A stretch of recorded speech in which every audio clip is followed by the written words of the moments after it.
S4C wrth i ni dreulio'r deuddydd nesaf yn fyw yn y Ffair Aeaf gyda Sylwebaeth Saesneg ar gael ar y botwm coch.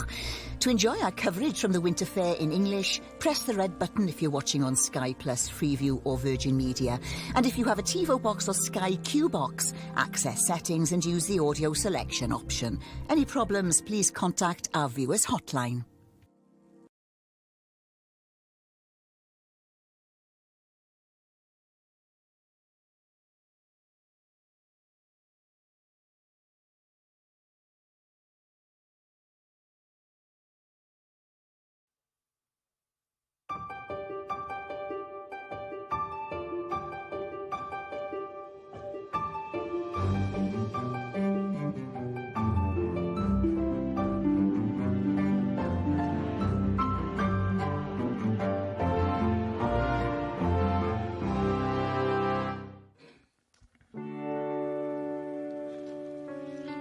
Mae'r wawr wedi torri ar ddiwrnod pwysig yn y calendr amaethyddol. Bore cyntaf Ffair Aeaf 2023.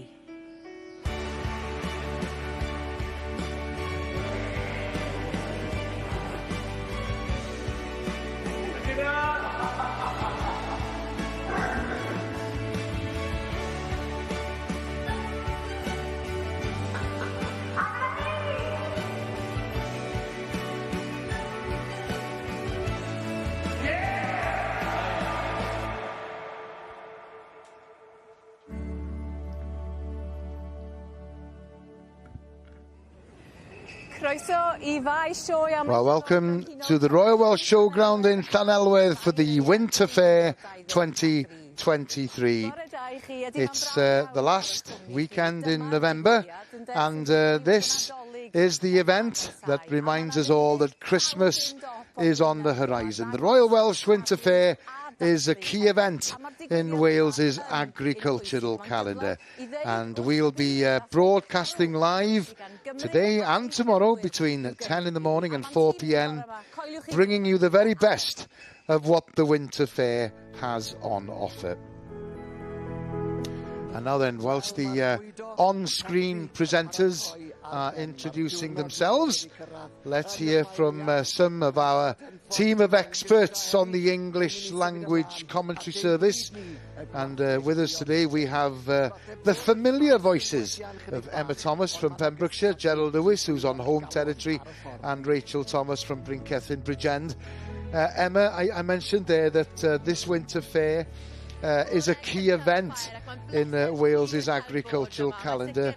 What are you looking forward to over the next 2 days? Oh, I'm really looking forward to seeing all the sheep and the cattle here, the fat stock. Then it's a highlight of the farming calendar, especially for stock farmers, which I am obviously, and it's always great to see the top of the stock here with the pigs as well, and also looking forward to a bit of late night shopping tonight as well. Yes, of course, yes. And for those of you who are thinking of visiting the showground, the entrance fee will be reduced somewhat after 4 o'clock this afternoon. Gerald, what about you? What are you looking forward to? Yes, I'm looking forward to seeing the... I was lucky enough earlier on then to walk down through the cattle lines and the sheep lines, and I was very interested to see that there's a lot of very young handlers have taken over the reins from some of the more experienced and elder showmen, and there were some exceptional good animals, and it'll mean a lot.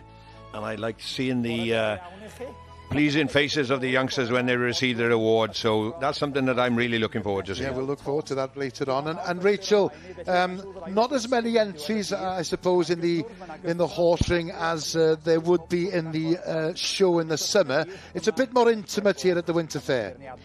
Yes, Garth, definitely. And obviously the Winter Fair only open to foals and yearlings, so obviously we're limited. But according to horse director Chris Davis, it's the second highest entry since the Winter Fair began, the horse section at the Winter Fair began. So that's looking up after COVID. Yes, of course. It's I'll be here with our well, for those of you watching, we're just reminding you that of course we do have an English language commentary service here on S4C, and just to mention once again, we will be broadcasting live today and tomorrow from 10 o'clock in the morning until 4 o'clock in the afternoon. And if you are having any problems at all accessing the service, then please ring the S4C viewers hotline. It's nice to see the faithful returning back to the showground, and we did hear a rendition of Come All the Faithful in the carol service that was held in the cattle ring last night.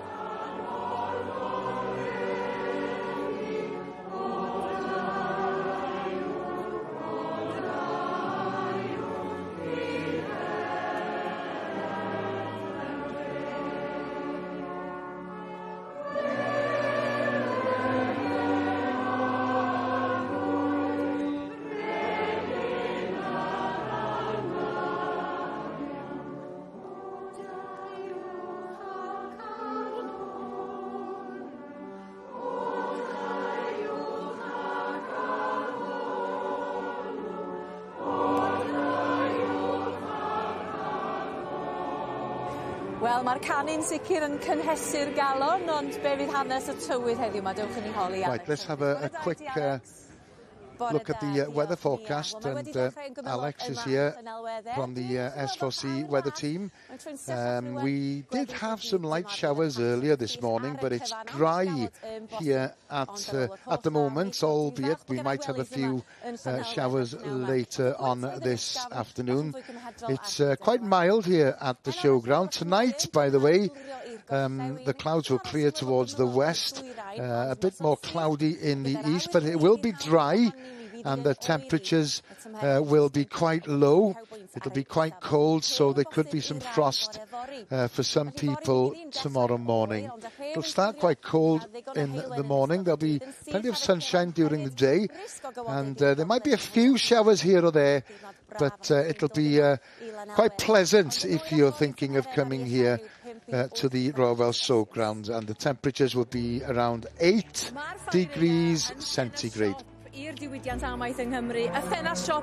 the Winter Fair, as I mentioned, is a key event in the Wales agricultural calendar. It is a shop window, as it were, and we're all here to celebrate the very best of the Welsh agricultural scene. There'll be plenty of competing and celebrating as well, and plenty of shopping, as Emma mentioned earlier on, as Christmas, of course, is on the horizon, and we're going into the cattle ring to start with, and Nia is with Ivan, and we'll join Emma and Gerald. And obviously there's been a height of activity going on here at the showground prior to the competing in the cattle ring, of course. Oh yes, it's a busy time, and we're seeing everything turn up shipshape and shiny here today, but a lot of preparation goes into it all around the showground as well, all competitions.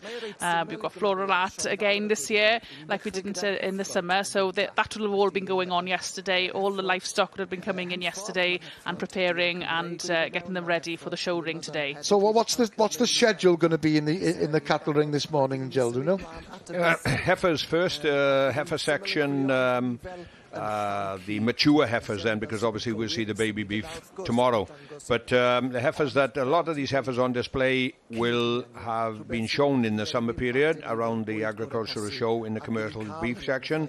But this is probably, other than going from here to some of the local shows, would be the end of the line for a lot of these cattle. And as we will see probably tomorrow night, most of these heifers will be on sale, and there will be a lot of, hopefully for the agricultural section, there will be a lot of prospective butchers and wholesale people, meat people here to purchase them. So the standard, obviously, in the Royal Welsh in the summer and in the Winter Fair is quite high.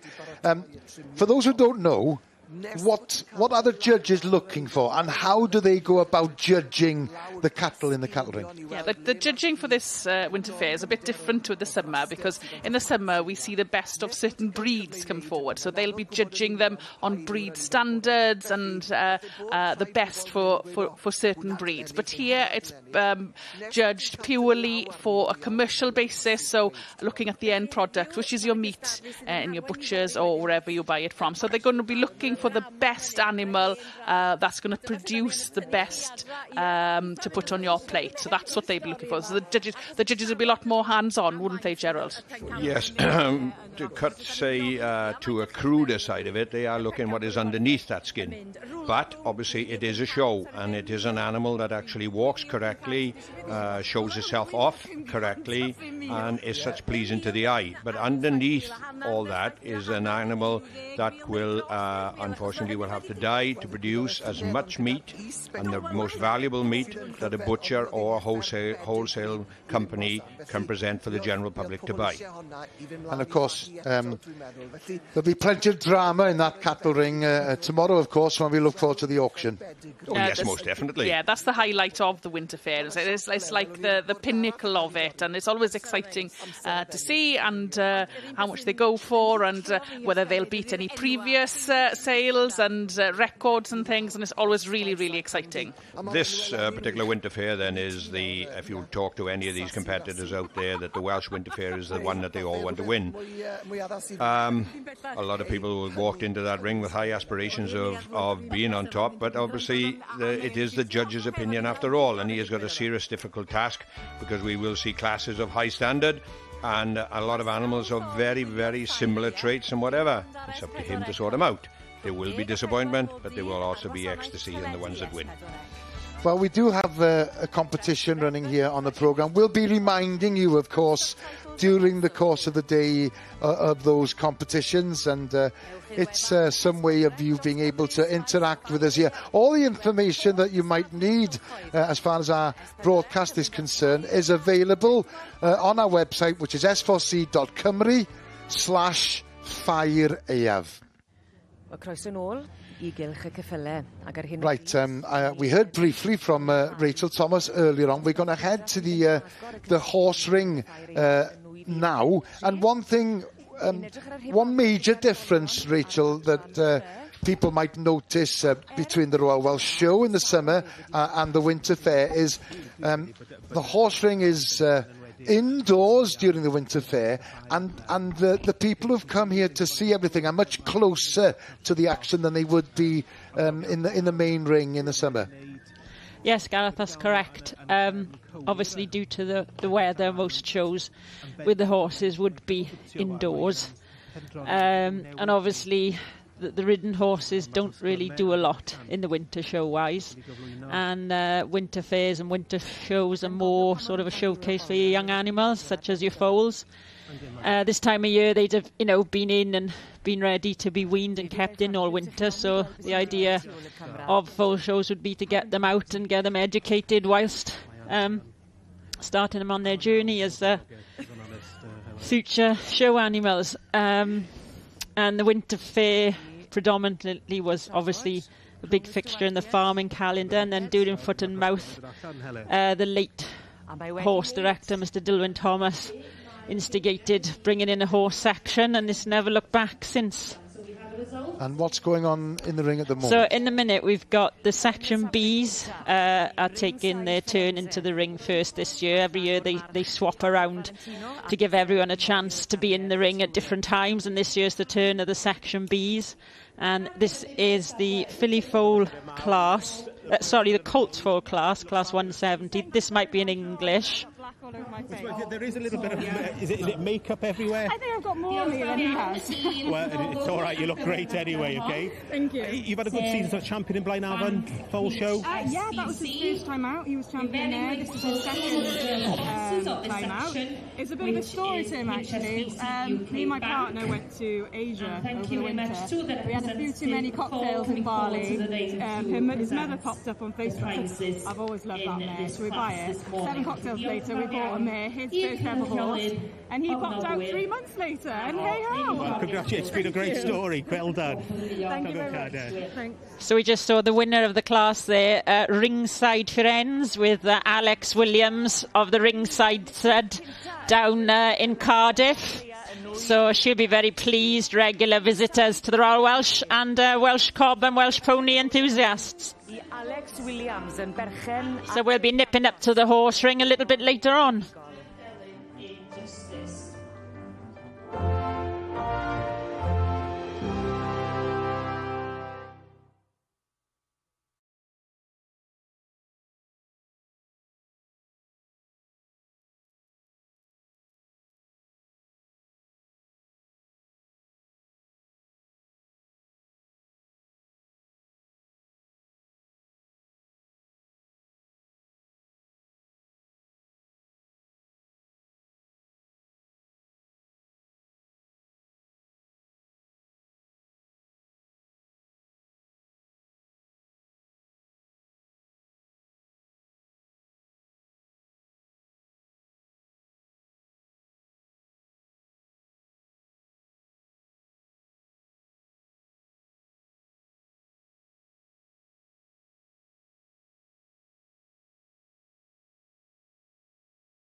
Welcome back to the Royal Welsh Showground in Llanelwedd for this year's Winter Fair.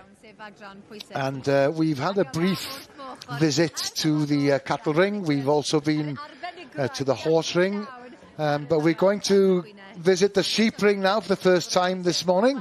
And we'll join Emma and Gerald. Thank you very much, Gareth. Yes, the first ring we'll see plenty of them over the next 2 days, and we are joining the butcher's weights class, Gerald. Yes, indeed, and funny that we should feature, say, the one of the more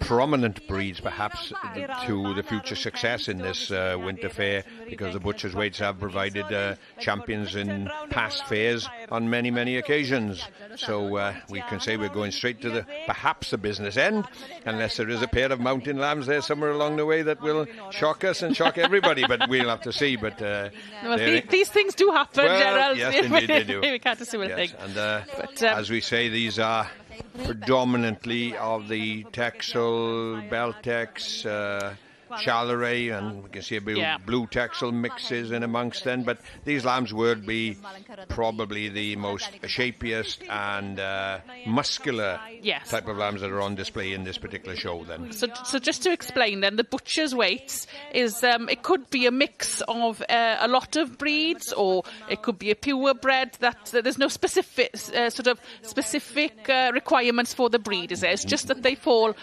within the required weights, and they are judged as a pair, which is very different to a lot of the competitions in the summer show. So the judge then, Mr. Gerald Roberts. Mr. James Whitefoot, actually, of Tregarth Farm, Carlisle. I do apologise. So a guy from northern England that has travelled down here to judge, and he is actually farming sheep on his around 400 acres north of Carlisle. And his parents and his wife and his family are all helpful in their thing. Their successful trip to Agri Pro with 8 pairs this year, and they came home with 7 first. So we're quite confident to say that the man knows what is required then, isn't it? Yeah. And just to explain then, probably judging these just exactly the same as the cattle. It is a visual assessment and his hands-on assessment, and he has to decide what sort of confirmation and is underneath this wool. With the sheep, with the wool they have, it is maybe a little bit easier to sort of conceal a few faults, shall we say? Not that there's many faults on these lambs, of course, but a bit of crafty workmanship can go into it. So that's where the skill of the judge, as you say, Gerald, comes in, where he handles the sheep then to be able to assess what the animal looks like underneath. Yes, quite right. But having said that, then he all visual assessment first, and if he wouldn't like the look of him, then he probably wouldn't even fetch him forward in the start, and therefore that's the skill.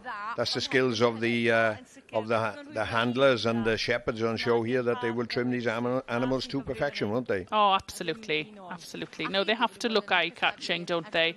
I see 2 young men on the end there holding lambs hard, and both of them from my part of the world then, and young man from Langwina in Llandysant, and another man from Gwynfer in Gwyrallt. Keen sportsman, as I alluded to earlier on, then really look forward to seeing these young people getting out into the lineups, and if they happen to get a red card, that'll be even better. But still, the judge isn't looking at that. He's looking at the animals that are in front of him.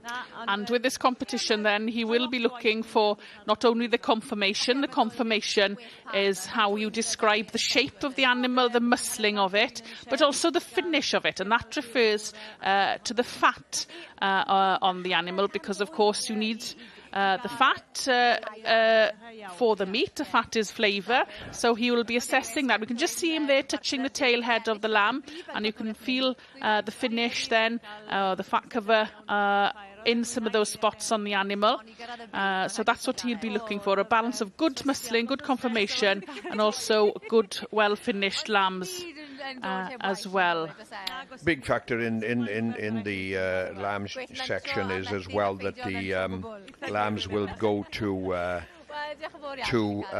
killing out percentage. Yeah. But anyway, absolutely. Let's hope we'll come back later on and see the result of this first class in the sheep section for 23 and E3. Yeah, we'll be back in the sheep ring quite soon, but we'll stay with Gerald and Emma as we take a hop, skip and a jump over to the cattle ring. Thank you very much, Gareth. Yes, slightly bigger animals in front of us now, Gerald. Yes, we move up in size and scale and probably in value as well, but nevertheless, as we alluded to many times, to get these animals here, whether it be a pair of lambs or whether it be a single animal, there's a lot of work involved, and all the handlers and shepherds and stockmen have worked very, very hard to present their cattle to the best of their ability here today. So this is class number 2, which is the pedigree Limousin heifer class.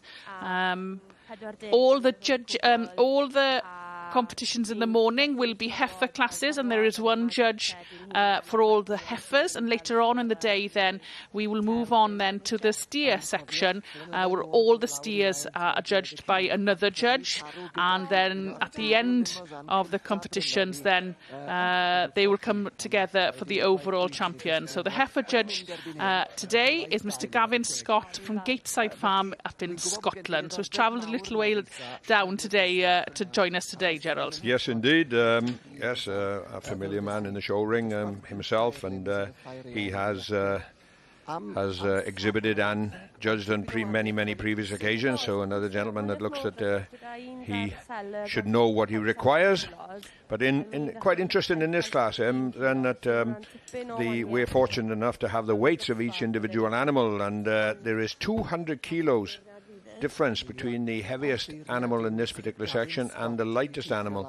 Now, that's due probably to the fact that the number of animal pedigree heifers that are on display, because later on we will see all crossbred sections, and that will be split up on weight. Yes, that's right. In the bigger classes where there's a lot of entries, they will bunch them together into more similar weights, won't they? And then the winners of the weight sections will come back in to compete for the overall winning section.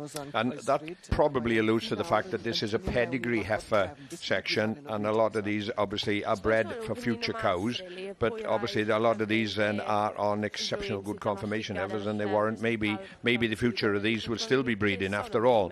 Yes, absolutely. And if they've brought maybe some crossbred animals down or something, they thought we'll bring a heifer and show her off as well, because it's a shop window, isn't it? 100%. Not just for the meat industry, but also for the breeding. If you've got good bloodlines, you want to be showing them off to prospective buyers. Well, the sires of these are Limousin, is probably the most dominant beef breed in the British Isles.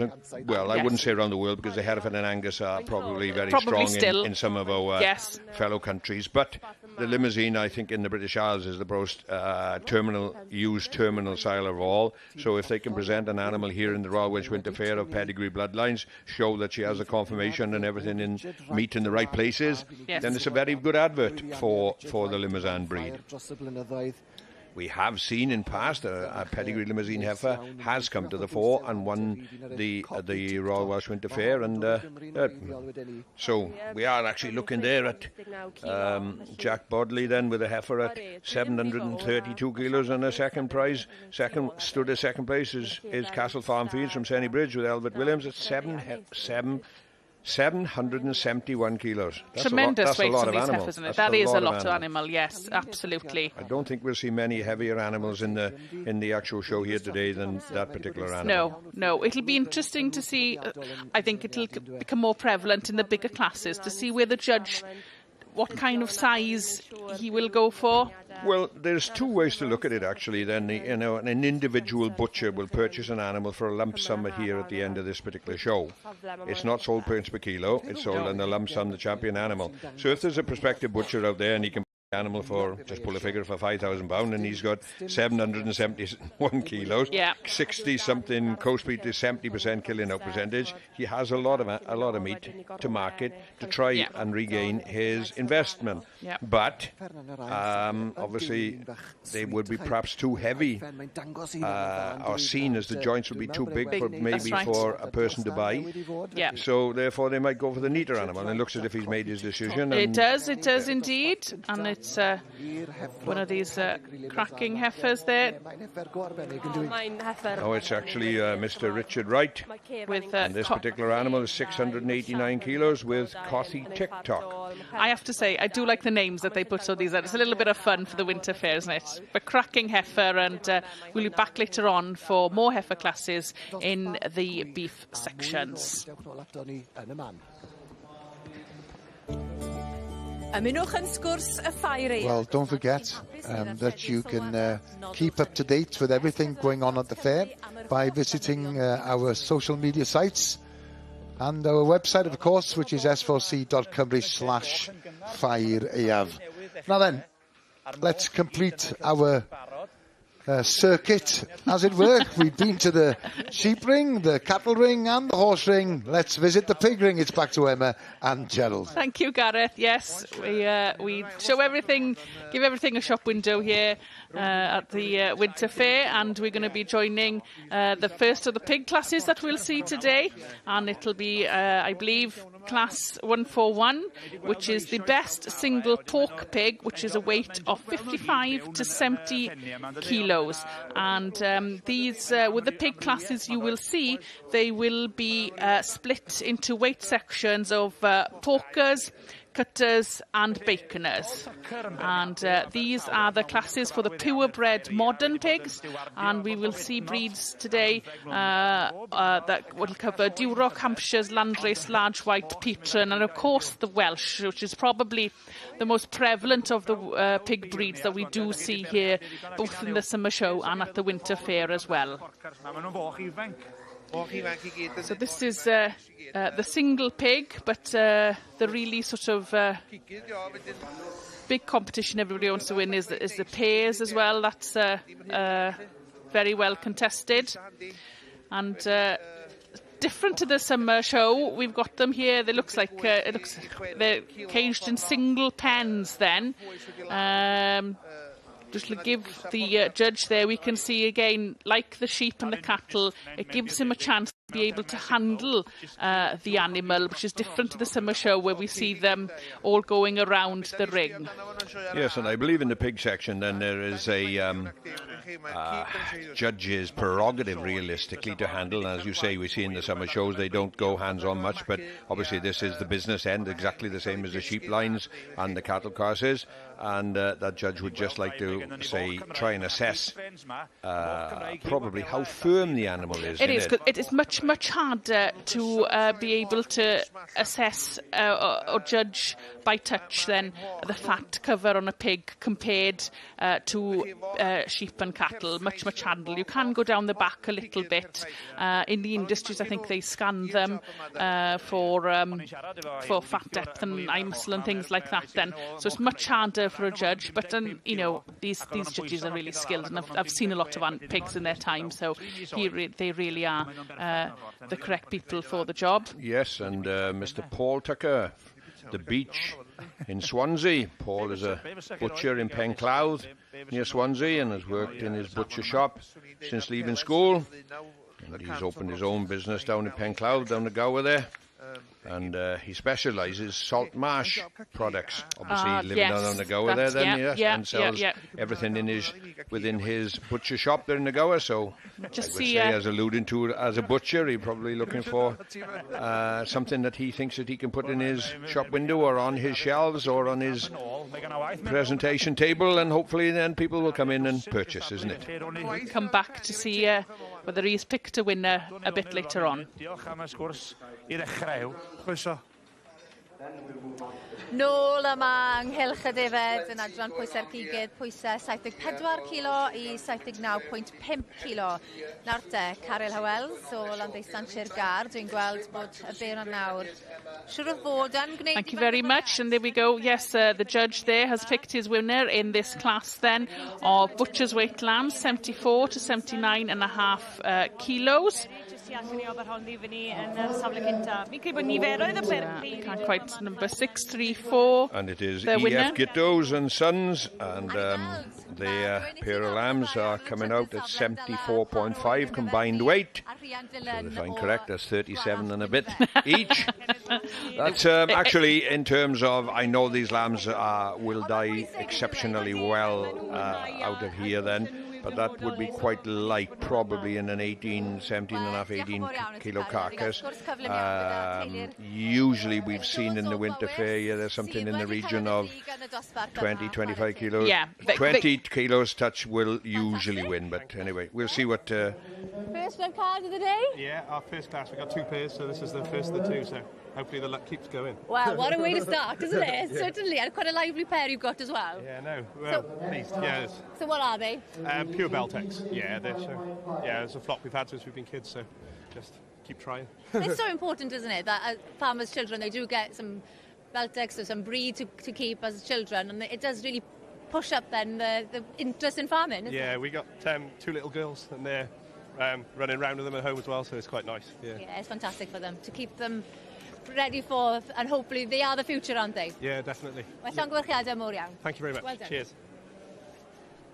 Well, And there we go, we're heading straight back then to the pig shed then, where they are still judging the class 141 for best single pork pig. So that's a pig between 55 and 70 kilos. And there we go. It looks like he might have made his decision there. Yeah, he's just going for the red card, Gerald. And interesting fact then, Mr. Paul Tucker states that it is his first judging appointment here at the Winter Fair, and though he's judged the pigs in local shows, he'll be looking for very good confirmation. Well, that's obviously, I would think, but he says that they need very good backs on them, and that obviously he's thinking that was the most expensive cuts are, and obviously he's thinking ahead of maybe a prospective purchaser. Absolutely. And being able to put it in his shop. And the winner then, HD and EM Roberts, with their Welsh pig. We see them, they took first and second actually. We see them here, the summer show and the winter show, and indeed I believe they were the champion, had the champion here last year. So I think we'll see them a few more times. Good start to the show for them. Today and tomorrow. Yes, indeed.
Welcome back to the showground, and as you can see, Nia is in the food hall. As I mentioned earlier on, we'll be visiting the food hall quite often, and the phrase that's used quite often in the food hall is "from the gate to the plate," and it's a fantastic shop window for all the Welsh food and drink producers to come here to the show and show the best of what they actually produce. It's an opportunity, of course, for a lot of the businesses to meet their customers, and there's also a business lounge located by the food hall. And of course, it was nice to hear the announcement made today by the Meat Promotion Wales that the Welsh lamb is to be exported to Japan and Germany, I believe. That announcement was made today. In the meantime, Nia's with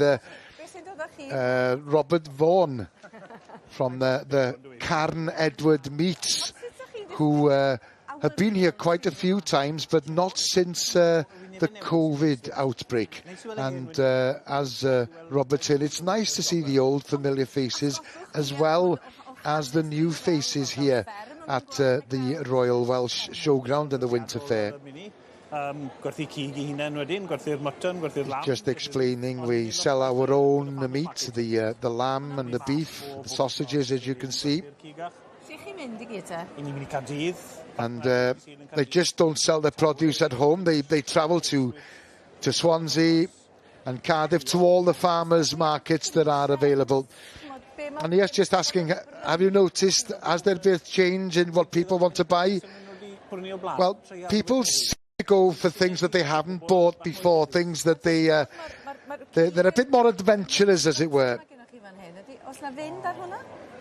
They're just pointing out that they're selling minced mutton, and according to Robert, it's one of their best sellers, and it's definitely more popular than the minced beef, for example.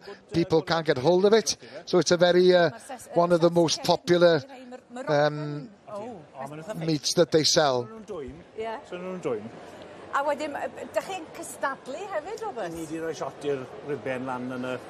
Right, Nia's just pointing out that they not only do they display their produce, they also compete at the Winter Fair.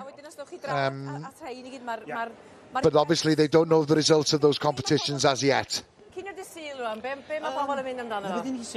Right, let's take, for example, a Sunday roast. What do people go for? Well, they tend to go for slow roasters, like the brisket, for example. You can put the veg in with it, as it were. And obviously you put the brisket right at the front. Well, Nia's just saying it's nice to see you back at the Winter Fair. And moving from Carn Edward Meats to Gwen's Cake Shop, the first time that they've been at the Winter Fair. And it's the first time, yes, as she just mentioned, it's the first time they're here at the Winter Fair selling their cakes.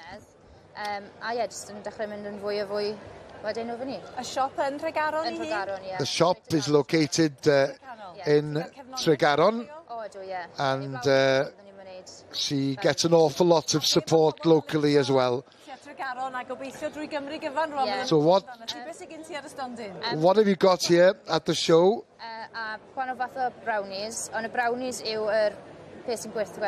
Well, you can see obviously there's brownies there, and they seem to be the most popular cakes that we sell. So she has salted caramel, cookies and cream brownies. The salted caramel seem to sell best of all, but I like to experiment and produce different types of brownies. And Nia's just mentioned, of course, that it's a great opportunity to get some feedback from the customers as well, the established customers and new customers as well. And just mentioning the fact that she also produces wedding cakes, Christmas cakes. She's extremely busy of course, at this time of year. Yes, just asking who's taught you to make the cakes. My grandmother and my mother, of course, and my mother is here as well. Mae rhaid gael mam I helpu, does? Ond oes, ie. A gynnwch chi mae wedi cael y fewn? Wel, beth ysdi'n coleg gyfyrddin yn coginio hefyd gyda... Well, Gwen's mother has just explained that, yes, she has been to a catering college as well, but the mother's advice goes a long way. All right, as well as the cakes, I think she mentioned the fact in the background there's crumble and custard, especially for the fair, just to keep you nice and warm.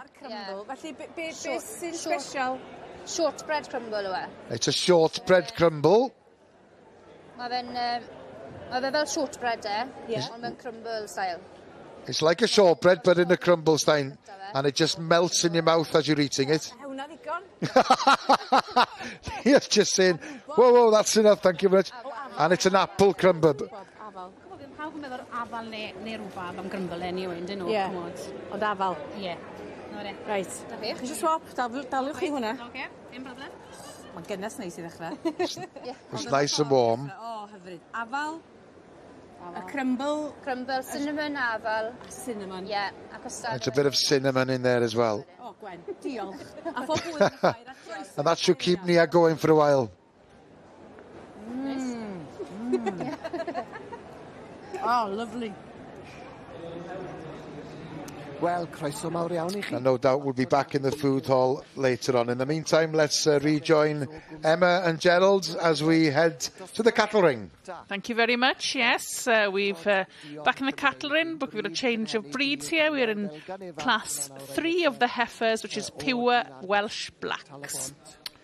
Mr. Gavin Scott then, as we've seen him earlier on, having to judge the pedigree limousines, and now we see him judging the pedigree Welsh Black.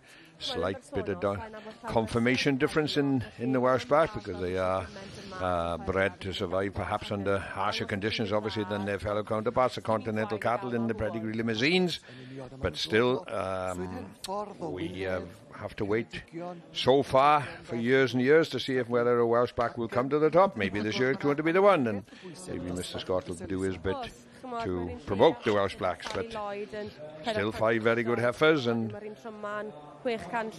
native animals of our country.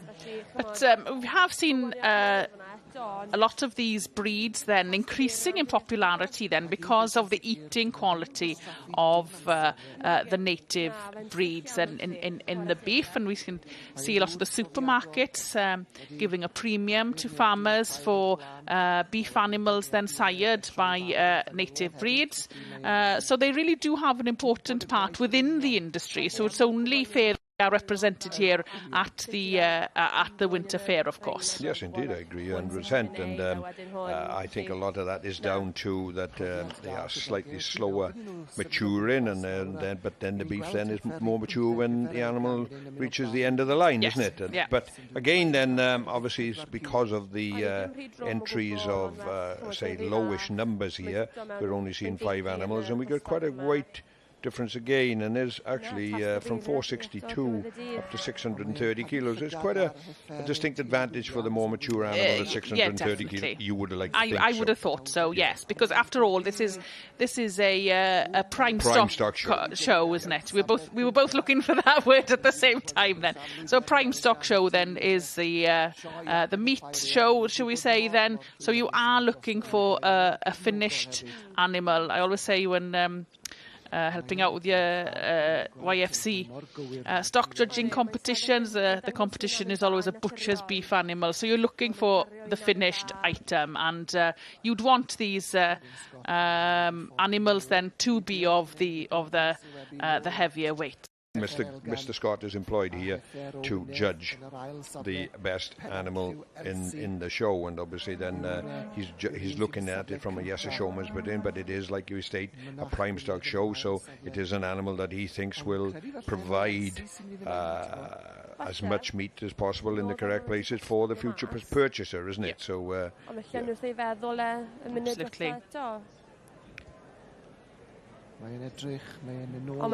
And different to the summer show, we of course we have Limousin classes and Welsh Black classes there.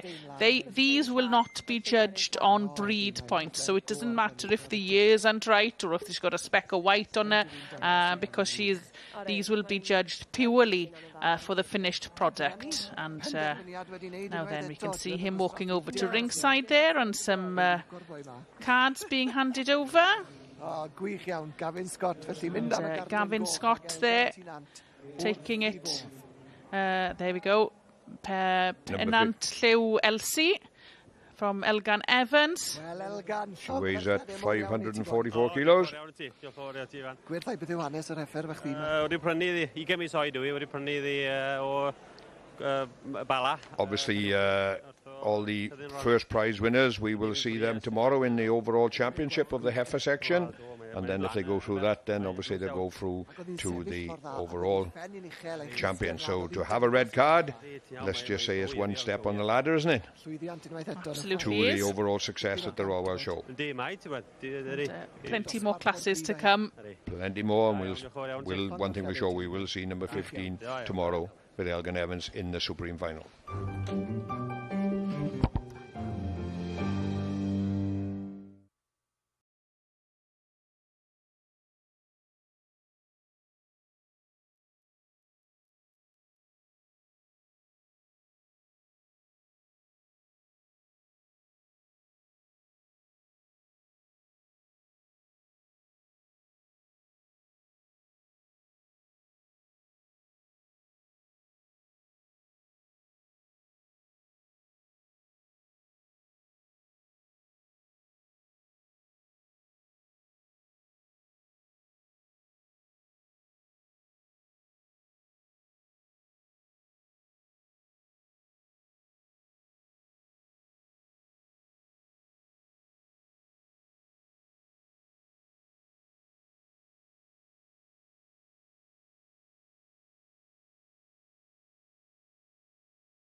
Welcome back to the Royal Welsh Showground, and we'll be broadcasting from this year's Winter Fair until 4 o'clock this afternoon.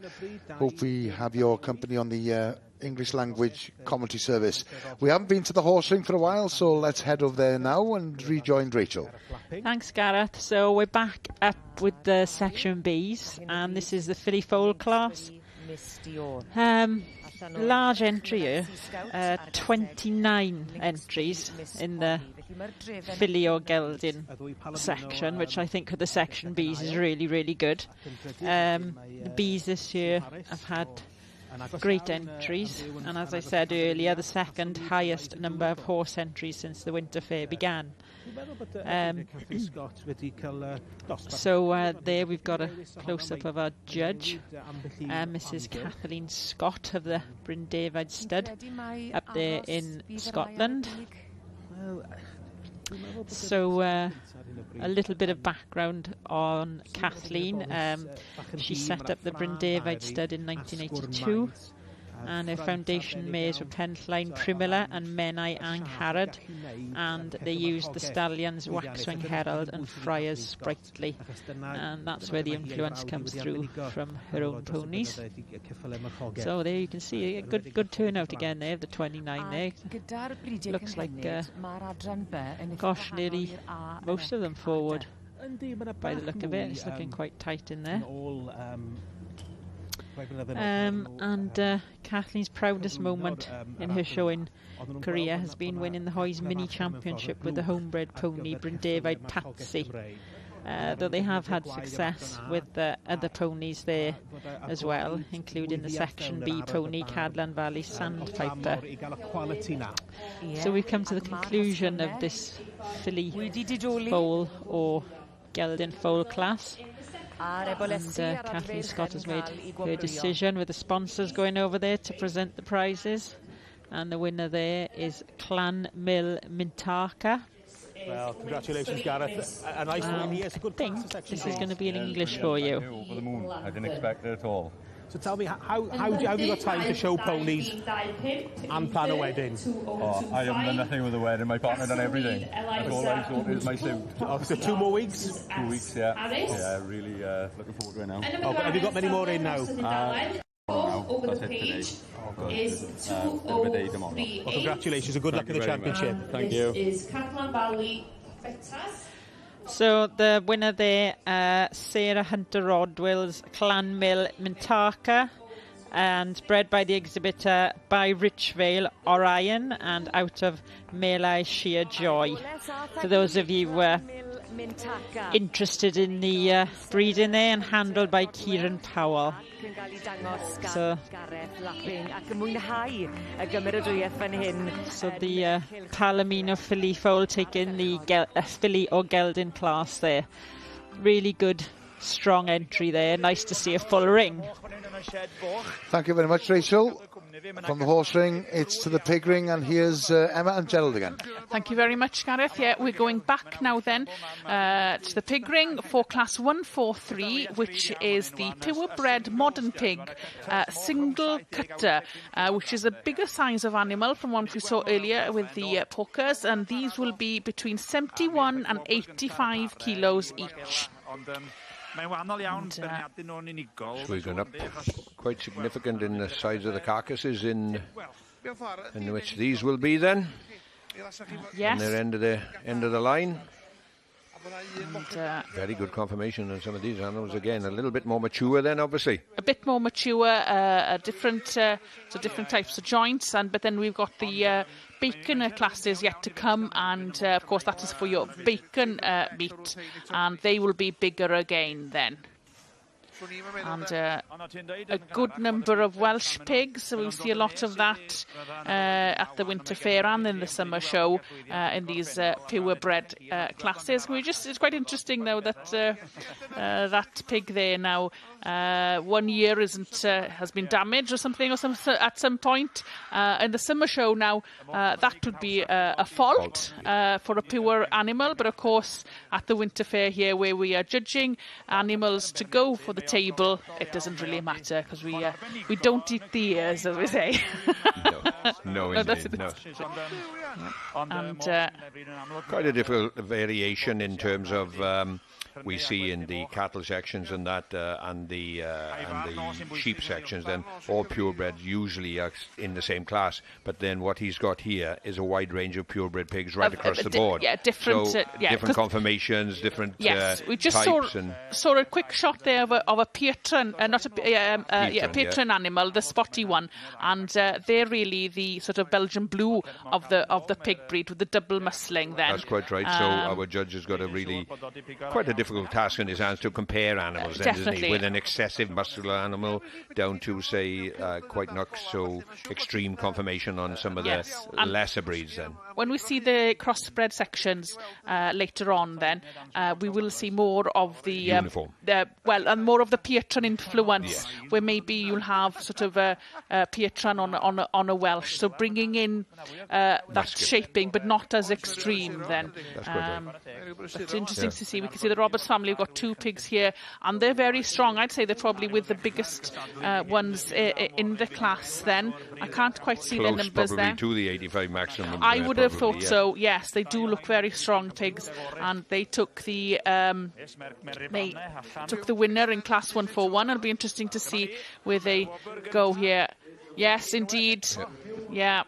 We're going for a more mature pig again in this particular class, or the heavier pig, then we will say, is it? I'd have thought so, yes. So, yes, and these first animals... and second again, then in the same class, so the one that took first then was 79.5 kilos, and the pig coming in second was 75.5 kilos. So, strong pigs indeed, and that very well turned out, and very well done to them indeed. And I can't quite see the number of the third there, but very strong class of pigs. Yes, indeed. It's good to see that our show is supported with large numbers of pigs in the class. Hopefully we'll come back later on to see maybe the chance of seeing the overall.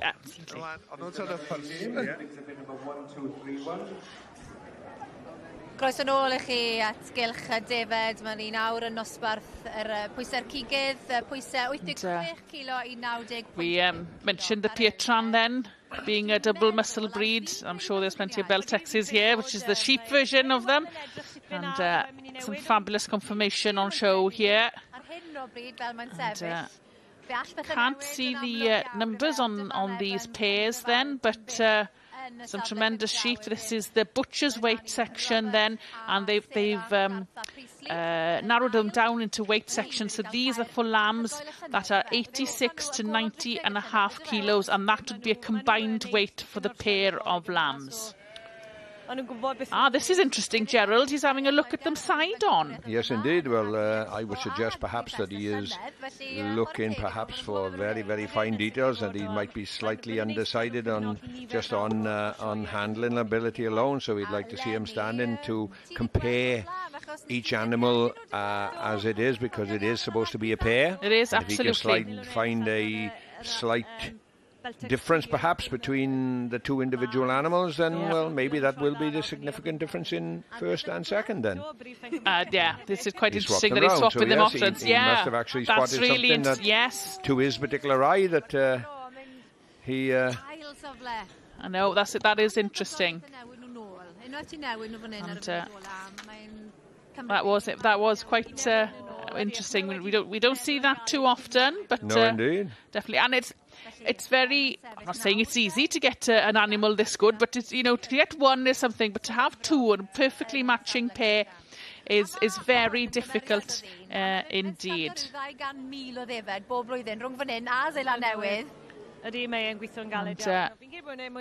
Tremendous. He hasn't made his final decision yet, but I should imagine he'll be close. There's a good view, Ems, of your secret trade in trimming and whatever. They have done exceptional, and they are prepared fantastically. Well, very well turned out. I'm gonna hedge my bets here now. I'm gonna say it's between these two pairs, isn't it? Yes. Yeah, fair enough. Fair enough. Yeah. Oh, well, he's going back further down. It's be interesting to see what he does here. It's not, to take any card in these tremendous classes is a huge achievement. great. Most definitely, yes, indeed. And especially in these butchers' weights classes, there's such a huge number of entries, isn't there? Yes, they are. Just meat to bone ratio as well, as we talked about in terms in confirmation and that. Like, he will obviously look at them as well in terms of a very, very heavy boned animal will obviously not kill out quite as high meat. That's quite right. So yeah. that would go through his mind a little bit, and we'd see them actual pair there. They are quite fine boned, aren't they? Yeah, indeed. There we go. Yes, he's made his decision. That's number 631 for Garth and Priestley, and those lambs coming in with a combined weight of 88 kilos. So roughly. Now we're getting up at the business end, and the top. Well, as a sheep producer myself, then obviously you can get as close to that 22 kilos in what they pay in all abattoirs, and that is the sort of maximum and optimum weight to arrive at. I think, yeah, this is kind of the ideal weight, yes. And to maximise your profit, then I should say, then, you know. Yeah. So, 20. These will probably die exceptional. They could well be 23s, 23 and a half, could be 24 kilos dead then, because they are fed and dry food and looked after exceptionally well. So they will be very solid and will kill out exceptionally well. Like. Yeah, Dyfan Evans coming in second there with his pair. Oh, I'm happy. Just asking why does he come back year after year, and he just says that it's his hobby and he just enjoys doing it. Yeah, just saying that they were really close there and with the swap over. Name of the game. Chi di wneud yn dda. Llongyfarchiadau mawr i chi. A dyma ni, enillwyr, Sarah a Robert. Well, congratulations. Thank you. Well done you. Thank you. You're sweating pints there. I am, yeah. He had us sweating. Oh, well, it was so close though, wasn't it? Yeah. Oh, yeah. Yeah, so he says. Were you nervous? Very. Yes. Have you been scanning again this year? I've done a few, yeah. We've a lot more to do, so yeah, we're soon here. You do about 200,000 every year? Yeah, I've just been to New Zealand this time, but yeah, 140,000 over here to do sort of thing, so. Wow, it's a lot of sheep. If you saw them together, well, you'd be sweating more. You would be. But what's so special about New Zealand? How does it compare to Wales? Oh, they're proper sheep, stock people, and they can handle large numbers of sheep and whatnot, so yeah, it's brilliant. But they haven't got this quality then? No. They laugh at us when we show them pictures of these. Well, you're laughing today. Congratulations. Llongyfarchiadau.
Parhau mae'r cystadlu fan hyn ynghylch y gwartheg bore mawr. Wrth i ni symud mlaen. Welcome back. That's the aerial view of the Royal Welsh Showground here at Llanelwedd and this year's Winter Fair. We're going to head straight back to the cattle ring and we'll join Gerald. Yes, back to the Shallery heifer, sired by a Shallery bull, and obviously these are crossbred animals, or the first look perhaps at the crossbred animals of the actual show, and probably the strongest built animals that will be on view here, and they are heifers sired by a Shallery bull. And I'm quite correct in what I say and say the strongest animals, because we actually have two animals in this particular class that are exceeding 800 kilos live. Now, these animals will obviously been around quite a while and could be older perhaps than a lot of other animals that are on display by their side. 800 kilo animal is going to die exceptional carcass weight. So whether Mr. Scott here wants to have an animal with an excessive carcass weight, or whether he will remain in, say, the more targetable weight. And, most slaughterhouses then require animals now of that 400 to 450 kilos, so I would go so as to say perhaps these two animals will exceed that by quite a long way. But still, it's the animal under the skin, and it's not his decision to say on what they're going to die or percentage they're going to die, is it? It's up to him to assess what is under, if it's the correct conformation and correct finish perhaps on the animal that he will be looking for. Certainly. And the Charolais breed, of course, are known for their very large, mature weights, aren't they? And they're a heavier boned animal in the start, a heavier built animal, and as we see, they've got that frame for carrying it, haven't they? And that's a tremendous. Well, cow. I'm going to be a little bit on the say there's lorry load of meat on that particular animal anyway, on her own. And you need a big lorry as well. Oh, a big lorry, yeah. Tremendous animal, isn't it? I'll give credit to the animal, but my word, there is a lorry load of meat. And I think a lorry load of feed has gone in the front end. Yeah, good point, yeah.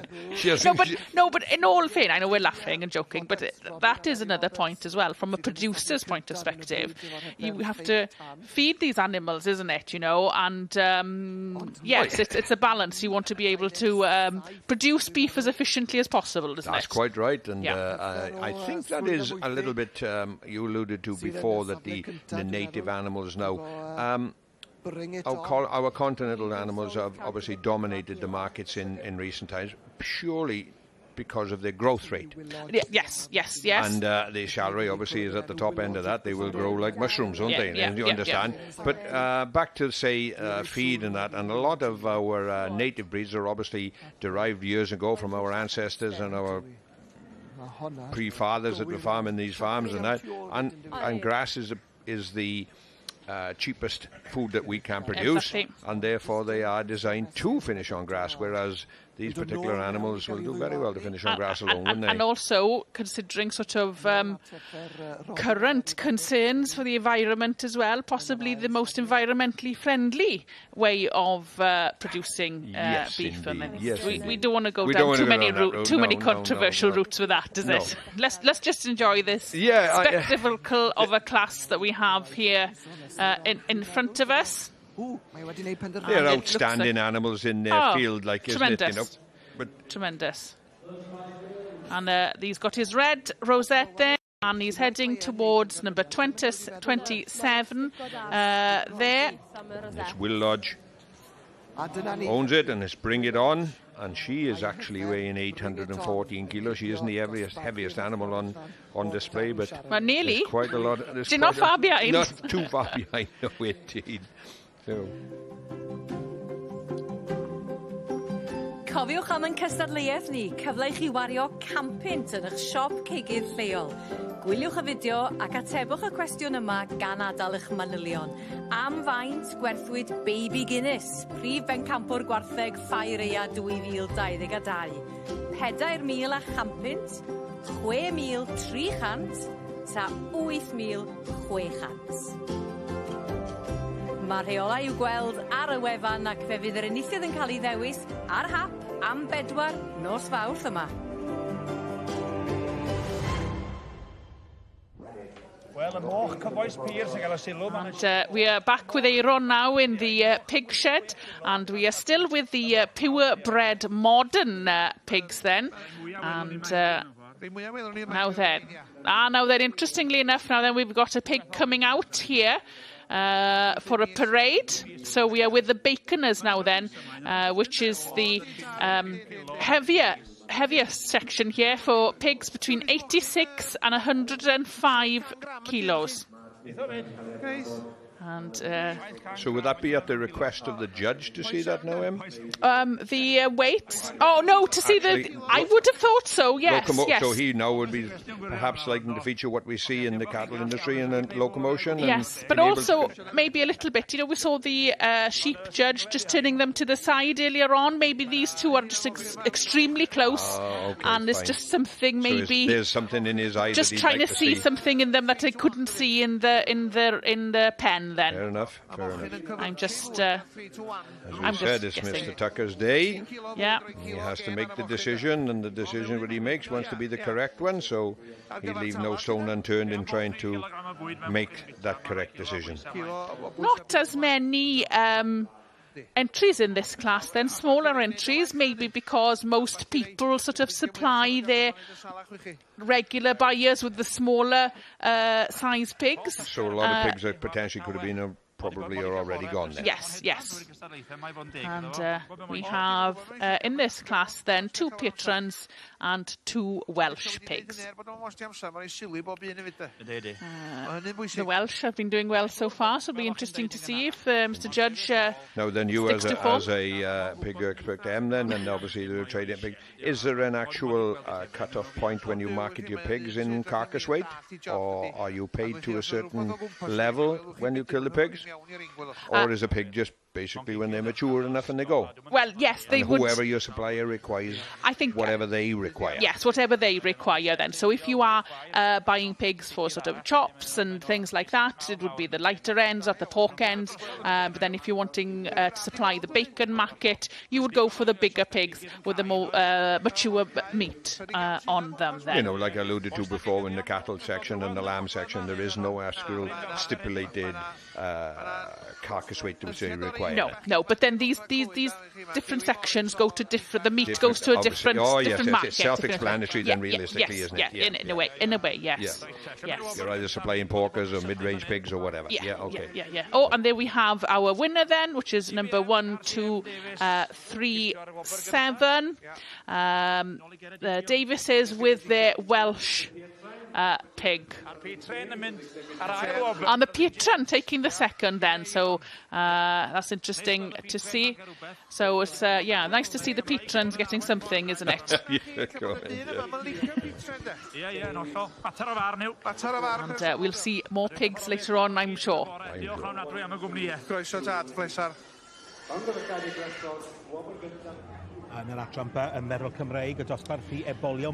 Right, from the pig ring, we'll head over to the horse ring and rejoin Rachel. Thanks, Gareth. So we're back up to the horse marquee.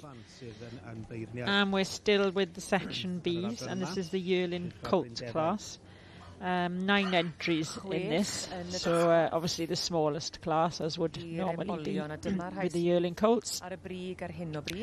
So we've got 2047 currently standing at the top, Thistledown Kingfisher, handled by Colin Tibby there.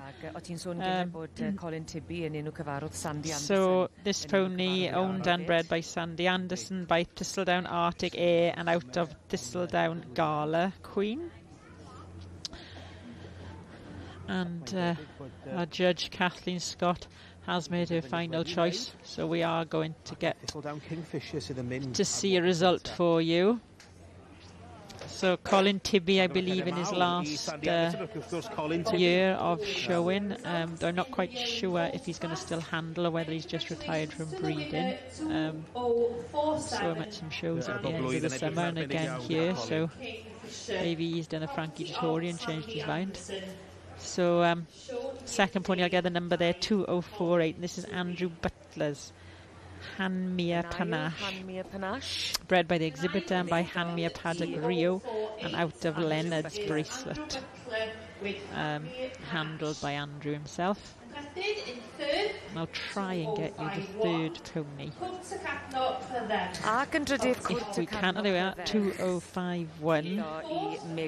This is Megan Lewis with Curta Cadno, Pride. Again, well, Colin, a great win. This is your last fair. This is going to be in English for you. It's my last show. I won't show again after this. That's it. Yeah. Knowing when to finish is the most difficult thing, but I want to stop doing it when I can still do it, rather than have to stop when I can't. Well, it's great to finish on a high. Well, absolutely. We're delighted with this. Always good to win here. Well, congratulations. You have been, I'm not just blowing hot air, but you've been one of the best we've had at the job. Thank you very much for everything. Very kindly. Thank you very much. It's very kind of you. There we go, Colin Tibby just confirming there he is retiring and he isn't going to do a Frankie Dettori. Yeah, nice for him to get a win there and to finish off at the Winter Fair, a show that he's had many successes both here and at the summer. So really nice there for Colin to get that win for Sandy Anderson and Thistledown Kingfisher. And we'll come back for the championship shortly.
Welcome back to the showground, and as you can see in the background there in the food hall, it's getting quite busy in there, and Nia will be visiting one or two new businesses in the food hall who are being supported by Cywain.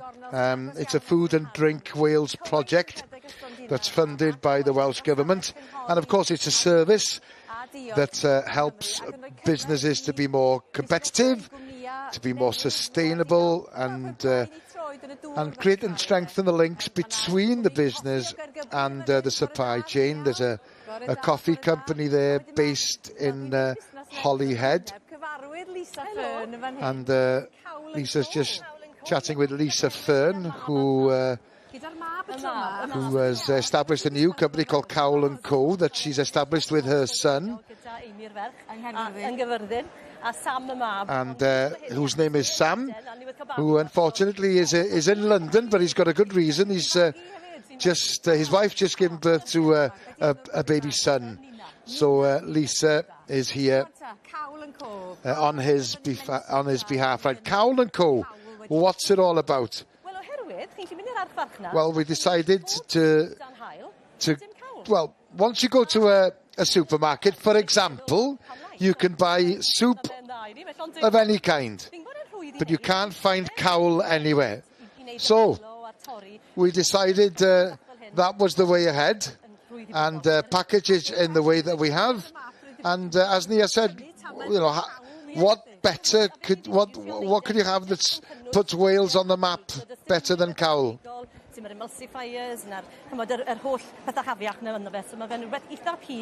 And all the ingredients are pure ingredients. The different flavours we have is we have the barley. There's no meat in this one, of course. But my grandfather always used to put barley in his cowl anyway. We've also got lamb, of course, the one that people consider to be the traditional cowl. And we've also got a family recipe cowl, but with ham. It can be a bit salty, but there is some sweetness there as well.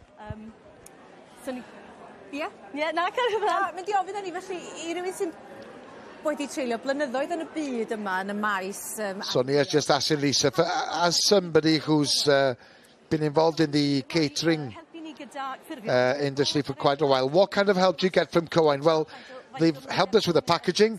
They've also helped us to work out what the shelf life of the cowl would be, and they've also given us the opportunity to come here today, given us a platform. And as Nia said, there's also an opportunity for the people visiting to taste the produce as well. Well, price-wise, it's £3.50 for the barley, £4 for the lamb, and £4.50 for the home recipe with the ham.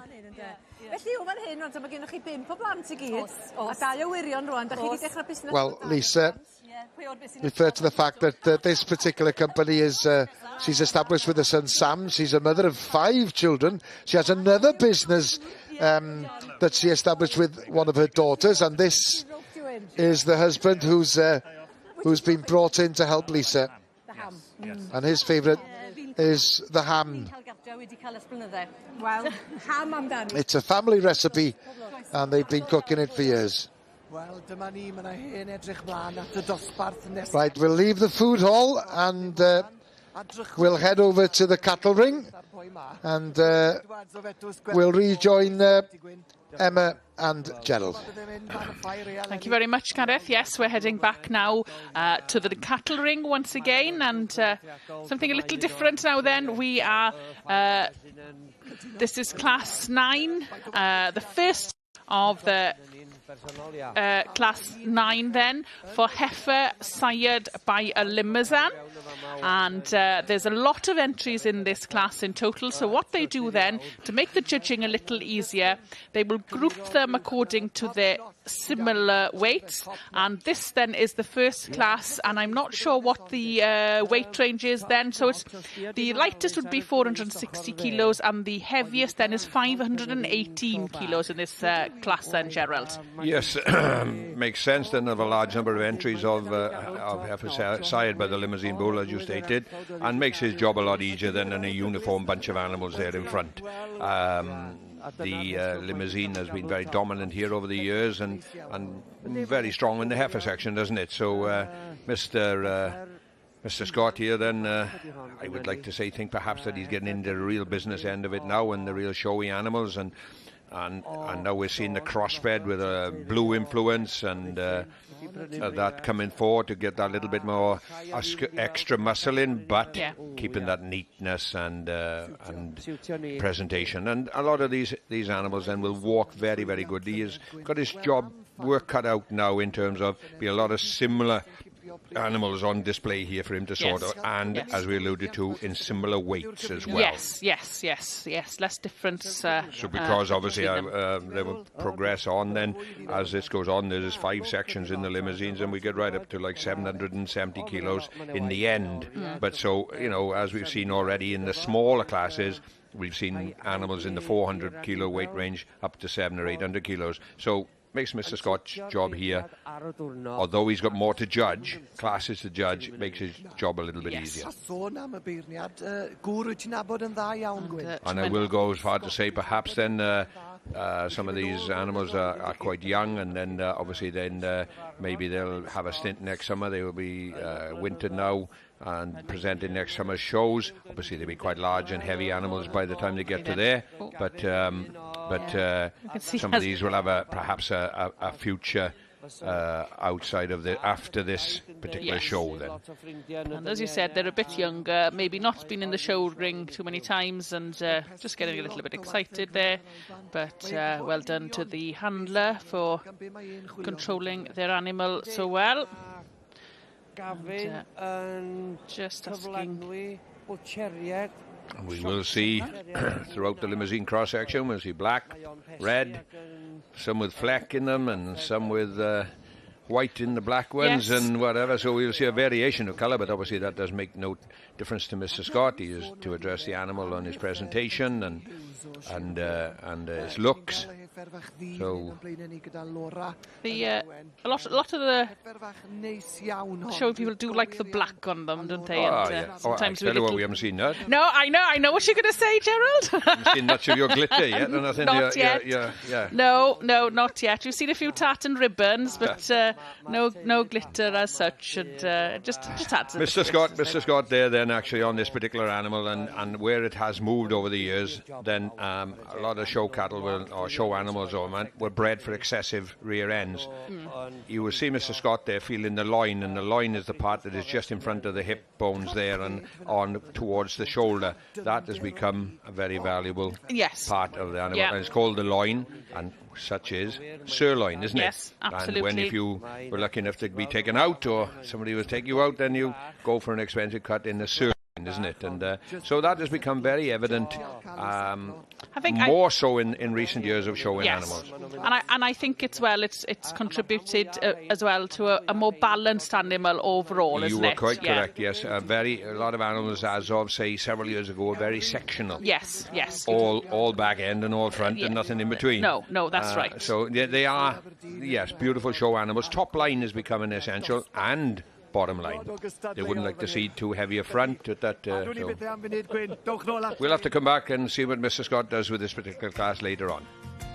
Mae 'na sawl ffordd y medrwch chi wylio'r ffair ar wefan S4C, a'r opsiwn o sylwebaeth Saesneg ar gael ar bob. Don't forget, all the information that you need as far as this year's Winter Fair is concerned can be found on our website, which is s4c.cymru/Ffair Aeaf. Right, let's head over to the horse ring and we'll rejoin Rachel. Thanks, Gareth. So we've moved on now to the Welsh Tartbred section. So in front of us is a rather large class. Sorry, apologies.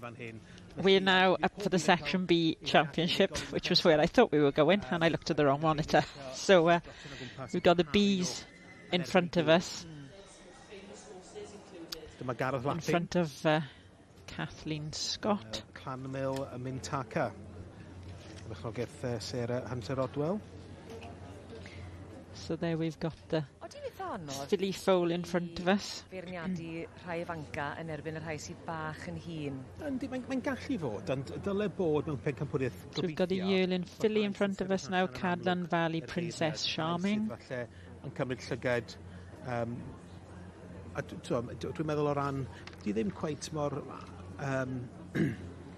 Yr peth ar y bolion falle, y swclod, bod nhw'n... Nice free moving pony there. Mwy, bod nhw'n mwy blinedig achos bod nhw'n ifancach, bod hwn yn brofiad newydd iddyn nhw, Bod gen y rhai hun falle mwy o staying power. And this is the Skelon pony with Kerry Wainwright, Skelon Civil, another homebred pony.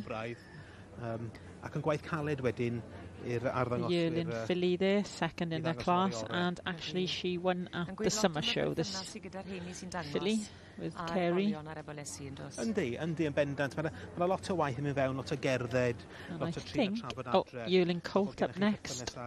So this is Thistledown Kingfisher.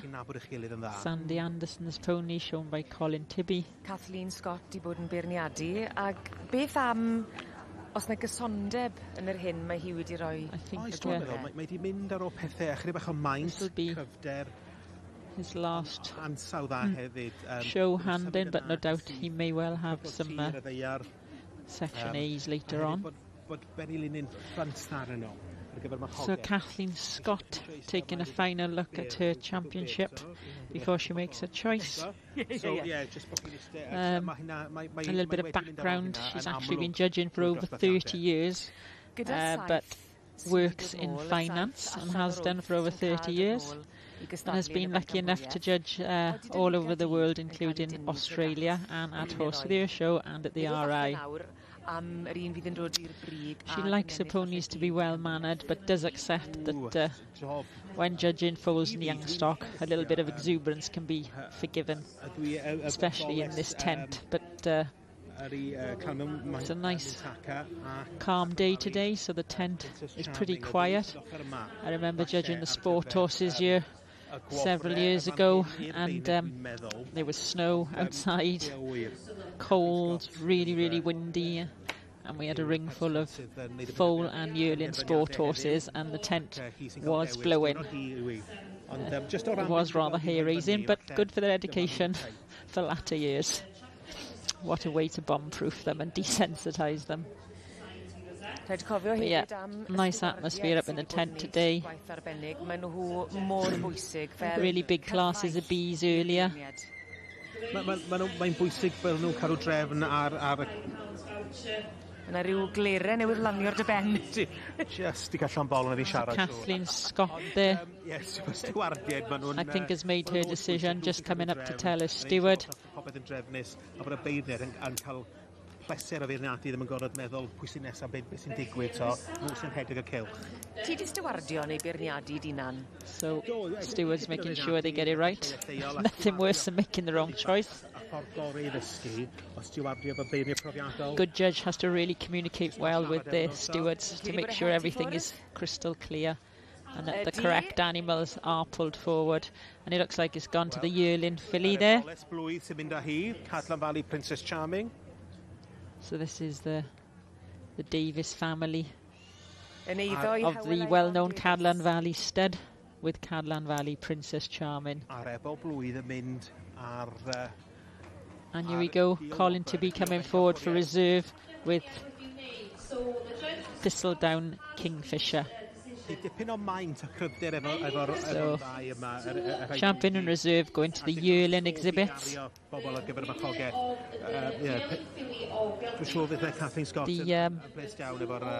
Cadlan Valley stud, very well known in Section B circles. To those of you at Section B, so I'm thinking this will be in English. Yeah, she didn't come in until after highs. We were like, oh, should we take her? Yeah, go on then. she's a bit woolly. Oh, but she looks fabulous. Yeah. Are Mum and Dad here? No, Mum and Dad didn't come because it was early this morning. Dad was like, oh, I want to feed. And Mum hasn't been very well, so... Oh, brilliant. Will they be chuffed a bit? Yeah. Hopefully they're watching at home. Oh, I can imagine she is. Llongyfarchiadau mawr, well done. Thank you very much, thank you. So there we go. This pony actually by Pittybeck Prince Charming and out of Cadlan Valley, Georgette for you breeding enthusiasts that don't have access to the catalogue. So we'll come back to the horse ring a bit later and then hopefully we'll come back with some Welsh Partbred classes. Thank you, Rachel. Right, let's go straight back to the cattle ring and here's Emma and Gerald again. Thank you very much, Gareth. Yes, we are rejoining Class 901, so the first part of Class 9 then for a heifer sired by a Limousin. And it looks like the judge has been busy while we've been away, Gerald. We've got a different lineup here now, and at the top then we have number 82.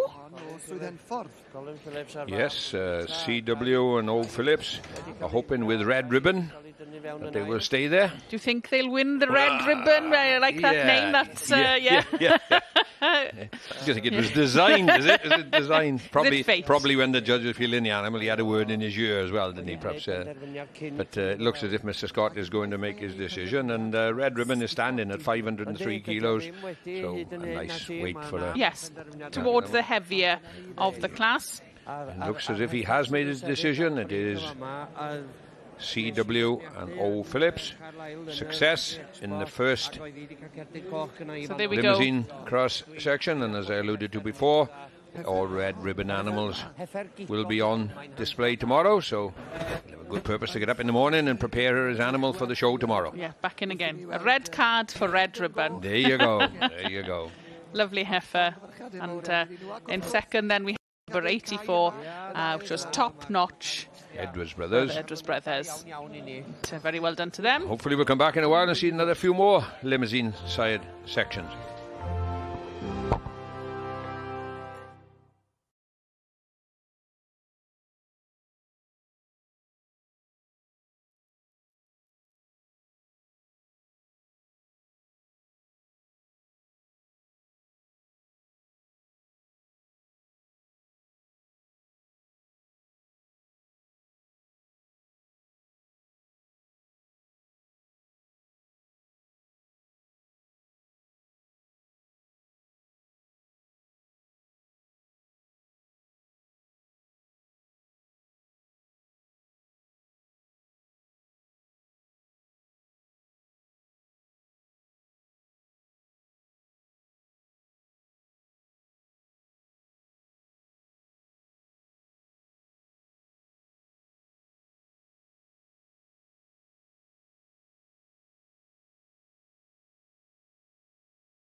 Wel, dwi wedi cyrraedd cylch y ceffyla erbyn hyn, a dyma I chi... Welcome back to the showground here at Llanelwedd, and as you can see, Nia has joined David Oliver and Heledd at the horse ring. Heledd, a familiar face during our broadcasts from the Royal Welsh in the summer, but this is her first visit to the Winter Fair, and she's just explaining what I mentioned with Rachel earlier on.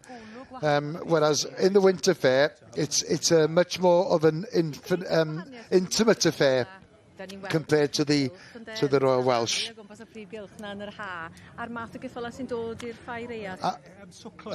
Nia there, Rachel, is just asking what is the main difference between the type of horses we see at the Royal Welsh Show in the summer and the horses that come here to the Winter Fair? Well, there's a lot less sections, as in breeds and types. We've just got the Welsh sections, the part breds, the coloureds and the sport horses here. And they would only be yearlings and foals, whereas in the summer show there are a lot more sections and breed and types.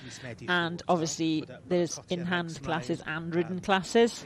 So the Winter Fair is obviously for your farming guys, is your fat stock and showing off your fat stock. This is showing off your young stock with the horses. Is there more?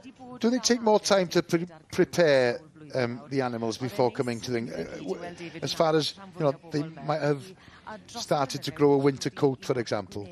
Yeah, obviously showing at this type of year is much harder coat-wise, but because these would be coming, the foals would be coming off their mothers, they generally winter in anyway, so people would rug and hood them to try and sort of keep their coats down. But, you know, obviously a little bit of wool doesn't matter to a good judge and a good animal, you can see through that. But it is hard, really, in my opinion, to be showing this time of year. But the good thing is you're handling the youngsters, and they need handling to go on to do a job in later life. And this is, you know, you don't want to overshow them, but it's just a way of getting a bit of handling them, getting them used to the banners and the crowds and some manners and ground manners before they go on under saddle. What's the main attraction for coming here to the Winter Fair then? Oh, I think there's just something about the Royal Welsh. Obviously, to people who are Welsh, there's nothing like coming here and to be in the grandstand, under that grandstand, especially in a grand parade. If you've won, there's nothing like that feeling to a home person, if you like. But we see a lot of producers coming down as well, producing these horses much as they do with the other breeds here. We've got the professional producers coming down. You know, it's still a very big, prestigious show, and people want to win here. There wouldn't be as many winter shows as there would summer. So being, you know, a royal show, again, is very attractive to say your stock has won or been placed at the Winter Fair. Well, Nia's just having a brief chat with David Oliver and Helen, and of course we will be returning to the horse ring later on and rejoining Rachel, of course. But in the meantime, it's back to Gerald and Emma, because we're heading for the sheep ring. Thank you, Gareth. Yes, it's a busy morning of showing here at the sheep ring. As always, tremendous entries at the Winter Fair in the sheep sections, and we are going back to different classes now then, with some of with different breeding. And, most of the sheep here at the Winter Fair will be shown in pairs. Very few single competitions, and this class then is class 64 for crossbred lambs. So lambs, mountain sheep, crossed with the terminal crossed native sire, with the Suffolk sire. So yeah, so Speckle or Welsh Mountain ewe crossed with a Suffolk ram. Then that, of course, would what is produced the darker faces and legs on these lambs. Yes, obviously go back many years. The Suffolk would have been the main terminal sire. I won't say the only terminal sire, but the main terminal sire right throughout the British Isles. Obviously, the influence now of our continental friends in all the Shalrays, Beltex, Texels, and whatever have obviously reduced the number of Suffolk lambs produced. But the Suffolk could perhaps the Shalray of the cattle world, isn't it? Basically, very heavy bone, very heavy, strong sheep. Where like the Shalray bulls in the cattle world are very heavy and strong, like, isn't it? Producing that big bone, big carcass. And lower meat yield on the carcass. Oh yeah, most definitely, because they are very, very heavy bone. They are, yes. You still see a lot of the Suffolk though coming through, like a lot of these crossbreds, the females, especially out of like a Beulah or a mule or something with the Suffolk on them, you keep them for breeding ewes then, of course, but then you get the ram lambs, don't you, as well? I think probably then you're correct in what you're saying. Then like the Suffolk now has become like a terminal sire on to produce a crossbred ewe for a lowland crossbred ewe to be able to put your continental lambs back on your belt. So it's a mixed genetics of breeding, but Suffolk, and I am a big believer in this, that the Suffolk was bred in this country, and obviously it's a lowland animal, but they put just that bit sort of easier maintained perhaps than the continental sheep right throughout in terms of your Texel cross mules and that Suffolk mules. A lot of people prefer. They are just that little bit harder to survive under the conditions what we have in Wales especially, and so anyway, we'll have to come back and have a look later. And we'll chat more about those later on, Gerald.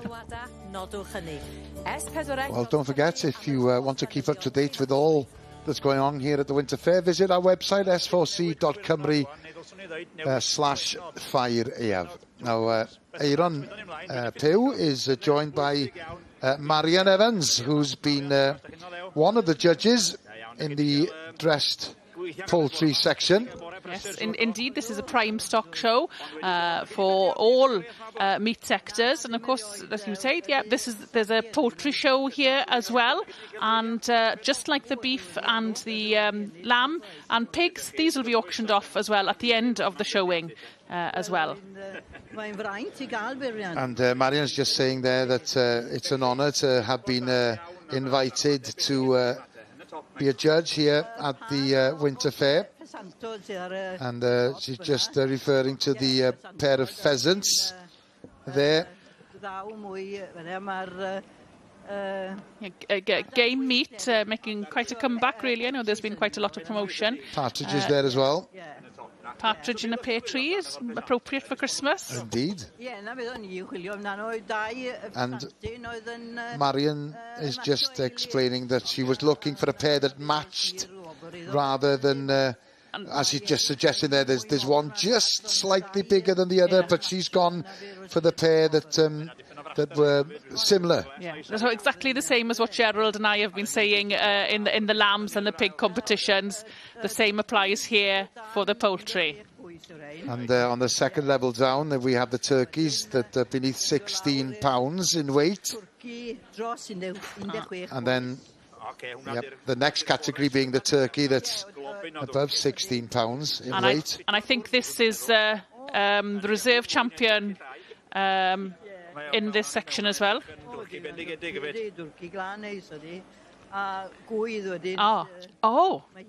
And the champion, then the overall champion of the poultry section is a goose. It's a goose, yeah. This is interesting. Marian just referring to the fact that it's been very well plucked. And unfortunately, it's the only goose here, but looks very appealing. Aaron is just saying, more often than not, we see the judges buying the produce that have come to the fore, and she's got plenty of her own at home, apparently. She just offered to sell him one as well. I hope she gets a good price anyway.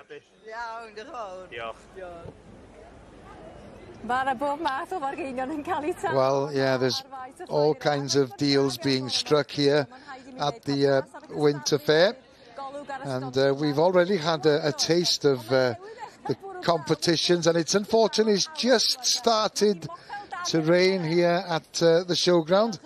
And Alex is going to give us the forecast. And as she mentioned, yes, I did say it was going to be a pleasant afternoon, but it's just started raining. It will clear. There'll be some bright spells, especially in the west. It's a bit cloudy here in Llanelwedd. And later this afternoon, the wind might get up to speeds of about 40 miles per hour. Temperatures, well, highest at 10 degrees centigrade. But tonight, it'll be dry and a clear night. But there will be some clouds around that you can see, and it'll be quite cold, temperatures ranging from 1 degree to 4 degrees centigrade. It'll be a frosty morning, but it will be dry, drier than it was this morning. It'll be a bit colder. It'll be about 6 to 7 degrees centigrade and light winds. And then tomorrow night, it'll be quite cold, and it could be a bit more wintry come the end of this week. Yep, it's umbrella time. And Mia just asking Alex if she's had an opportunity to wander around the showground. And as Alex said, you're spoiled for choice here because Welsh produce, the food and drink. A lot of stalls, of course, preparing or selling, rather, loads of Christmas gifts as well. We're going to take a break for the news headlines, but we'll be back shortly.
Pnawn da. Mae angen eglurder ar ddyfodol cadeirydd S4C tu hwnt i fis Mawrth nesa mor fuan a phosib. Dyna sylwadau cyn gyfarwyddwr cyfathrebu corfforaethol y sianel Gwylio a raglen dros frecwast Radio Cymru y bore yma. Y mis Mai fe dechreuodd ymchwiliad i honiadau o fwlio a diwylliant o ofn o fewn S4C. Mae'r cyn brifweithredwr Sian Doyle wedi beirniadu ei diswyddiad ac mae S4C wedi cael cais am ymateb i sylwadau Gwylio. Mae disgwyl i Israel a Hamas gwblhau rhan olaf i cytundeb cadoediad gan ryddhau gwistlon Israelaidd o Gaza a charcharorion Palesteinaidd o'r carchar. Yn ôl adroddiadau, fe allai'r ddwy ochr fod yn agored i'r posibiliad o ymestyn y saib fel y gall rhagor o wistlon gael ei ryddhau.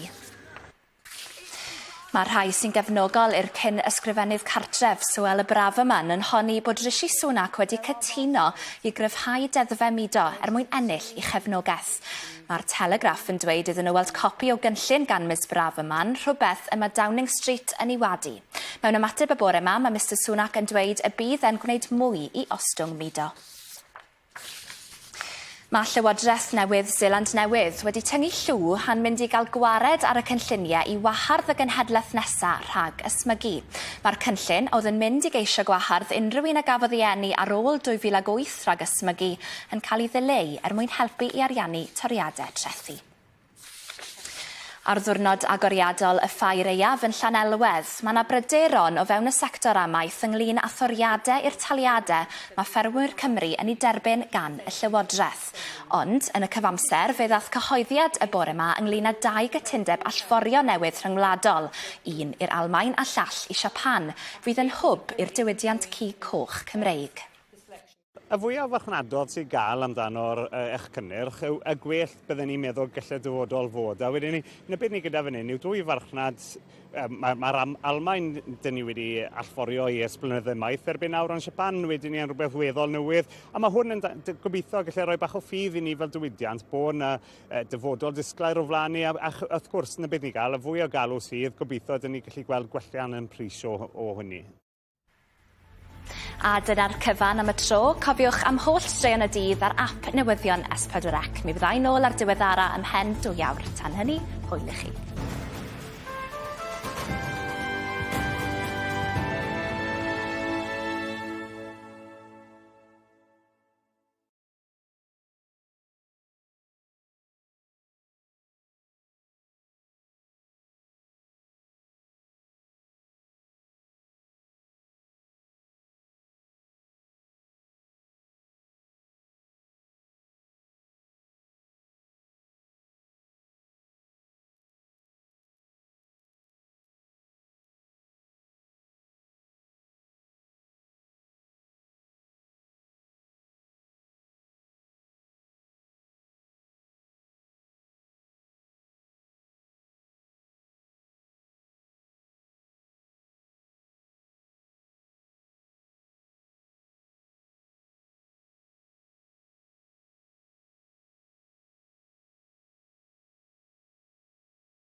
Mr Llywydd President, distinguished guests, ladies and gentlemen, croeso cynnes i chi gyd i sermoni agoriadol Ffair Aeaf 2023. Today, tomorrow, 700 million people will wake up and go to bed hungry. As food producers, we have the absolute honour to touch more lives than any other profession on this globe. We matter in this society, we matter in Wales, and we are an incredibly important rural community. And I will finish off with a little bit of Welsh. I am learning Welsh. It's my show or ago. Joio.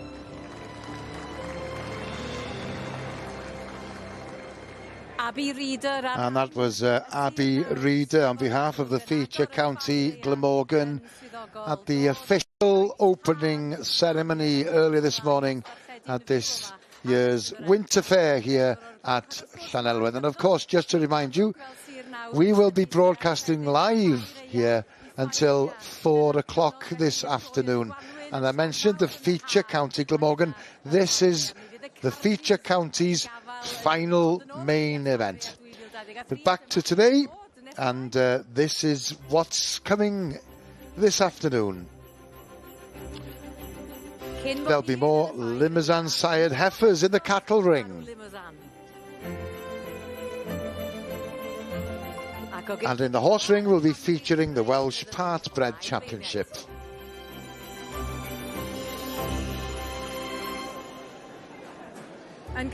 Well, of course, tomorrow in the cattle ring, it'll be the auction, and our opinion poll asking what price do you think the Supreme Champion will be sold for. Well, you can see 46% of you have gone for between 7,500 and 10,000. If you want to take part in that opinion poll, then visit our website s4c.cymru/Ffair.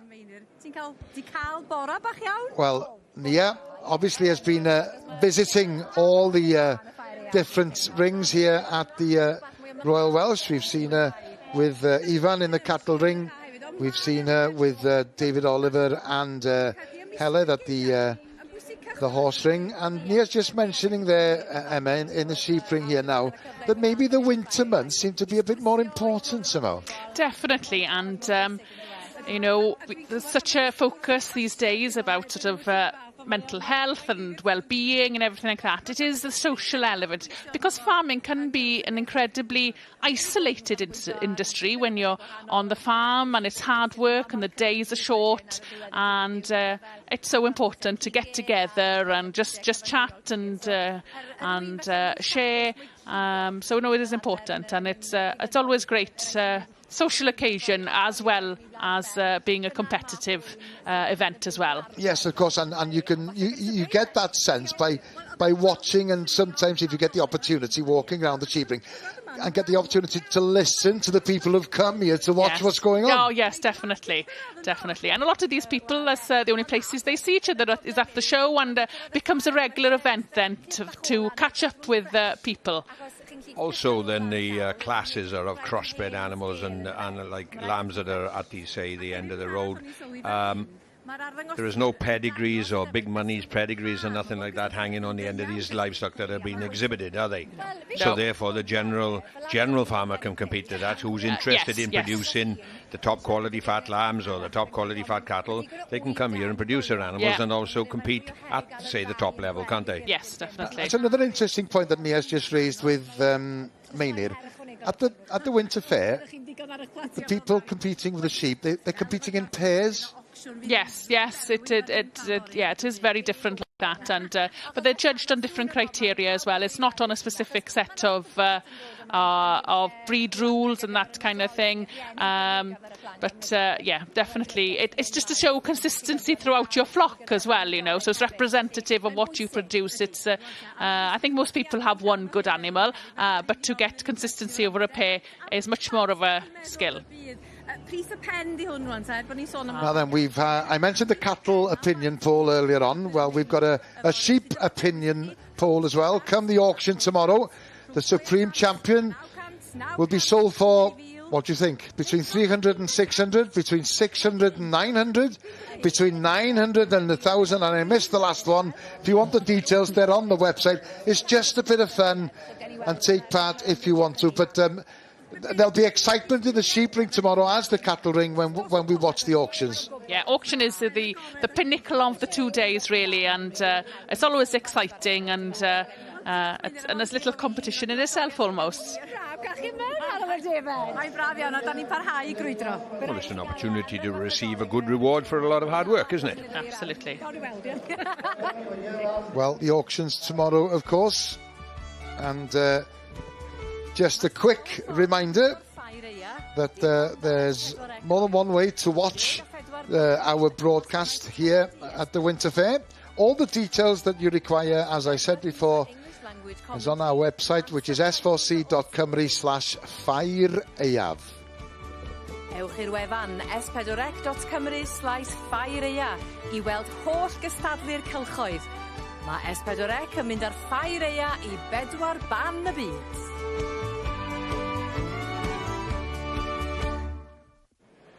Well, croeso nôl I... Right, let's head straight back to the cattle ring and join Gerald and Emma. Yes, and we're in the, excuse me, another section of the limousine side heifer competition, and Mr. Scott is continuing on his task. Yes, we're in the third section now, Gerald. So the weights are ranging from the lightest, from 572 kilos, to the heaviest at 602 kilos. So quite a jump from the first section that we covered this morning. And as I alluded to before then, we have a mixed colour range. I don't see too many orange, or say, I'm not too sure, what would you say, yellowish orange colour. Would she have a bit of Charolais breeding back in there, or a bit of blonde or something? No, I would probably think that she may well be out of a Charolais sire cow or that. And I did actually notice a little white spot on her forehead, so Charolais often across will throw that sort of scenario. Yes, so I would suggest, but she obviously is side by the limousine bull, so we all have different opinions on what type of cow will produce the correct animal for these shows and that. So it's nice to have continental blood mixed up in Charolais, Belgian blue and blondes and whatever, and they all have their different characteristics. But the limousine Siam works well on some cows better than others. Absolutely. The black influence is always usually a sort of a guarantee that it's come from a Belgian blue cross cow. Yes, yes. That's something quite interesting with the Limousin. When you cross them, they are a red-coated breed, which they're used so much on dairy cows, which are generally black and white, and often they will throw black calves then as well. So it is the whole crossing and genetics can be very interesting. These suckler cow numbers then, and speaking from my own personal thing, that we went down the road of trying to produce these top quality cattle and to be able to go compete for us, hopefully to sell them to compete in the show rings and whatever. There is an awful lot of work and an awful lot of risk. The cost behind maintaining them particular cows in the start is great, whereas perhaps the odd half-bred cow will survive on less fuss than, let's put it like that. Yes. Plus the fact then, the further, well, it's common sense, the further into the beef you go, obviously you do reduce the milk that they will produce. That's it. And therefore the half-bred cows, half-bred Frisian cuss terminal sire of a beef, will produce more milk, and therefore the animal perhaps will not require so much bagged food then. No.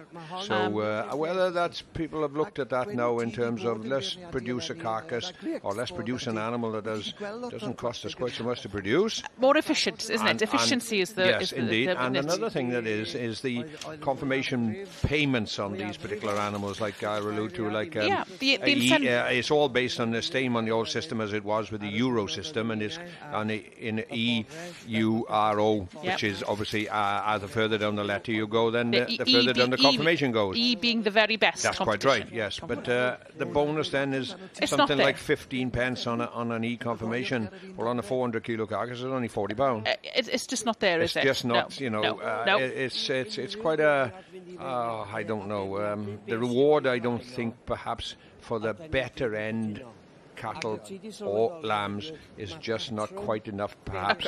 So, back to the point of an R confirmation animal it's all based on, so you might as well try and produce an R confirmation animal that is going to tip the scales. Yes. Easier to get to the target of where it should be, and cost less to do so. Absolutely. but still, from the fact is that if you walked in the ring in front of Mr. Scott with an R confirmation animal here now, he'd probably just take one look at you and say thank you very much, but no thanks. Like, isn't it? So, I don't think if I took one of even my very best bullock from home now, it wouldn't match up with these. But no. Quite a funny scenario then in terms of like I don't think that'll ever hit the show ring. Is that facts and figures will never ever come into it. Mr. Scott here has only got a visual assessment of what he's got in front of him, and he has to assess which is the best animal. In the pedigree world and at sales and that they're not shy of announcing the fact that their animal is of high EBVs and that now or whatever, which of growth rate and weight gain or whatever. That will never, I don't think, ever get to the commercial ring which we're featuring here today. No, because it's...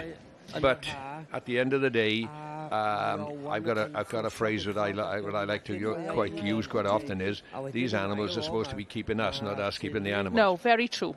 No, that is true. Therefore, I believe that a lot of these showmen that have purchased this animal somewhere along the way from somebody else, and this is their hobby as well as showing, as well as winning the prize. Yes.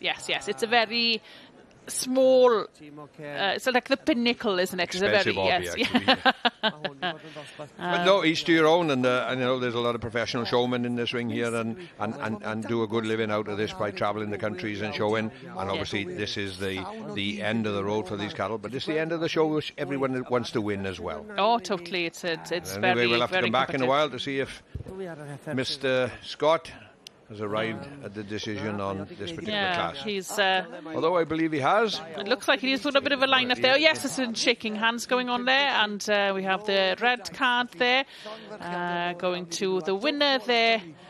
Can't quite see the number, but I'm sure we'll catch up with that winner later on. And we'll stay with Gerald and Emma because we're heading straight for the sheep ring. This is the class that we saw the start of earlier on then, the Suffolk sired out of a Mount Welsh ewe or a Speckled ewe, and cracking pair of lambs at the head of the class there. A wedyn, yn ail, mae dyn ni Williams a Elizabeth Rees. He's gone professional now, they don't wear the badge, they've got the professional numbers printed, look. In second place is number 376 anyway. Yeah, 373 took the first place, which is from Daniel German. We've seen him here plenty of times in the Winter Fair in the past, and I'm sure he will have a troop of pairs here across all of the sections. And... yeah, second year in a row that he's won this. Maynard has just said on the Welsh broadcast, and she's just going to have a word with the winner now. Second year in the running? Yeah, second year in the running in this class.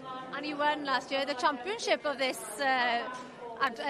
section as well? Yeah, this pair of lambs last year went into the championship, so we'll wait and see tomorrow. Well, you're a step closer already. Yeah. You got 18 pairs in total?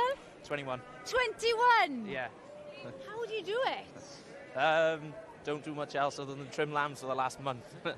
You're fed up with them by now, I'm sure. No, this is what I like doing, so it's good fun to me. Why do you enjoy doing this? Oh, I just like altering a lamb, start trimming him, he's got a lot of wool on him, and then turn him into something we can show, well, what I think is a show lamb. You've got 21 pairs here. How many lambs did you have in the shed feeding? 72. Wow. That's fantastic. Yeah. A lot of work. A lot of work, yeah. There's been a lot of work this last 4 weeks with them. Have you got a lot of people helping you? Not a lot, no. You haven't had much sleep recently then? No. Well, good luck. Well done you. Winning a red card is fantastic. Yeah, ideal. Good luck. Thank you very much. Cheers.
Dosbarth cynta, y rhan fridiau. Welcome back to the Royal Welsh Showground, this year's Winter Fair, and we're going to head off straight to the horse ring, and here's Rachel.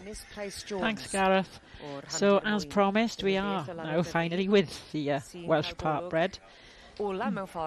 And this is class 175, which is the colt Gwylio gelding foal, and not to exceed 14.2 at maturity. So we're looking at the small partbreds here. An excellent entry of 33. Good number forward as well. So, close-up of our judge there, Mr D. Price Jones from Llandyfri in Carmarthenshire.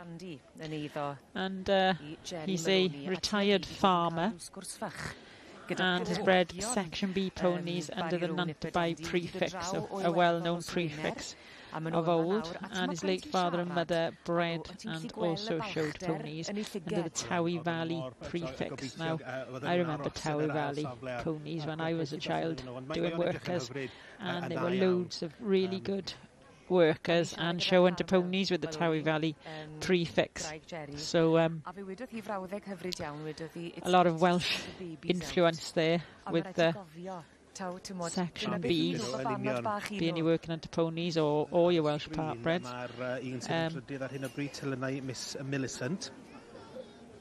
And Towie Valley Chiffchaff, that's a pony I also have heard of in my youth, and Mr D. Price Jones was the jockey of Towie Valley Chiffchaff at Horse of the Year show when it was held in those days in Wembley.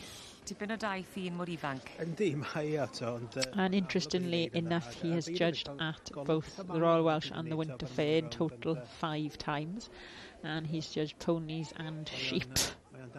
And he's also judged the M&M final at Olympia. An active judge on the BSPS panel, Ponies UK, and judges show ponies, mountain moorlands, Section B's, partbreds, and also riding ponies breeding. So it looks like this is the final walk round, and he's got a result.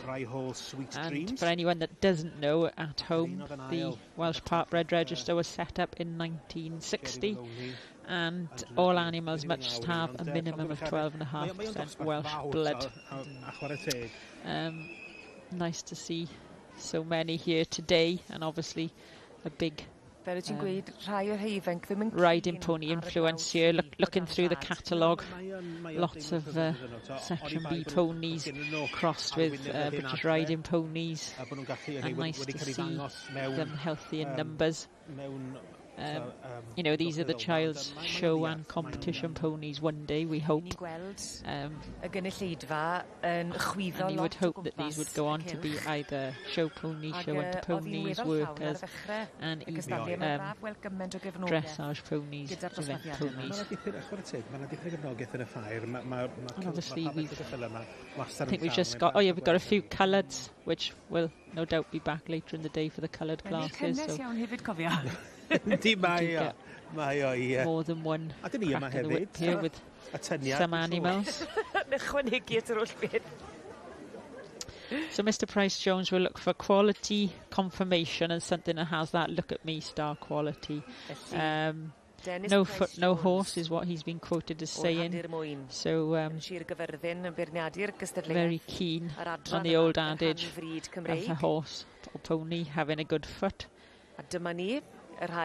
which I think in the winter many of us do appreciate with the wet winters we have and the foot problems we get. So it looks like we've actually got a 2072, the winner there, which is Joanna Adams, Tanned Ridge Songbird, handled by Simon Charlesworth there, well-known in-hand producer, picking up the in-hand Price Family Championship at Hoynes this year with the in-hand Hunter. And no stranger to the in-hand world, and an accomplished jockey as well. So we can just pick up 2090 there in shot. The third priced pony, which is Barry Row Nipper Dandy, and I'm afraid I can't get an angle to get the second. So 2072 Tandridge Songbird with Simon Charlesworth belonging to owner Joanna Adams, and we will see that pony back in the championship later on, hopefully.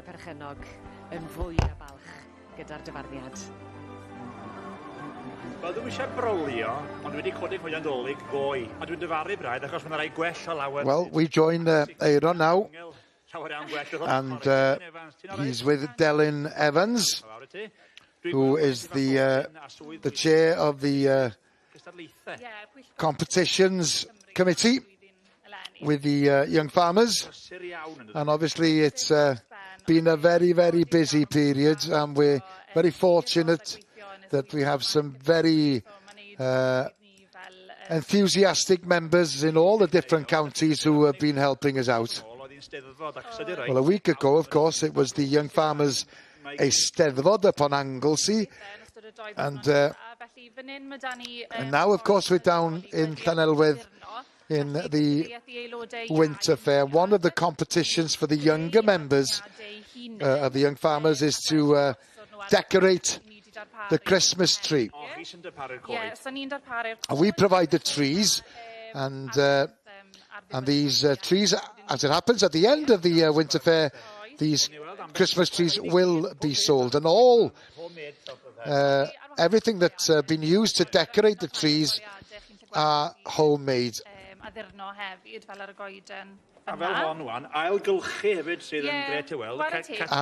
recycling has been an obvious theme as well with some of the decorations. And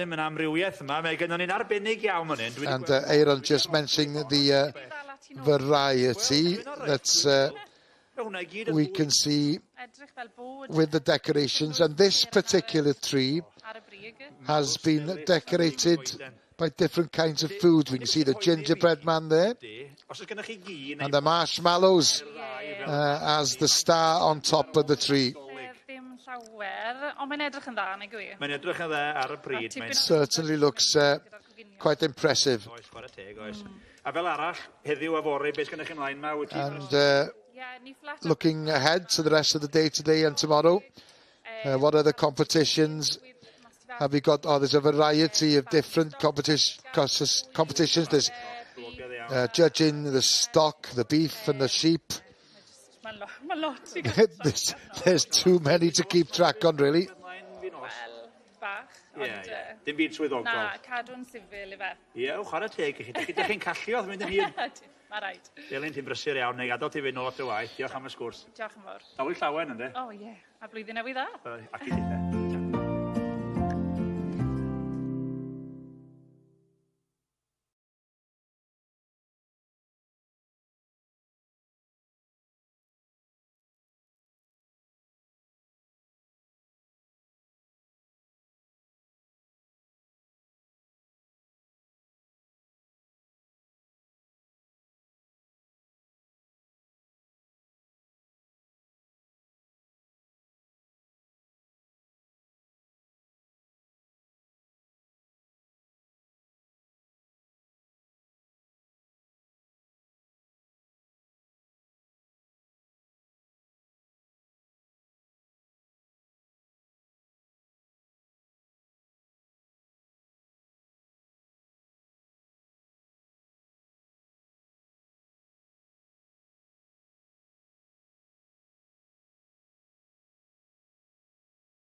Wel, parhau mae'r cystadlu. Welcome back to the Royal Showground as we bring you the very best of what the Winter Fair has to offer. We're heading straight off to the cattle ring and we'll join Gerald and Emma.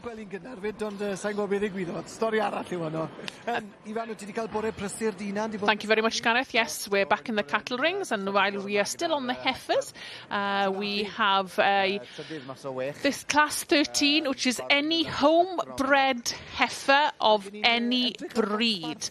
So, as you mentioned earlier on, Gerald, often these competitors here will have bought in a show potential calf or animal, but this class is for an animal that has been bred by the exhibitor. Yes, and obviously we see the blue and limb influences strong in this particular class. Yeah, well, it's for any breed, so they could be a purebred animal or it could be a crossbred animal, indeed. Yeah, very eye-catching, the black and white there, yes, isn't it? Indeed, yeah, very nice heifer. Yes, something different. We haven't seen that. There's the heifer that he's actually, sorry, he moved on now, but the heifer that he was examining then, the red heifer, that heifer there is carrying down, and I mean, what they call that second thigh, exceptionally good, isn't she? Yeah, so it's not just meat around the backside, so to speak. It is the meat, then the shape goes all the way down to the joint, isn't it? Carrying down, and that black and white heifer in there. Yes. Carrying down excessively well, to be fair. Yeah. I would quite confidently to say this when heifers are finished, they would be of the E confirmation, and that E obviously is Europe, but it also can be used as excessive, can't it? You know? Or excellent. Excellent. Oh, I never thought of that one. Yeah, fair comment. Yeah. No. Good heifers, aren't they, to be fair? Four very nice heifers. And absolutely. Each individual producer there, like I say. Yeah. Perhaps then, I'll go one step further maybe, the all these guys then probably kept an heifer that they've been showing prior, and perhaps this animal is out of a past show cow Could that have they been, didn't sell or something like that, and obviously they're trying to breed, because a lot of these animals in front of us here are out of exceptional shaped cows. Anyway, not just out of a box standard half-bred cow, they're out of this one here now is from David and Alaw Evans, and it's interesting, it's a Limousin sire out of a British Shorthorn cross cow, and we can just see that little bit of roan, aren't we? Yeah, fair comment. She's come out with exceptional shape out of although the Shorthorns are probably one of the most muscular native breeds then. And improved as well. Yes, they indeed, have come up. Yeah. So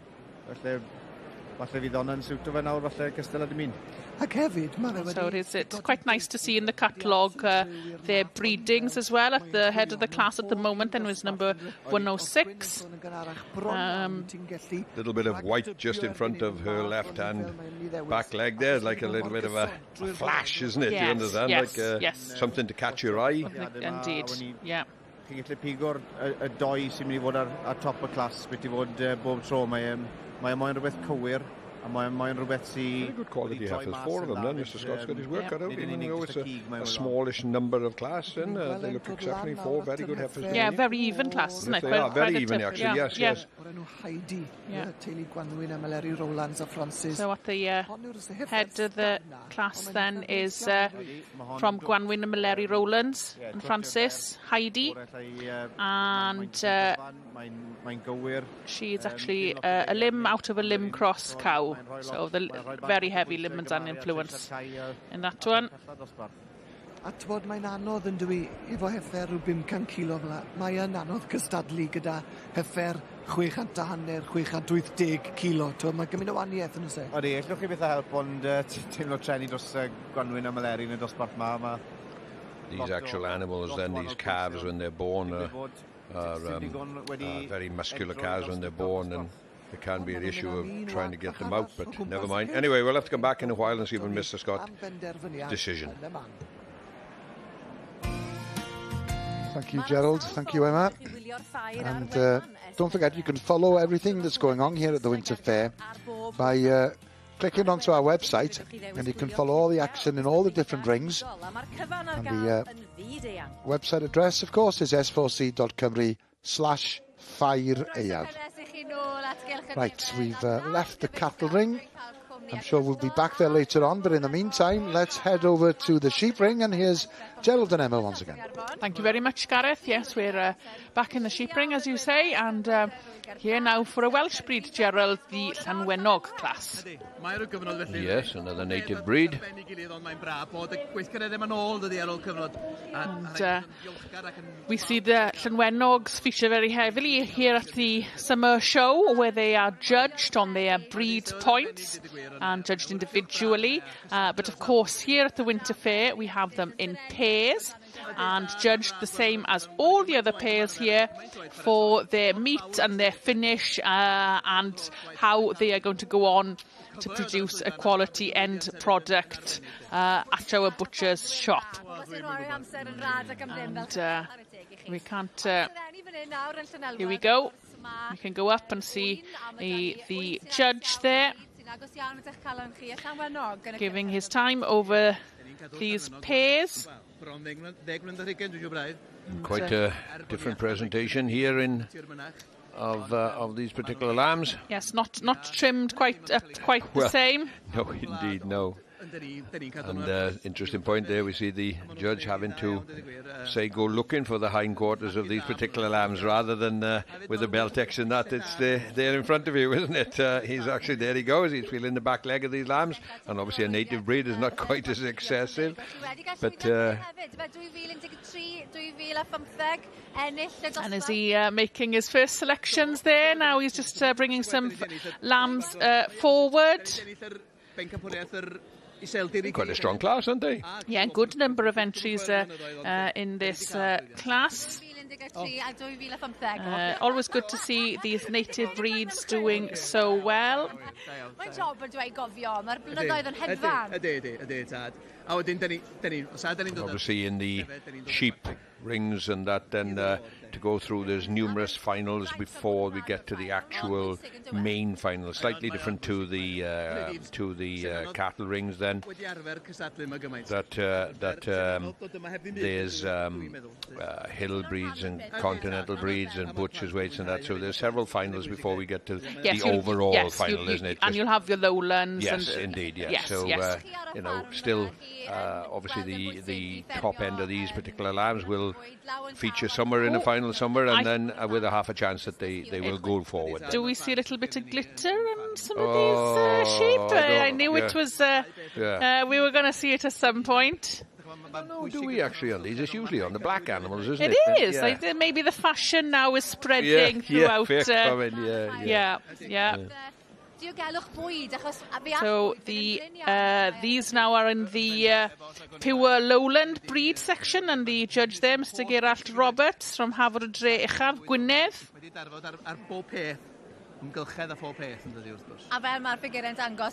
There we go, looks like he's having a bit of a line-up there. I can't quite see, is that 706? 706 at the head of the class at the moment, I'd say.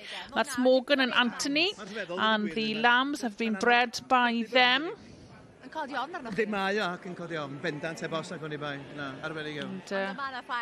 There we go. Just there, as you mentioned, Gerald is going in, checking that loin on those lambs, and looking for the back end again. He'll come back a bit later on to see where he's going to give the red card to. Well, mae'r shed wartheg ma yn orlawn. Yes, we'll return to the sheep ring for the conclusion of the class later on, but it's well, there seems to be more people gathered around the cattle ring this afternoon than there was earlier on, and we'll rejoin Gerald and Emma.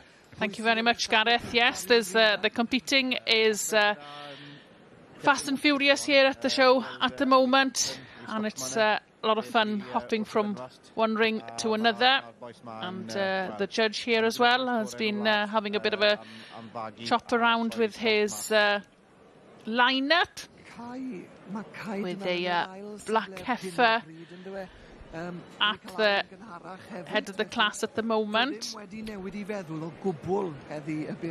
Mr Scott has is responsible for judging all heifers in the show this morning here in the Winter Fair, and then we will see the steer competition start later on with a different judge. So I think I'm right in saying that Mr. Scott is drawing to a close for his job for today. And I must commend him on doing his work. He's swiftly gone around his work, to be fair, efficiently, yes. And he seems to be doing everything very fairly, and yes, obviously knows his own mind and what exactly he's looking for. That's quite correct.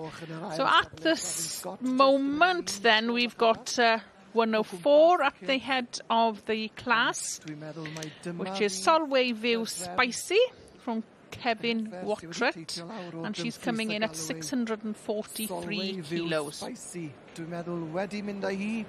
I would say the black is black on her, isn't she? Isn't she really dark? So, anyway, it looks as if Mr. Scott has made the decision, and it is Sylwebaeth that has come to the top.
Welcome back, and as you can see, Nia is still in the food hall, and with the co-wine section, and this particular stall is named the Happy Hedgehog from Llandudno originally. I've got everything you can imagine because it's good for you, but it's also lovely and tasty, so it takes your food better. Balsamic, that must be your favourite because you've got loads of them. Well, the strawberry balsamic, I started off with a strawberry balsamic, and this takes between 2 to 4 years to make by turning it twice a day. Oh, I don't have a life and I'm going grey. But when that won the gold medal, the 3-star, I was like, yes, I was onto something. And then my raspberry balsamic, that got the silver medal. So that was a real punch in the air. You were a happy hedgehog. I was a very happy We could get these online, I guess. Yes, you can. That's good to know. Well, have a great Ffair Aeaf. Thank you very, very much. Thank you. Mae David James yn fan hyn. And from the Happy Hedgehog to David James from Cardigan. And he's here for the first time with Cardi Bay Bangers. He's part, of course, of a family business that goes back quite a while. He's the 3rd generation of the Dewi James Butchers family in Newcastle Emlyn and Cardigan. And David had seen the opportunity of a new business packaging his sausages. Felly, ni sy'n methu dod i'r siop yn Aberteifi brynu'ch salsig chi. Dyma ni rwan. So, obviously, if we can't visit the butcher shop in Cardigan, then is there any chance of us being able to buy these sausages online? Not yet, but if you put a good word in for us, then it might be something that we will venture into in the future. And as you can see, there's the pork and hammer, the Welsh banger, pork and leek, and the original banger, which is their signature sausage, and the red hot chili banger, and a chipolata. Ti'n gwybod bod galw am salsig wedi becynnu fel hyn? Ti wedi bod yn gwneud ymchwil, a dyna mae Cywain yn helpu cwmnïau i wneud, wrth gwrs. Well, David, after a period of doing some research, came to the conclusion that there was a gap in the market for our sausages. If you look, for example, at other countries that within the UK, they have quite a few different regional sausage producers that have been sold in the supermarkets, but in Wales, there's only one company that sells in the supermarkets, which is Edwards of Conwy. So there is an opportunity there. And Edwards of Conwy, based in North Wales, and we are obviously based in South Wales.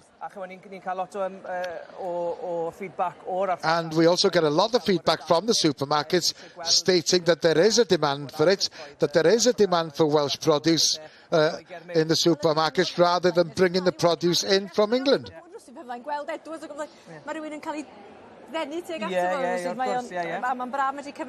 Yeah, just saying that you look forward to seeing the produce in the supermarket so that we would be able to be in a position to support them. So this brand was launched about 6 months ago in the Royal Welsh, and it was a bit of a learning curve then, to be honest,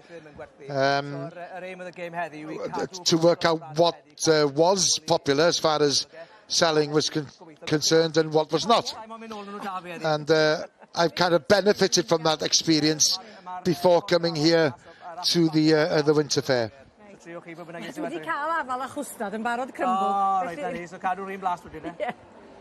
Well, as Nia earlier on had the apple and crumble, apple crumble with the custard, she's gone for the apple banger.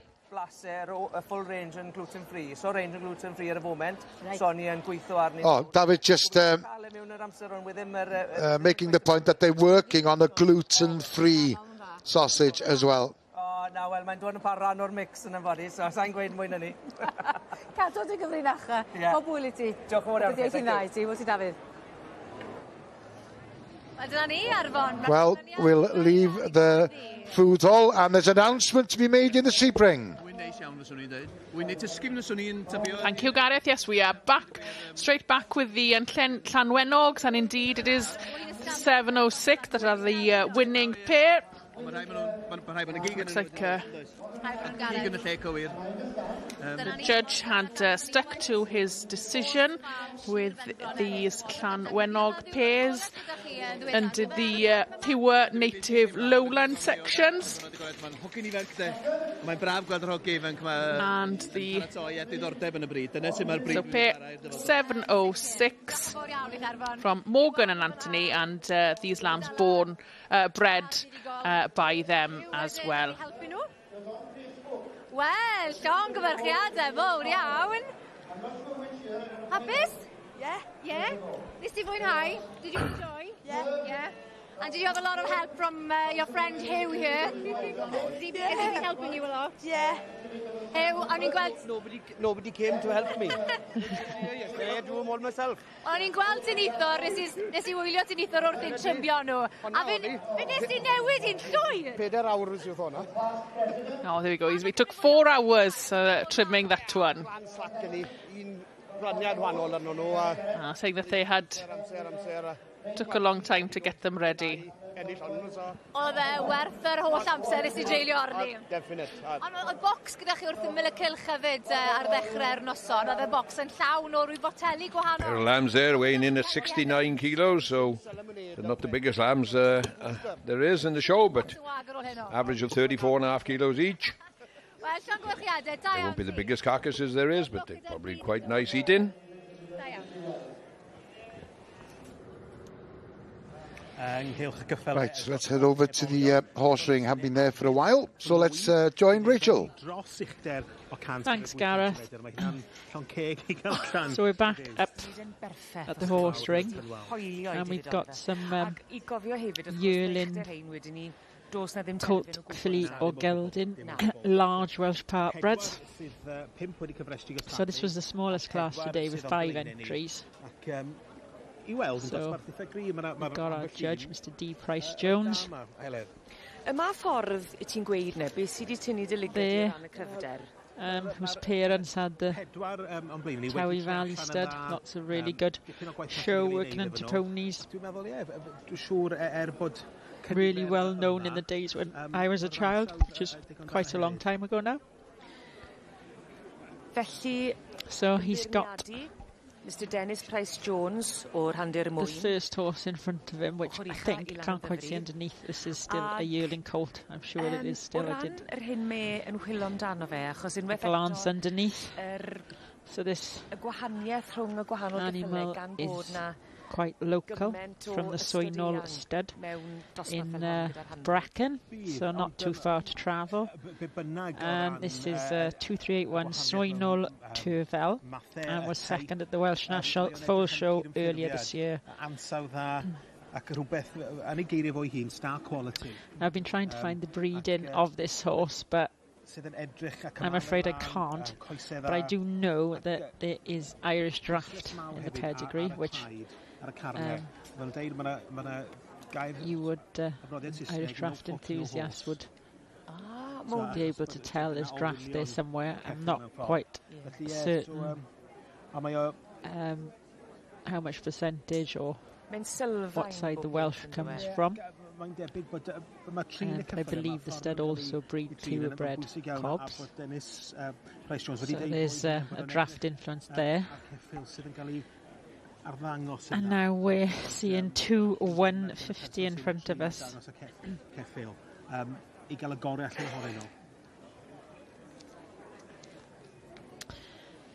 And this is Llanfeino Dancing Diva. And this is by Hollyland Donovan, which would be a coloured sport horse stallion, quite a well-known stallion in this area of South Wales, being used quite a lot, producing good stock. And this belonging to Heather Probert. What's interesting with these Welsh partbred classes is the vast sort of range and diversity of different types that you can get. Maybe not as much in the smaller under 14.2s, but with the over 14.2s, I find them really interesting in that there are so many types. I mean, we've got the hunter type at the top of the line. You may well come back for the sport horse class tomorrow. And then obviously we've got your coloureds, which again at somewhere like this have two classes. So in front of us now 2, 3, 7, 2. I'm afraid. I'll try and tell you the breeding of this, but they've jumped out of order in the catalogue. 2372 was Dawn Lee's Radley Sweet Fun. This by the Longhouse Florentino. And that will be back in the coloureds later. And 2187 in front of us. And this is Sarah Friswell's Heathwell Jubilee by the Scoundrel. So as I was saying earlier, interested in different types. We've got a coloured sort of coloured traditional. Obviously you'd get coloured traditional and coloured native types in here with the Welsh influence. I myself, when judging colours, quite like the native types. I do like a coloured cross with the Welsh cob. I think that makes them sort of stand out in the Welsh, in the coloured classes. Gives them that bit of movement and that bit of quality throughout their head, in my opinion. So it looks like the initial pull is staying as it was. We've got the winner there, the yearling colt, Swynol Terfel. Swynol Terfel. Royal Duke. And as I said earlier, I mean, you can see the Irish draft influence in there, but I'm sorry I can't tell you how much and what the Welsh influence is. And then Llanavoy Dancing Diva picking up second. Allan o'r march Holly Land O'Donovan ar gaseg Llanfaeno Goldilocks.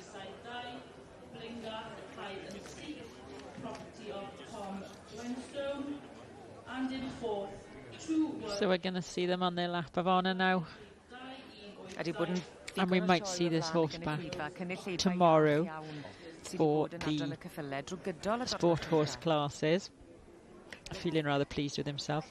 Interesting, I was saying earlier, this horse with cob and Welsh influence in his breeding, how well they've kept his coat for the time of year. Obviously being a colt, yes, he would be obviously in a lot, but a really good coat there. So we'll see him back for the championship a bit later on.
Welcome back to the Royal Welsh Showground here at Llanelwydd, and the first day of this year's Winter Fair.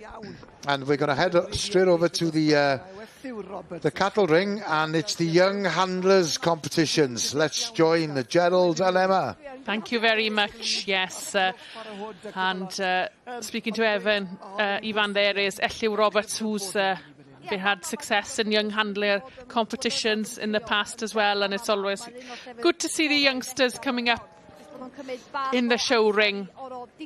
And these youngsters are the future of the Winter Fair and the summer show, and to take the tradition of showing animals into the future. As I alluded to in the start of the programme then, I was really pleased to see so many young handlers and that handling their livestock and brushing and washing when I was lucky enough to come down through the lines there this morning. And here we see 12 young handlers out in the ring there plying their trade. And obviously these cattle and animals are turned out to perfection right in front of the judges' eyes and in front of all the people that are in the grandstands. So as we say, that there's a young animal that needs to learn the trade of being showed, and it's also the people that are handling them needs to experience the pressures and the crowd on top of them, looking down on top of them in the actual show ring. And the judge there, Andrew Phillips from Windsor Farm in Pembrokeshire. He's an experienced stockman and showman himself. And in the young handlers here, Ems, then I'm right in saying then that the judge obviously will be judging the animal and that, but more he's interested in is the stockman's questions that he will be asking this young man in view here at the moment. How is he arrived here at the show? How much work has he put into him? How has he fed the animal? How is the animal bred? And there's the young man then showing to the best of his ability the animal to impress the judge. Yes, absolutely. It's not just turning up and taking hold of that halter. He'll be looking to see their knowledge base and everything like that, as well as the ability to show in the ring. Because obviously then, I know we're jumping the gun a little bit perhaps, but like the future champion of the show could be presented in the ring by somebody that couldn't handle it or answer any questions, wouldn't win a prize, would it? No. So it's down to a combination here of a young person showing to the best of ability, telling the judge, and the judge will obviously be impressed with some of the answers that these young people give him.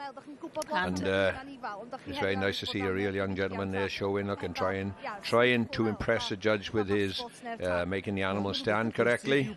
Yeah, and it shows that he knows what he's about, and obviously the judge will now ask questions and see if he can assess that the young man knows exactly what he's about. So this young man here is Harry Stamp from Somerset, and indeed there are a few rules to this competition, and handlers must be between the ages of 14 and 26 years old on the first day of the Winter Fair. All heifers and steers must be 426 kilos or over. So they're quite large animals. They're for quite these young large people to handle, animals. aren't they? Yes, absolutely.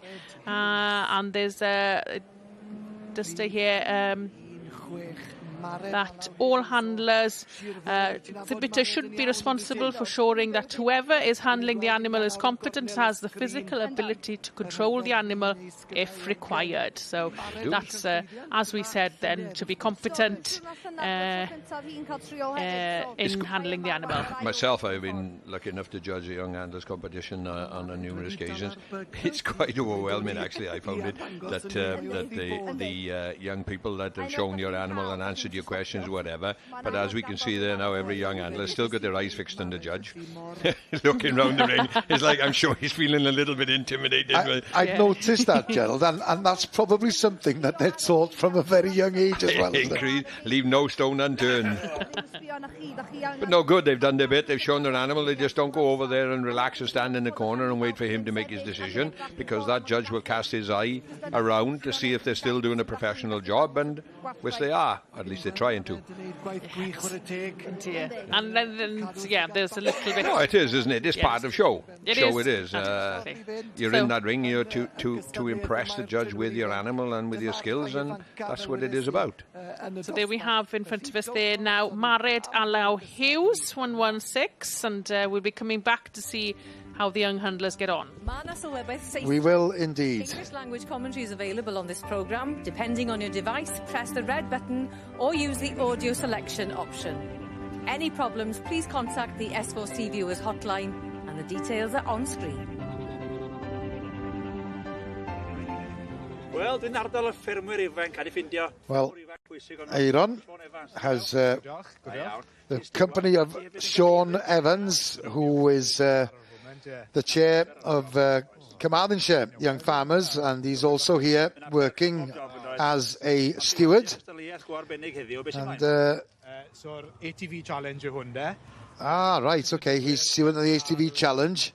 Goffo wneud safety checks gynta ar y beic. Maen nhw'n cael cwpl o gwestiynau i llanw mewn. And it's a skill-orientated competition, as well as having the knowledge about the health and safety elements, of course. Mae fe'n dal a lot yn nhw mas. Maen nhw'n anghofio lot o pethau bach. And as Sean is explaining to Aaron, it's the finer details that sometimes differentiates between who comes first and who doesn't. Health and safety, elf and safety, diawan, am Sadolig, and then mae wahanol, dydy. Aaron should be a comedian.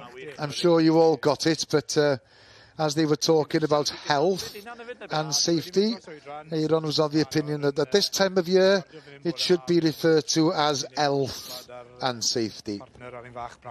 Boom, boom. And they're just talking in general about the benefits of coming here to the Winter Fair. Anybody who's in a bit of a predicament as to what they should buy the people for Christmas, there's plenty of choice here at the Winter Fair, of course. Yeah, dim chi ffermwyr yn jump off y beic a gael ei redeg. Ie. Ffordd allan, diwedd a hi. Gwych. Sean, diolch am esbonio'r gystadleuaeth, a pob lwc efo dy swydd fel cadeirydd. Diolch yn fawr i ti. Sa'n bartis dolyg efo Sir Gar? It's Queen's Ball yn un awr. And Aaron's just asking Sean if there are any Christmas celebrations to be in Carmarthenshire, as he is the chair. And also asking, is there room for the old fogies such as myself? Well, we're back in the cattle ring, and Emma, you mentioned Allow earlier on when we were here last, and she's in a prominent position here. Yes, it looks like she's at the head of the class at the moment, with Harry Stamp from Somerset second, and I can't see further down the ring at the moment. So,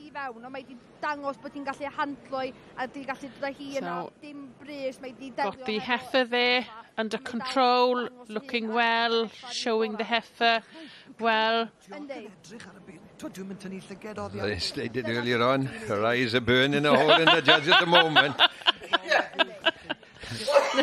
I don't know, she could be quite intimidating the way that she's looking at him, actually. It's almost like a staring contest, isn't it? But you can I think it's going to work. I think it's going to work. But you can see the determination as well, and because, you know, it's quite interesting. She's even following him now, look, indeed. Esill was just mentioning to Ivan on the Welsh broadcast there that sometimes you spend so much time looking at the judge, you forget to look at the animal. So there we go. Andrew Phillips from Pembrokeshire there, who seems like he's come to his decision. We've got the cards there ready to go out. But congratulations to married Allow Hughes from Ynys Môn. Well worth the trip down.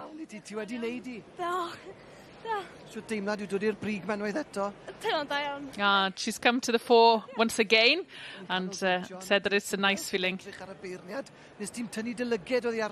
And Ivan is just emphasising there. Yeah, she said exactly what Gerald was talking she about. Just said it's important to keep an eye on him, she said.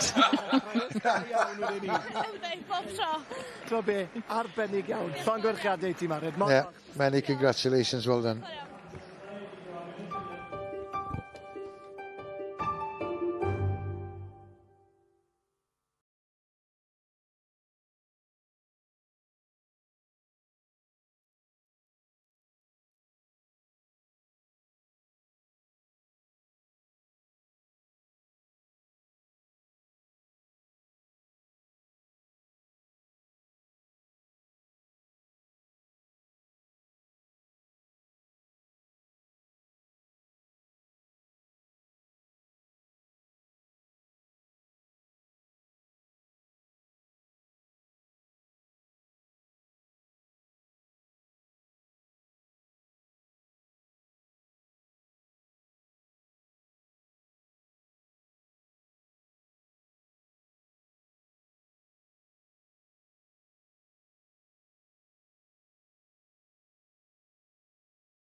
Croeso nôl I chi. Ydych chi fel melyn neu glas? Welcome back to the showground here at Llanelwydd. And, well, we did mention earlier on that it was raining, but the rain is gone. It's busy, as you can see. And, of course, if you're thinking of coming here to visit the Winter Fair, then just a reminder that if you were to come here after 4 o'clock this afternoon, then the entry price would be £5. So it's cheaper than it is going to be, or it has been during the rest of the day. And of course, Nia's just reminding everybody that we are live here on S4C until 4 o'clock this afternoon.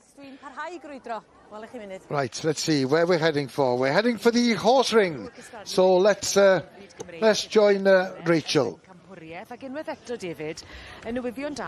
Thanks, Gareth. So we're back up in the Welsh Parkbred ring, and we've got the Welsh Parkbred Championship in the background. So we will hopefully get a better look. So here we are. So we've got the Welsh Parkbred Championship under Mr D. Price Jones. Yndi, a mae hynny'n neud i'n adran eitha diddorol mewn ffordd, achos rhanfyd Cymru. And as we said earlier, he's bred Section B's under his own Nantabai prefix, and his parents had the well-known Towie Valley stud. Mae bob un yn gweld o beth sydd gynnon ni, ansawdd a quality, a star quality o Dennis He's had all types, pure Welsh. Ponies that have gone on to be workers, showing to ponies and competition ponies. So there we've got the large Parkbred winner, and that is, lost his rosette there, and that is Eirik Einan's Hatterall Strumblehead. I was saying that earlier on, how interesting it is with the Parkbred classes, the different variations in types and breeds. As long as they've got that 12.5% Welsh blood, they can be crossed with whatever you fancy. So the Erling Colt here, Swainall, Turfell, a bit of Irish draft influence in there with the Welsh, and the Hatterall Strumblehead, the foal that we saw earlier, would be by a Welsh cob, I believe, and out of show jumping bred mares. Not sure of the exact breeding, but they would have been show jumping competition mares. So I believe that's 2138 Rosedale Bermuda. Second in the small yearling class. So here we've got the small foal class, Tanbridge Songbird, belonging to Joanna Adams, handled by Simon Charlesworth.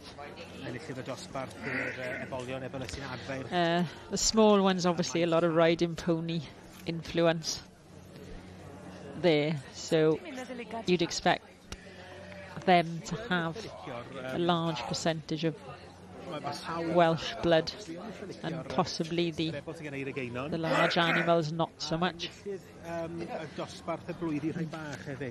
So this is the second in the foal class, 2099, which is Martin Sermon's Rye Hall Sweet Dreams. So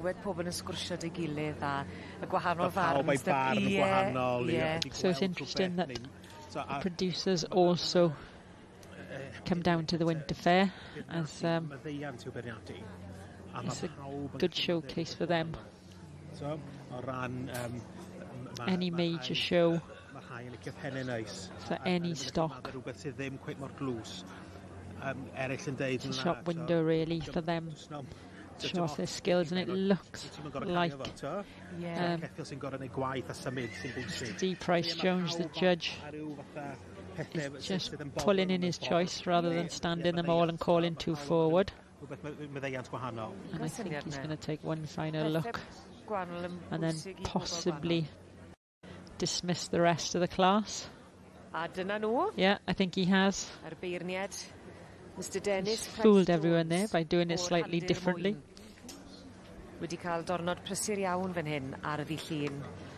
So a very delighted looking handler there, which is the champion being 2-1-3 Roast Euphoria. Sam McHale from Herefordshire. And that is the yearling winner from the small section. And then we've got the foal from the small section in reserve, which is Tanbridge Songbird. So interestingly there that he's gone for the two smaller sections of the partbreds, the yearling and then the foal, both riding pony bred. Well, champion in the Welsh partbred. So this is going to be in English, I think. It is, yeah, I can't believe it. Tell us a little bit about the filly. So I bought her as a foal. She's with me in Hereford, just home produced. Yeah, just my baby. Have you done much showing this season? Yeah, she's had quite a good season. She won at Bath and West. She was supreme Welsh partbred last weekend at Gwent. So she's had a good season. So what a way to finish 2023. Yeah, this is, I can't believe it, really. Oh, congratulations, she looks fabulous and Thank it's well you. deserved. Thank you very much. So nice to see their home producer taking on the professionals, and just proves that the amateurs have every chance. So there's our partbred champion, Roast Euphoria, and we'll come back to the horse ring a little bit later on.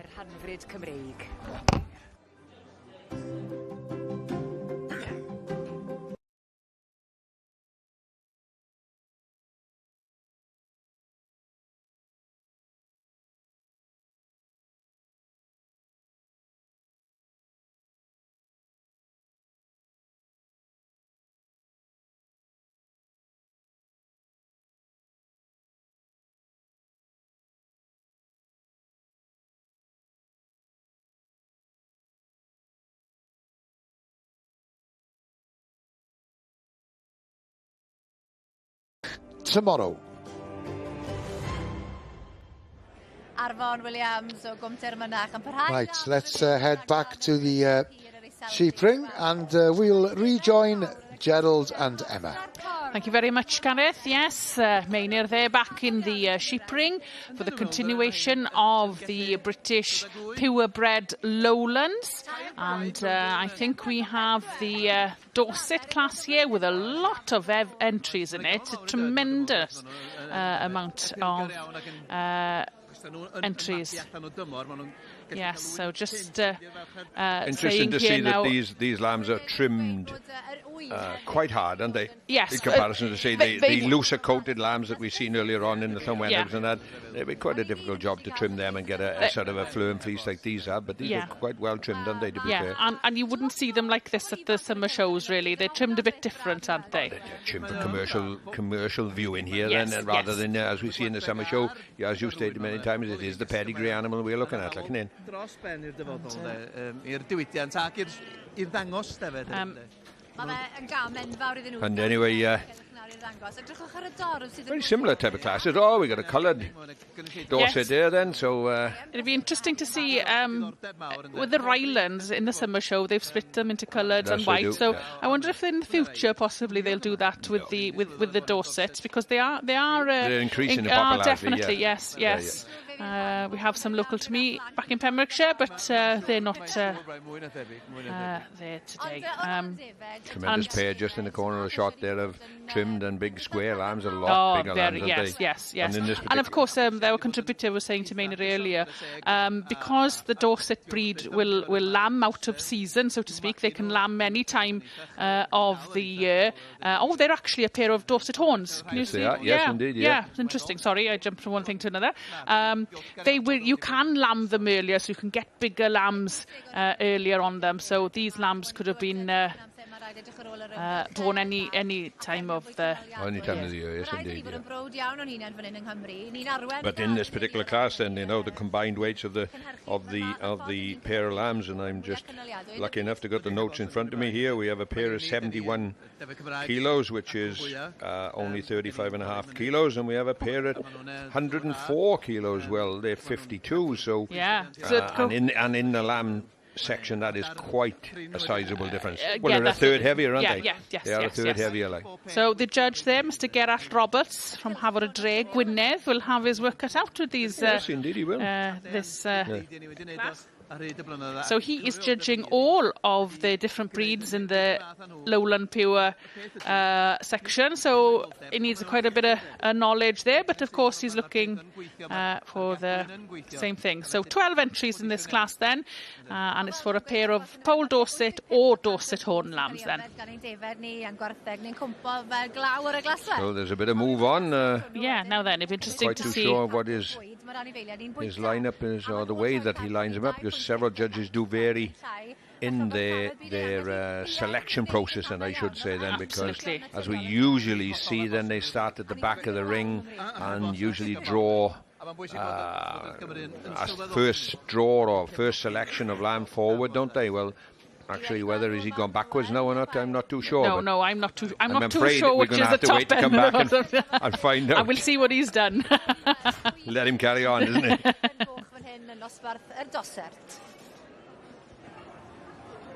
Well, we'll leave the sheep ring for the time being and join Aaron, who's with Wyn Jones, who is better known, I suppose, as the Welsh and Scarlet's loosehead prop. But here, of course, has been judging the Nature Lamb Breeds of Wales taste test. And obviously, before tasting, he didn't know which breed he was tasting or who owned that particular lamb. But it was the same chef who prepared the legs of all the lambs without any trimmings whatsoever. And as Wyn was saying, they're all very, very tasty, and it's the South Wales lamb that won the main prize.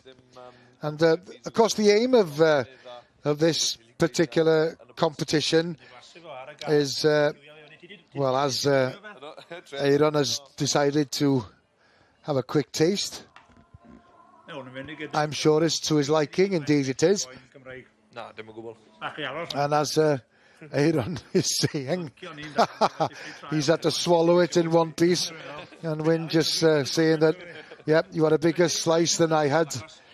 But to get back to the point they were making before, the aim of the competition is to help promote all the native Welsh breeds of lamb, and also to encourage more interest in the different tastes between the various Welsh breeds.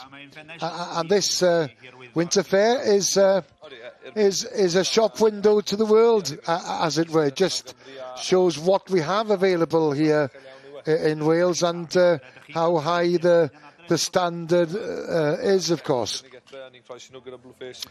And Wyn is a farmer himself, as well as a professional rugby player. And Aaron's just asking him, how much time have you got to farm these days? Well, every Wednesday and in the afternoons after finishing training. And Aaron just saying that rugby is important. And, well, having lost against the Ospreys yesterday, Wyn just mentioned the fact that, yes, it's disappointing, but we'll have to try and get back on the bus next weekend. And I'm just wishing Wyn all the best.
Croeso cynnes iawn yn ôl ato ni. Dwi bellach wedi cyrraedd stondin. Welcome back. And Nia has left the food hall. She's with the Meat Promotion Wales section at the moment.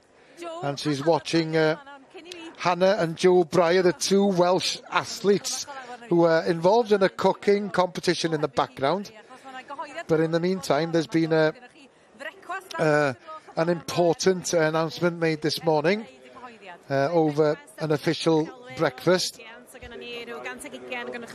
And there was about 120 members of the industry in the breakfast we had this morning. And there's two new marketing contracts have been announced.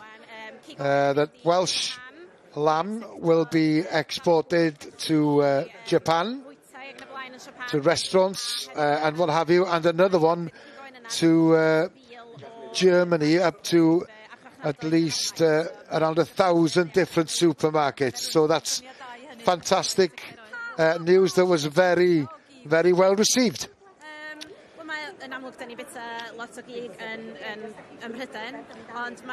Welsh lamb is very popular in Britain, of course, very popular in the European market, including Germany, as we've mentioned earlier, and France rather. So we obviously are promoting the selling of Welsh produce abroad, including new markets like Japan, of course. But back home, this platform is important to you as well. Yes, we can have discussions with the members of the industry, and as well as the public who come here to visit the Winter Fair. And of course, you are able to attract some of our well-known athletes. Geraint Thomas was here a few years ago, and today, of course, we've got Hannah and Joe Breyer competing against each other in this cooking competition. And Nia's just going to have a quick chat with Joe, who's cooking steak fajitas. Yeah, ni'n cael steak, ni'n cael onions, ni'n cael spring onions or peppers, and I just fry fe popeth lan a wedyn gobeithio bydd e'n edible. Joe just explaining that what he's cooking and hoping that it will be edible. And of course, as an athlete, he has to be very aware of what he eats. Protein, obviously. So fi'n gallu ymarfer ar safon uchel. Dwi'n gwybod bod chdi'n gystadleuol ar y track, ond da chi'n gystadleuol fel brawd. Now then, Joe, obviously you're competitive on the track. Are you competitive as brother and sister as well? Before Joe gets a chance to answer, she's going to have a chat with Hannah, who's obviously enjoying herself.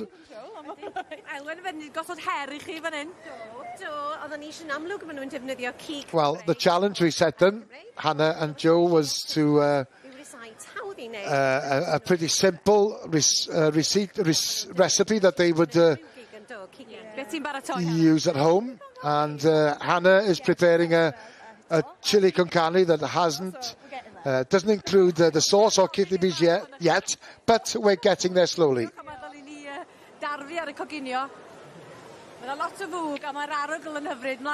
It smells very good, and we are going to head back to the cattle ring, and we'll rejoin Emma and Gerald. Thank you. Thank you very much, Gareth. Yes, we're now going back to the young handlers, and we had obviously split into two age groups. So we've had the younger young handlers earlier, and we've got the older young handlers now. As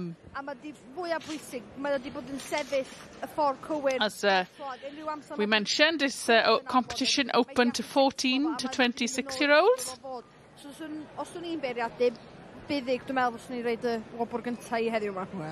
And there we have 109 there now, and that's the judge there, Mr. Andrew Phillips from Pembrokeshire, and he's already had a chat with all the handlers, as we mentioned in the earlier class, Gerald, it's not just about the animal, but it's more about the handlers. Oh, most definitely, and you would think then that obviously these, as you said, to split into class, that these would be, say, more experienced young handlers then, isn't it? Yes. Very quite interesting to see that. I'm sure if we'd have only paid attention, that we would have seen a lot of these young handlers actually exhibited in the senior sections anyway. Yes, yes. But still, a young age or tender young age, are qualified to be in here, so.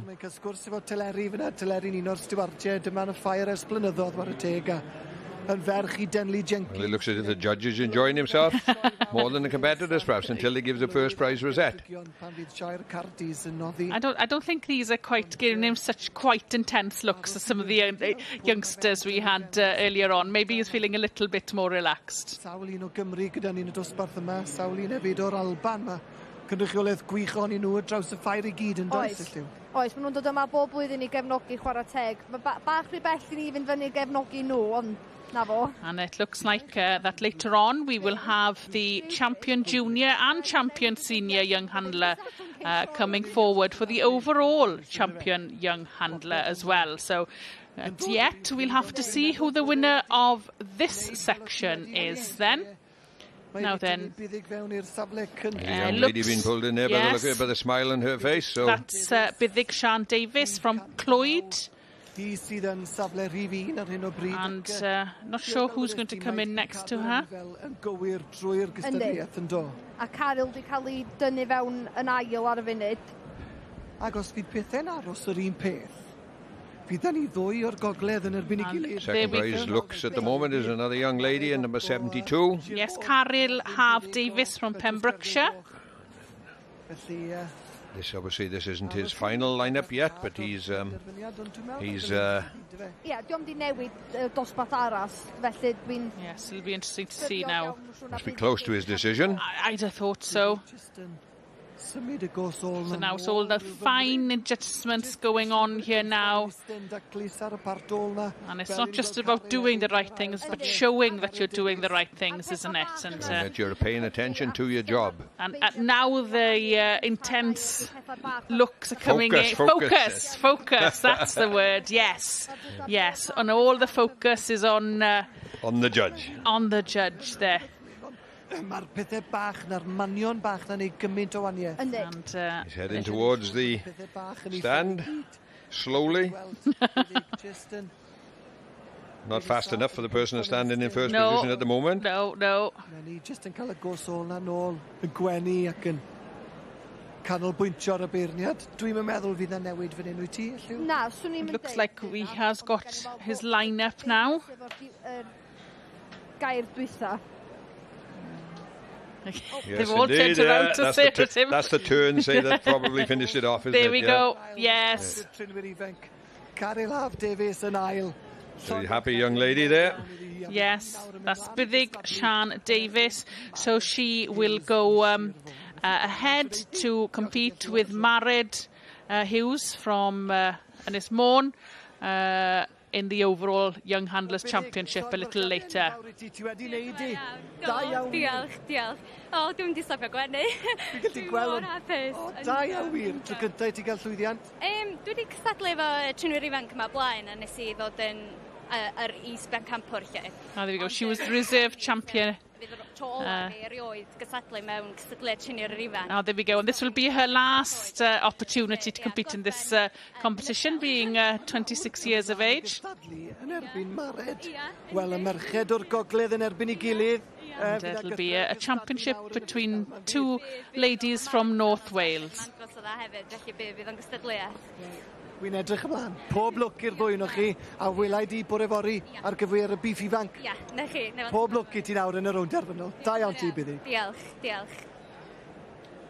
Croeso nôl I chi at gylch y David. And it's straight back now to the sheep ring, and we're back with the Dorsets, one of the sections in the native purebred lowlands. Now then, it looks like we've got some kind of shortlist here, Gerald, but I can't quite follow what the judge's process is. Maybe it's a reflection of what's going on in his head at the moment. I'm not going to say nothing for I'm going to get myself in trouble. It looks as if he has gone back to the original setup as what we've been witnessing all the way through I think we might have just caught one section leaving the ring, possibly. Yes, okay, so I go as far to say then he's got his final lineup in front of him now. The only thing is maybe we've been a bit hard on him, Gerald. Maybe so, and perhaps we better stick for a while and not decided which end he's probably starting. That's the next mistake we're going to make. In all fairness, that's the pair you picked out earlier, Gerald, the Dorset Horn pair that you thought were very well turned out. Yes, so very well turned shall we say that's the top end then, is it, Gerald? Yeah, there is a reason for me sitting here, right? I'd be out in that ring there doing my job, doing a mess, like, isn't it? Strong pair that... And exceptional for a lowland breed in this country. There's good conformation and good lambs, to be fair. And nice to see the Dorset Horns as well, because we don't see them in the same numbers as the polled Dorsets, do we? And of course, polled in livestock terms means naturally without horns. You have it in cattle as well. You can have polled Herefords and you can have horned Herefords. So polled means that they don't grow horns naturally. Tape bach yn wahanol i'r sy'n y safle cyntaf. Yeah, it's quite a different type, aren't they? Do you think it's down to the trimming, do you think? Or? Yes, that has some bearing on it. Obviously, these are professional stockmen that can make an ordinary lamb look quite good, to be honest with you. But the judge has been very thorough, or he's changed his mind on a couple of occasions, as we've witnessed. So the one that is actually on the top end is hoping that he won't change his mind. So just coming up in second place was number 722, Matt and Louise Gray and Crowther. Mae'r par sydd yn gyntaf yw par trwma'r dosbarth. Maen nhw'n 101 kilo. So Mainir just mentioning on the Welsh broadcast there that it's actually the pair at the top of the class now are the heaviest in the class at 101 kilos. 50 and a halves. Yeah. They're quite a heavy carcass, aren't they? They would be. Yeah. And they're well-trimmed lambs, and we can see the handler there with his stylish haircut. He's been having a trim as well. Yeah, and there we go. Then he has made his final decision in terms of the horned. Yeah, and it's Daniel Jarman was the breeder of these, and that's his second red card of the day so far. And as Mainir spoke to him earlier, we've got 21 pairs here, so that's it's covering every base. Yeah, so it's not Daniel himself who's showing these sheep because he's busy in another class at the moment. No, not at all.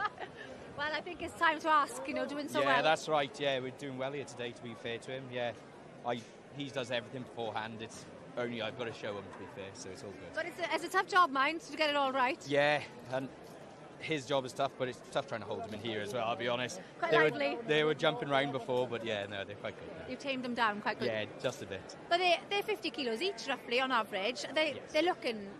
They don't look so big, though, do they? No, they're weighing very well today, actually, yeah. So we're hard. Happy with them. Yes. Did you enjoy? Always. Yeah. Always. Siargwyrchiadau, da iawn.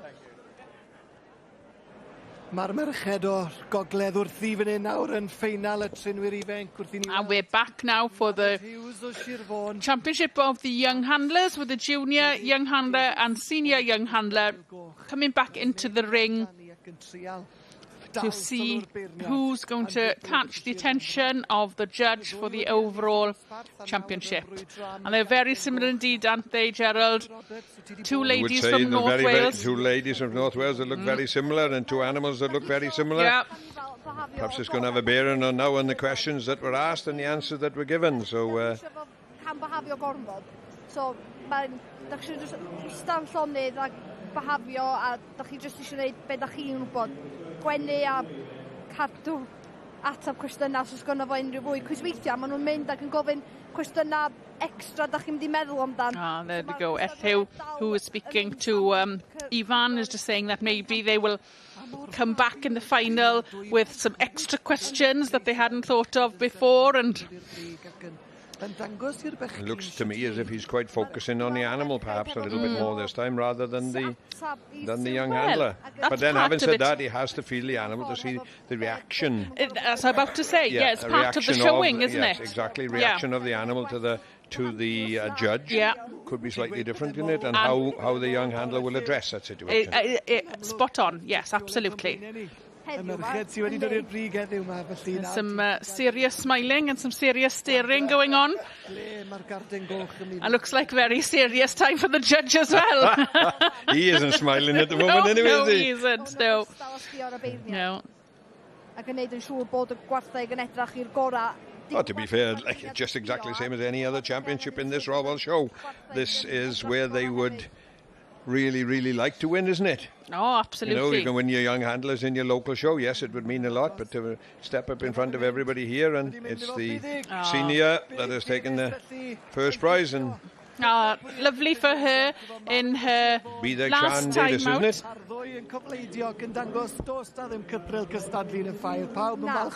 Yes, Bydd Sian Davis. She said earlier on that this is her last time, or last opportunity last opportunity for this competition, because she'll be overage next year.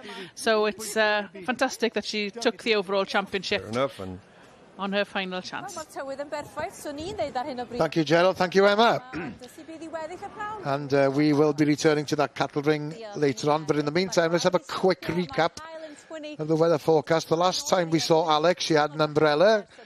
Well, there's no need for it anymore because the rain has stopped and it's going to remain dry for the most of the afternoon. Quite a slight breeze as well, coming in from the west. Highest temperature about 10 degrees down in Pembrokeshire, 3 degrees in the northeast. And it's going to remain dry this evening, and it's going to get a little colder.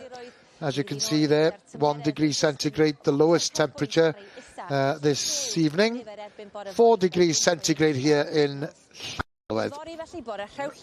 Frosty morning tomorrow, but there'll be plenty of sunshine if you're thinking of coming here to the Royal Welsh Showground in Llanelwedd. There'll be some showers in the west later tomorrow, and the temperatures between 6 to 8 degrees centigrade.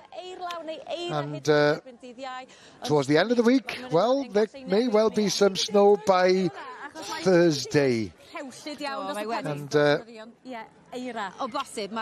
snow. Well, it's not certain, but and that's the and just asking Alex, how many people have asked you if we're heading for a white Christmas this year? Anyway, Alex is going to spend the afternoon looking for Christmas presents the rest of this afternoon. We're going to leave you for the time being. We'll be back after the news.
Pnawn da. Mae angen eglurder ar ddyfodol cadeirydd S4C tu hwnt I fis Mawrth nesa mor fuan a phosib.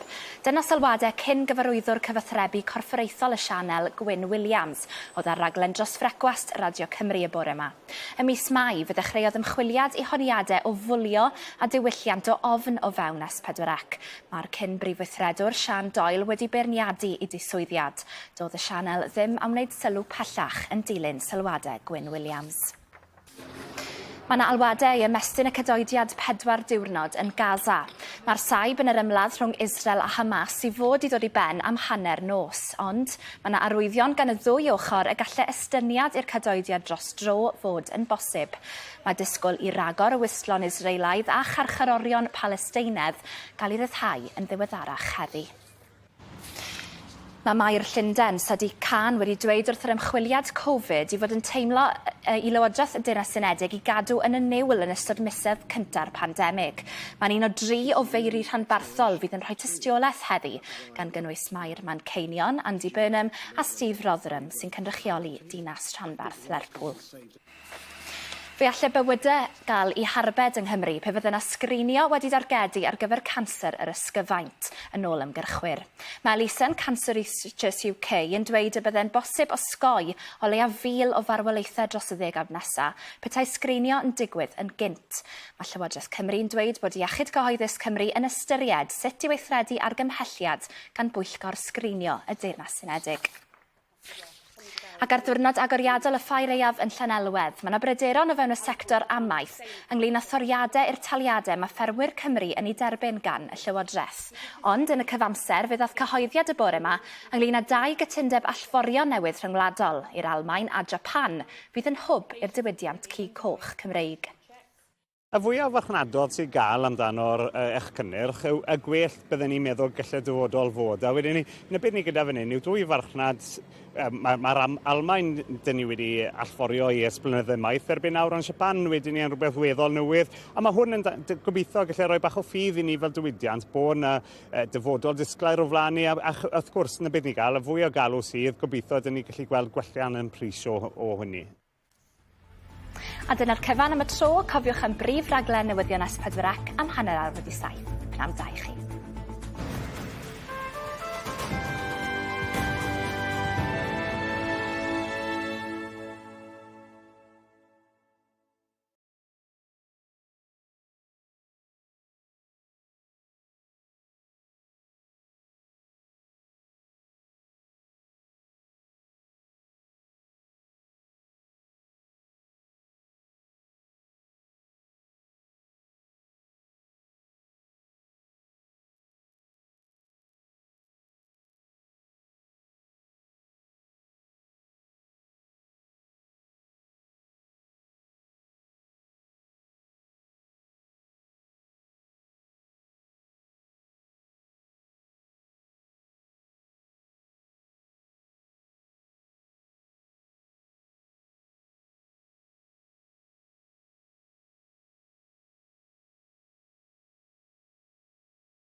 Mr Llywydd, President, distinguished guests, ladies and gentlemen, croeso cynnes i chi gyd i seremoni agoriadol Ffair Aeaf 2023.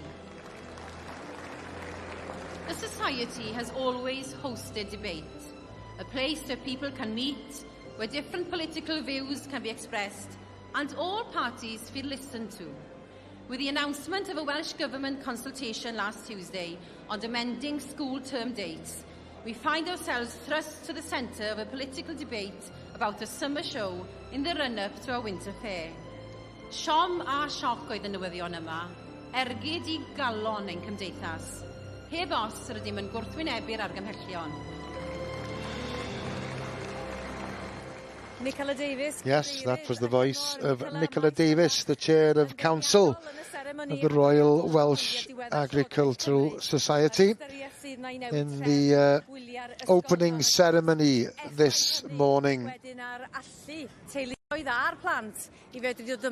Well, as you can see, it's quite busy here at the Winter Fair. We are here live on S4C until 4 o'clock this afternoon. And there's plenty still to come here from the Royal Welsh Showground here at Llanelwedd. Hefyd, ac mae'r gwleidyddion yma heddiw, ac mae'n gyfle i'r amaethwyr a'r gwleidyddion ddod ynghyd I roi'r byd yn ei le. Wel, gan I wybod beth ddaw ynda efo'r stori yna. Ond dewch I ni weld rwan beth fydd yn digwydd y prynawn ma'n y Ffair Aeaf. Well, coming up later on this afternoon, in the cattle ring, we'll be featuring the steers. Fydd yn camu gylch y gwartheg. And in the horse ring, it'll be the coloured horses and ponies.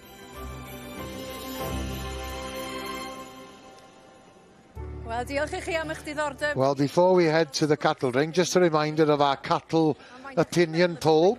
In the auction tomorrow, the majority of you, 49%, think that the Supreme Champion will be sold for between £7,500 and £10,000.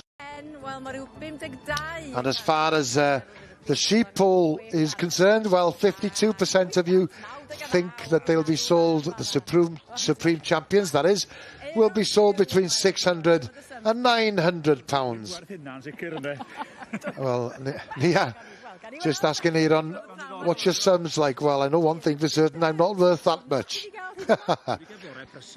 He's just explaining to Nia that he's had quite a busy morning. He's seen a variety of things, and Nia just mentioning there's a lot of young people and school children here at the showground today, because they've been allowed to enter free of charge, which is something that's new as far as the winter fair is concerned. Well, earlier on this morning, of course, we saw Aaron in the pig ring, and it was quite a busy morning for him there, and the standard was very, very high, and higher than it's been for quite a while, in my opinion, according to Aaron.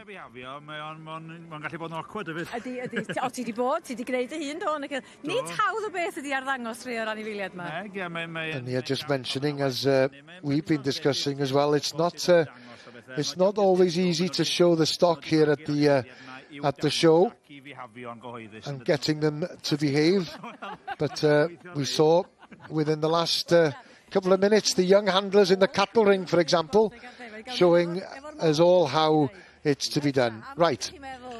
We've had the cattle poll, we've had the sheep poll, we've got a pig opinion poll. How much do you think the Supreme Champion will be sold for? 200 to 300? Between 300 and 500, between 500 and 700, or between 700 and 1,000. And as Aaron says, I'm not quite sure how it'll go tomorrow. It can vary quite a little. I've seen them go up to 800 before. Last year, I believe, 800 for the two Supreme Champions. But it's hopefully there'll be decent prices in the auction tomorrow. Dyna ni, daliwch ati i gyfrannu efo'r poll opinion ma. Y defaid y moch a'r gwartheg hefyd. I aroswch efo ni, mae'n digon i wneud, mae'n does? Oes, digon. Right, let's get things into action. Oh, by the way, just to remind you, there are several different ways of watching the Winter Fair. You can watch all the action from all the rings if you just visit our website, which is s4ec.cymru/Ffair. Ewch i'r wefan s4ec.cymru/Ffair i weld holl gystadlu'r cylchoedd. Mae S4C yn mynd ar Ffair i 4 ban y byd.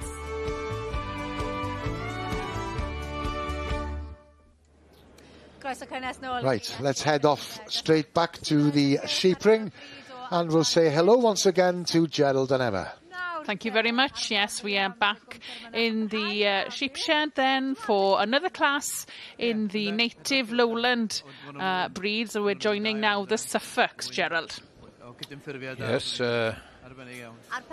featured a few Suffolks earlier on, and we stated that they were probably the most dominant lowland breed of many years ago. But they have been taken over a little bit by our continental friends now in the Texels, Shalray, Beltex and whatever, so but still there's something quite striking about these Suffolks. Smart sheep, powerful sheep. Powerful sheep, yes. Yeah, only not as many entries in this class, but I guess if you're a Suffolk breeder, you'd say they've all gone fat already. Yeah, fair comment, yeah. But some lovely pairs, very well turned out here.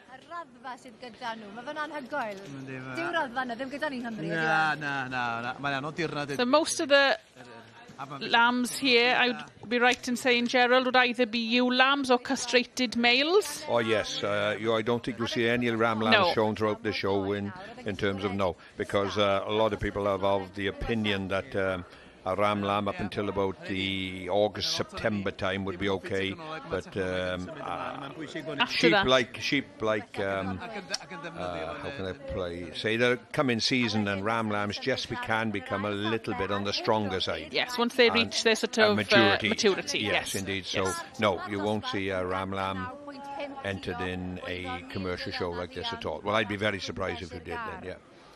So, look, I was just trying to catch the number there. I do believe that it's number 735, Malcolm Stewart, at the head of the class at the moment. Just having a look at the second place pair here now.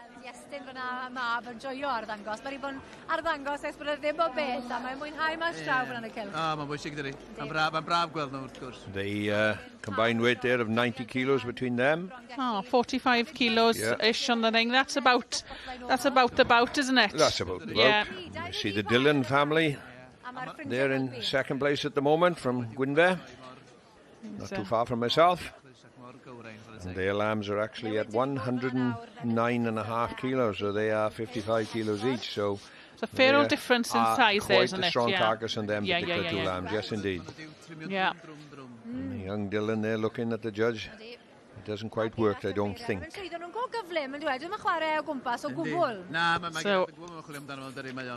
the judge, Mr Geralt Roberts from Hafod Drecha, Gwynedd. So he has judged all of the pure lowland breed section. He's given. And there we go, indeed, yes, 735. The winners there, Malcolm Stewart and their exhibitor bred. And, second prize to the Dillon family from Gwynfer there. Two young men that will be chuffed to have received second prize here in the Winter Fair. Next step is to win it now, isn't it? Yes. But all these breeds that the judge, Mr Gerard Roberts, has been judging this afternoon will come back for the overall Lowland Championship. Good, right. So there's from Llandilo there presenting the prize, Mr and Mrs Ivy and Hughes. And just outside Llandilo there. mae Malcolm Stewart o Roxburghshire yn teimlo wedi ennill y dosbarth yma. Mae'n cael ei gyflwyno gyda chwpa newydd nawr, sydd wedi cael ei gyflwyno gan Eifion a Liz. Yeah, that's a new cup that they've donated. George, well done, thank you. Mae'n rhodd arbennig i'r enillwyr. Mae yn yw e? Diolch am roi'r cwpa, diolch o galon i chi. And there we go, they were presented the new cup. New cup as well. New cup by my It's good friend. shining. It's shining. You and Eifion used to compete a lot together. We did, yes. Yeah. Who was the best though? Was it Malcolm or you? Well, Malcolm could lead me astray quite easily. I don't think nobody needs to lead you astray, Eifion. But Malcolm, why do you think the Welsh Fair is so important to come to? Just, it's the biggest show of fat lambs in the country. The depth of the classes, the breeds, the number of people that are here. So I've judged it twice, and I wanted to come once before I retired completely. So this is one I wanted to win. And you've done it? Yes. What a way. And being presented by a good friend, Yes. it makes it better, doesn't it? Yep. So you're a happy man? Just about. How many miles was it to come down here? 296. It was worth the journey. It was. And you've got a good helper out here as well. This is young Adam. Yeah, and you've been trimming out here. Yeah, I have been. I won the Scottish trimming competition as well in the Young Farmers. So. And you've got a good teacher. Llongyfarchiadau mawr iawn. Thank you. Safe Thank journey you. back. Will do.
Welcome back to the Royal Welsh Showground. Without further ado, we're going to head straight to the horse ring, and here's Rachel.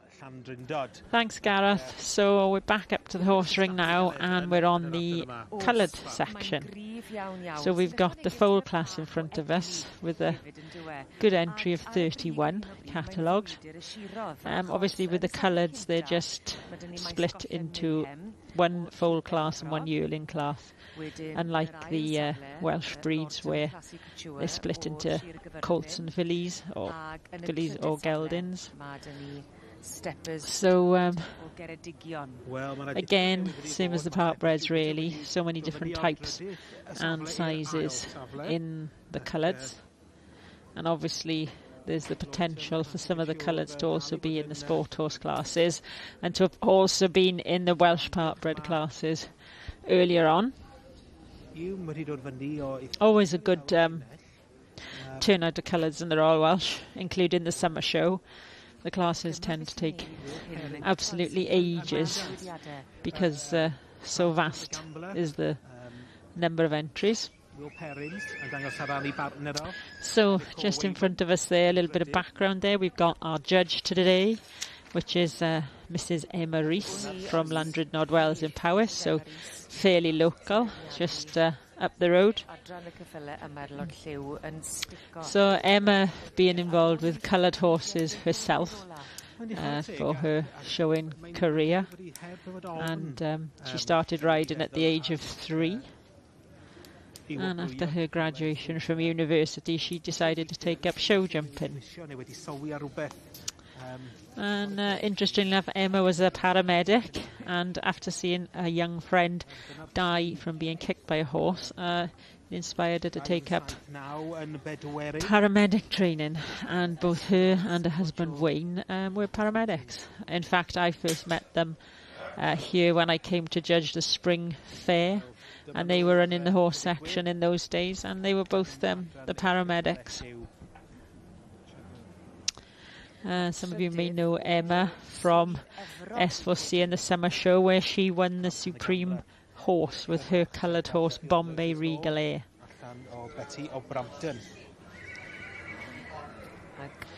So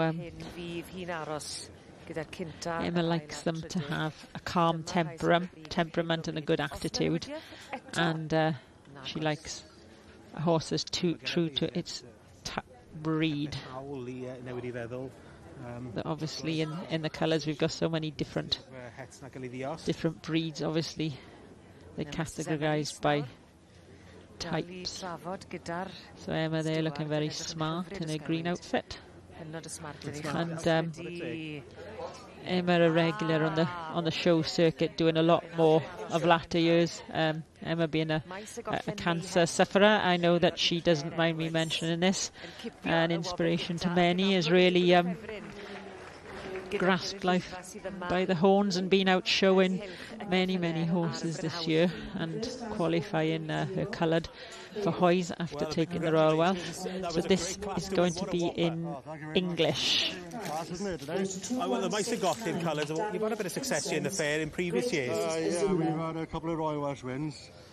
This is by Royal Welsh winning stallion. Out of a Welsh Court mare, so really pleased. A worthy winner, definitely. Thank you very much indeed. Yeah. So there we are, the winner of the foal class. Claire Edwards is Maes Gochlen Mayhem, bred by the exhibitor by Panter Rod Bentley out of Maes Gochlen Mamma Mia.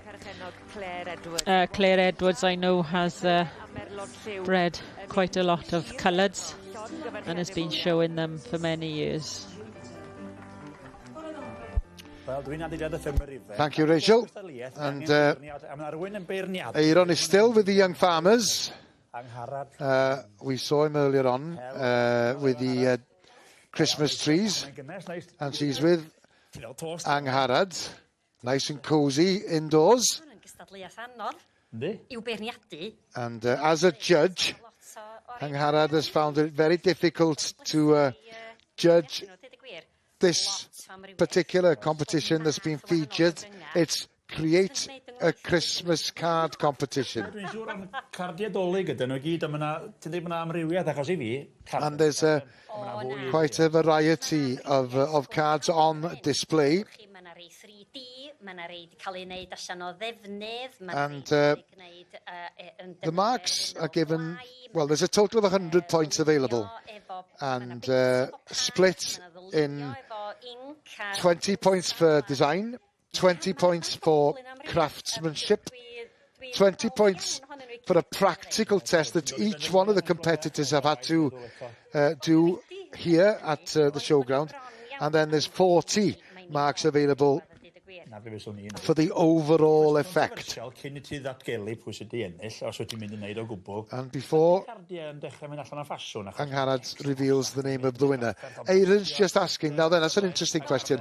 Are Christmas cards becoming a bit old-fashioned these days? When you consider that you can send your Christmas greetings via email, for example, or text even. You know, in the past, we'd spend a lot of money sending tens of Christmas cards, and that kind of has become old-fashioned.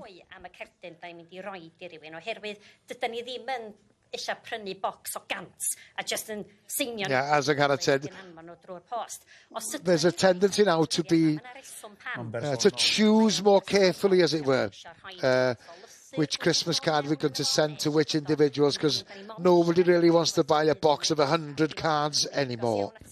It seems as if those days are gone. Yeah. A felly dyna mewn ffordd, pan mod ambell un o'r rhain eisiau wedi achub y blaen. And maybe that is why Angharad has chosen some of the cards on display, because they're more personalised than you'd usually find.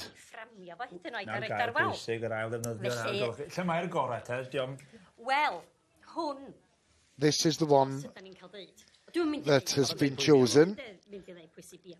She's not going to reveal the name of the person who's actually made it, but it's an original card using lino cut, as it were. There's a decoration at the front which you can take off and put it on the Christmas tree if you want to, or even use it as a gift tag. And inside there's a design that you can make your own design from. Ynde, pwy a wir. Sam stondin ma lenni. Digon ohonyn nhw, di'r peth. Ie, ynde. O Sam stondin efo ti ma yn y ffair? Na, da ni'n siawar rhy brysur i ddod i'r ffair Aeaf ac yn iawn. O, ie. Ond dwi wedi cadw'n dod fy hun heddiw, felly dwi'n mwynhau. Ffair am y tro cynta? Wel, tro cynta rhai blynyddoedd mae rhaid wneud. So well i fi gael ngheg a ti gael gorffen y job ma, ti gael mwynhau'r ffair te. Diolch am y sgwrs. Croeso, dal i siawan. A ti thefyd. Ymunwch yn sgwrs y Ffair Aeaf, os nad ydych chi'n hapus i ni ddarlledu'ch sylwadau, nodwch hynny. Don't forget, you can follow all the action from the Winter Fair on our website, which is s4c.cymru/Ffair Aeaf. Right, it's time to return to the sheep ring, and we'll join Gerald and Emma again. Thank you very much. Yes, we're changing classes a little bit now, and we're now going to be joining the continental purebred section. So there'll be a lot of different breeds in this one, and joining Meinir is Elin Rattray from Aberystwyth, and of course we've seen her father here on many, many occasions at the Winter Fair, who is a well-known butcher and judging here many times as well then. So a different kind of classes now then, Gerald. So we're starting off with the pure Texels then in this continental purebred classes. Yes, four pairs of lambs. Not too far apart this time. Lambs in weights from about 84 to 90, oh actually up to 96.5, so there is still a significant difference, and these lambs are quite strong and obviously quite different in their presentation. They've been trimmed very, very hard, and obviously the Continental with their quite large hindquarters and that. So yes, with the this would be the pure Texel class then. Traditional Texel actually. So yeah, and then of course we've got the Dutch Texel lambs, and which is slightly different than the traditional Texels, if I am correct, are slightly bigger than the Dutch Texel. A bigger frame. Bigger frame. Yes, yeah. yes, slightly longer legged. Yeah. Yes. Poor lovely lambs, to be fair. And we did see earlier on, we see Mr. Duvan Evans out earlier on in the Beltex, and indeed, he came second in that class, and he got one better this time. There you go. So he will be a happy person this time round. So we will see him, number 769 in the catalogue. Will be out later on at 84 kilos, so 42 combined weight. Yeah, nice bang I on would think there, somewhere on the correct mark there somewhere. Tremendous pair of animals there. I'm going to stick my neck out and say perhaps the one is slightly wider than the other one, but of a similar shape. And well, we can only go what the Camry shows us, isn't it, Gerald? And the judge is in charge. Yes, so the judge, yeah, absolutely. Yeah. Very, very good pair of lambs in second position, and unfortunately you've got to have that red one to be able to progress in the show here. Absolutely. Dutch, Texels, Beltex. The judge then for the continental breed section is Mr. James Whiteford from To Crosset Farm, Carlisle.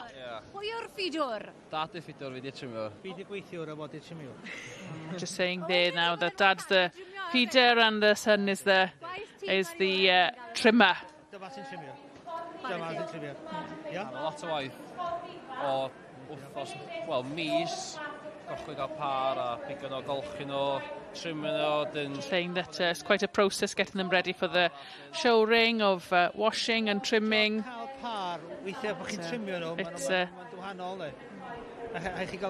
a lot of work has gone into getting these lambs ready, and let's hope we see plenty more from this continental section later on. Yes, indeed.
I ni symud wrth yr effrod ac yn symud ymlaen. Welcome back to the Royal Welsh Showground at Llanelwedd, and it's straight back to the cattle ring. We've seen the heifers.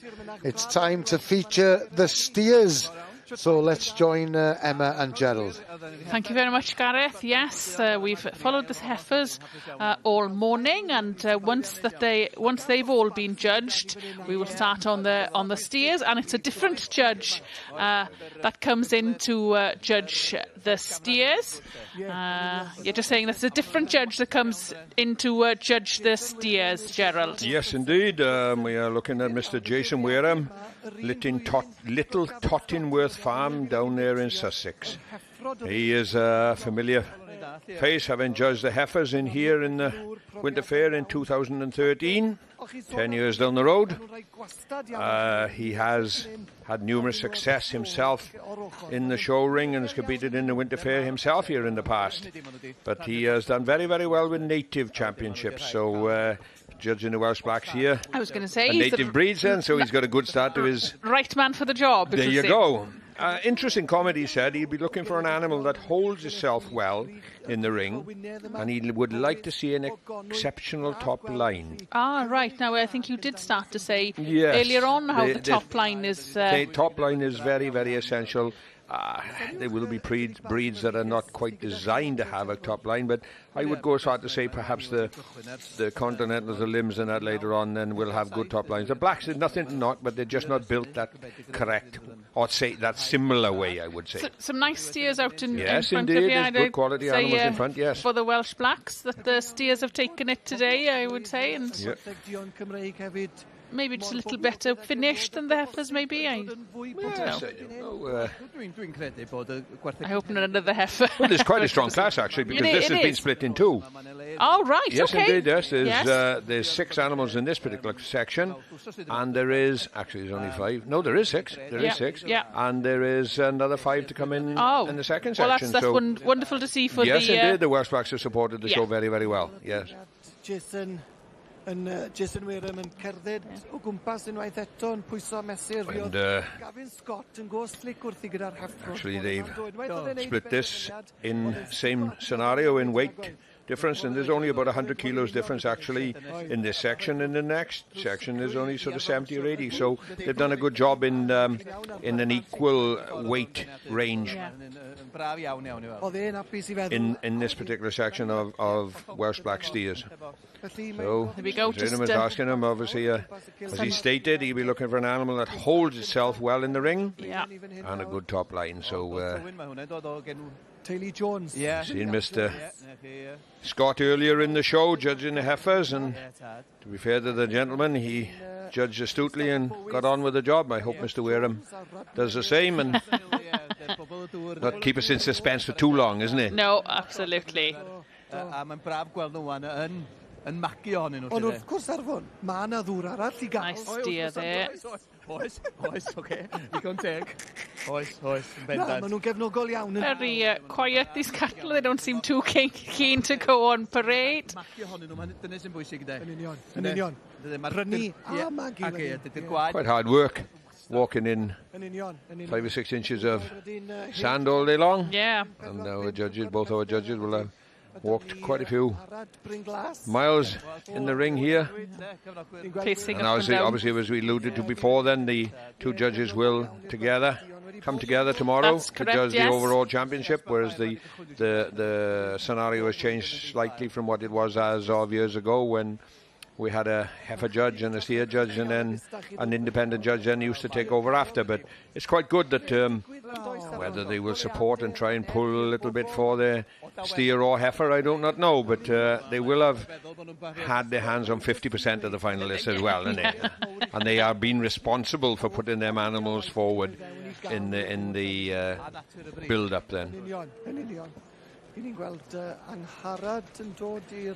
I said, we are looking at the first section within the Welsh Black, native Welsh Black steer. He has made a first selection. Whether that will be his final selection, we'll have to wait and see, but he has pulled in some kind of order. Standing at the top at the moment is number 136. Which is Chwain Kai from Emyr Owen, and he's coming in at 652, actually the biggest animal in this section. Yes, yes. Indeed, yeah. And probably then, you know, as we've stated many times before, the native breeds do take that little bit while longer to mature, so perhaps maybe he's not the oldest animal in the ring, we don't know, but he is certainly the heaviest and probably has got the most meat on him, for what we can see from here anyway. Absolutely. And his Is he going to the stewards there for the cards? Oh, he's come to it quite quickly in the end. Indeed. Good. And indeed, there we have Chwain Kai from Emyr Owen taking the red card in this section of the Welsh Blacks.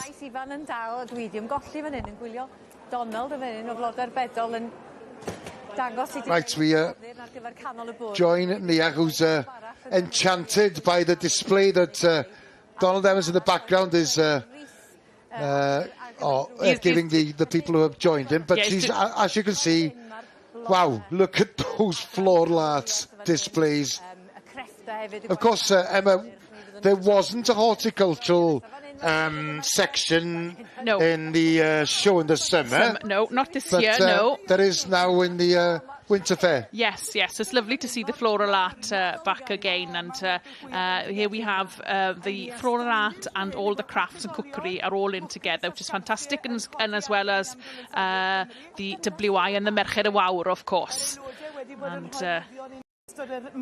And here they have a sales table, as we can see, as well. Raising money for the Air Ambulance Wales. And I have seen before, they've had sales of jewellery and things which are raising money for charities. And I think this lady doing her very best sales technique there.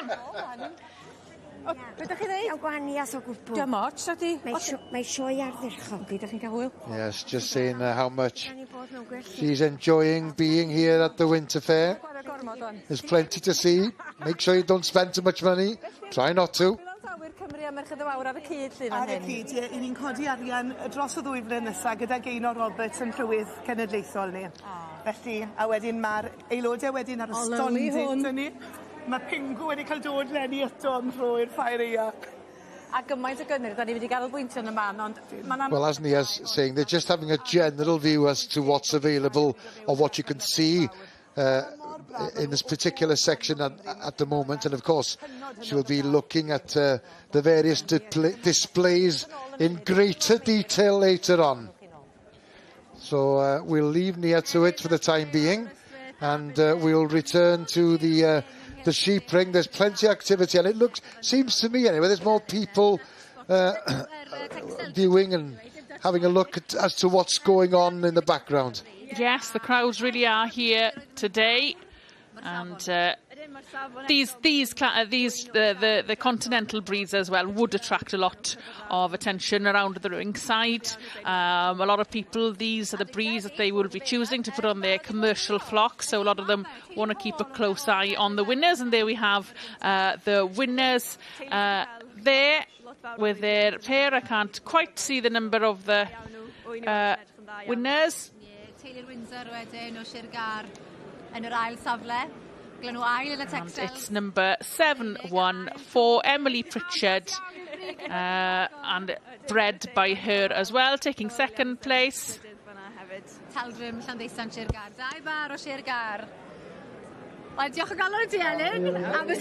Actually, it is number 774. It's from the Hall and Sons from Carlisle, who we have featured many times here the previous winners. Yeah, and this is a pair of Dutch Texel lambs, and they have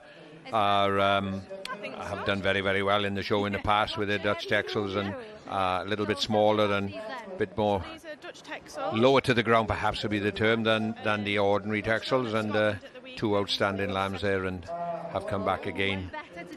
I'm not too sure. Did they come out on top last year? I'm not too sure. They come very close to it if they didn't then. But anyway, we'll see this pair of Nightingale lambs a little bit later on.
Welcome back to the Royal Welsh Showground. This is Winter Fair, and we're with you live on S4C until 4 o'clock this afternoon. Let's head off to the cattle ring and we'll join Gerald and Emma.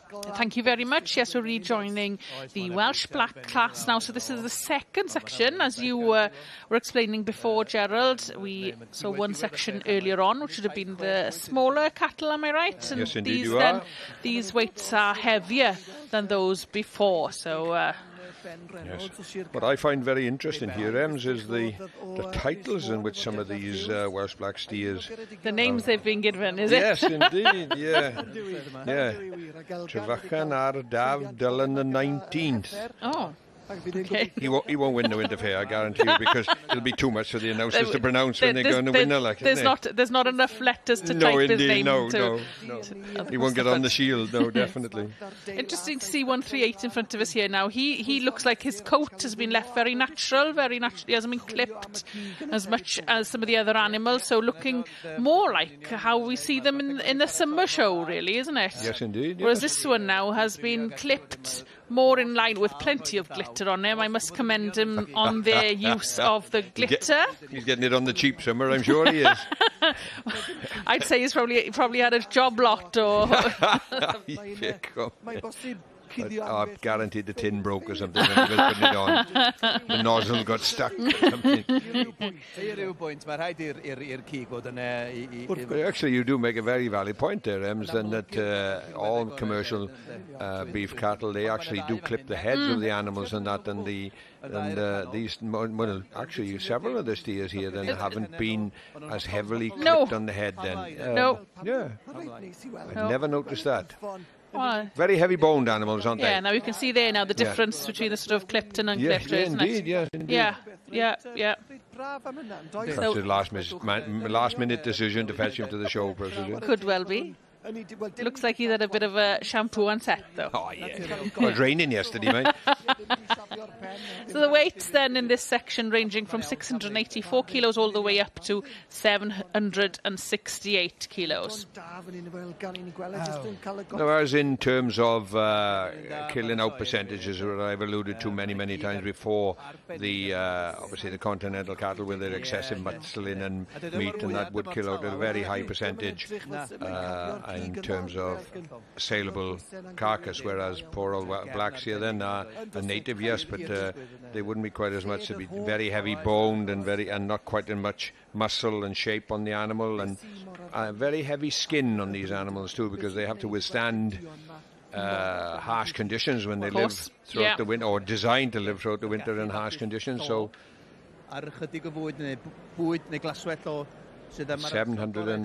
768 kilos is still a large lump of meat. That's a fair old carcass at the end of the day. Yes, indeed. Yeah. A lot more people around the ring now, Ems, for us to watch in, and it's filling up here indeed. Whether Mr. Wareham's decision. Now then, is he sending them round for a parade, or is he...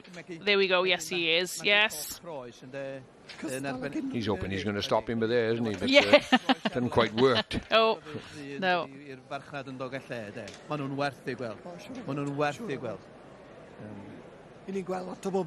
Quite hard with some of these real dark cattle, just to see them on the screen.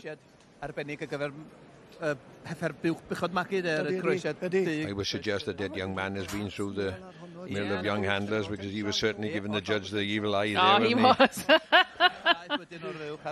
Sgwr yna'r cryfder na'n dyfer pwer. Na, maen nhw'n fryd arbennig iawn ac yn codi calon rhywun fel chi. Oh dear. Something yn cadw biches spark that animal. I weld yn efo'r mor gryf. Large animal, that large beast. That, yes, 138 there then from Dyfnall Hughes, 753 kilos. Ydyn, yn union. He looked a heavy set bullock, didn't he? But we'll be coming back to join this class later on after the parade, and hopefully we'll have a line-up to show you and where the red card will go.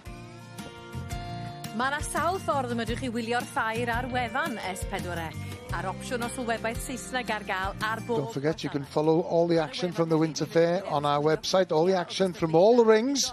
Just visit s4c.cymru/Ffair.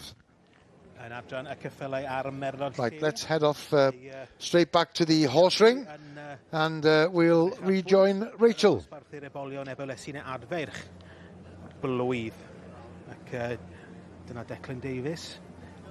So we're back up in the horse ring for the coloured yearling class. So Emmaris, I think, is going to send them back out again for a final look. Yeah. Declan Davis. So again, we're seeing the various types, natives, traditionals, and the non-natives, which are the platted. I always find with the coloureds, You can get so many different results to different judges favouring the different types.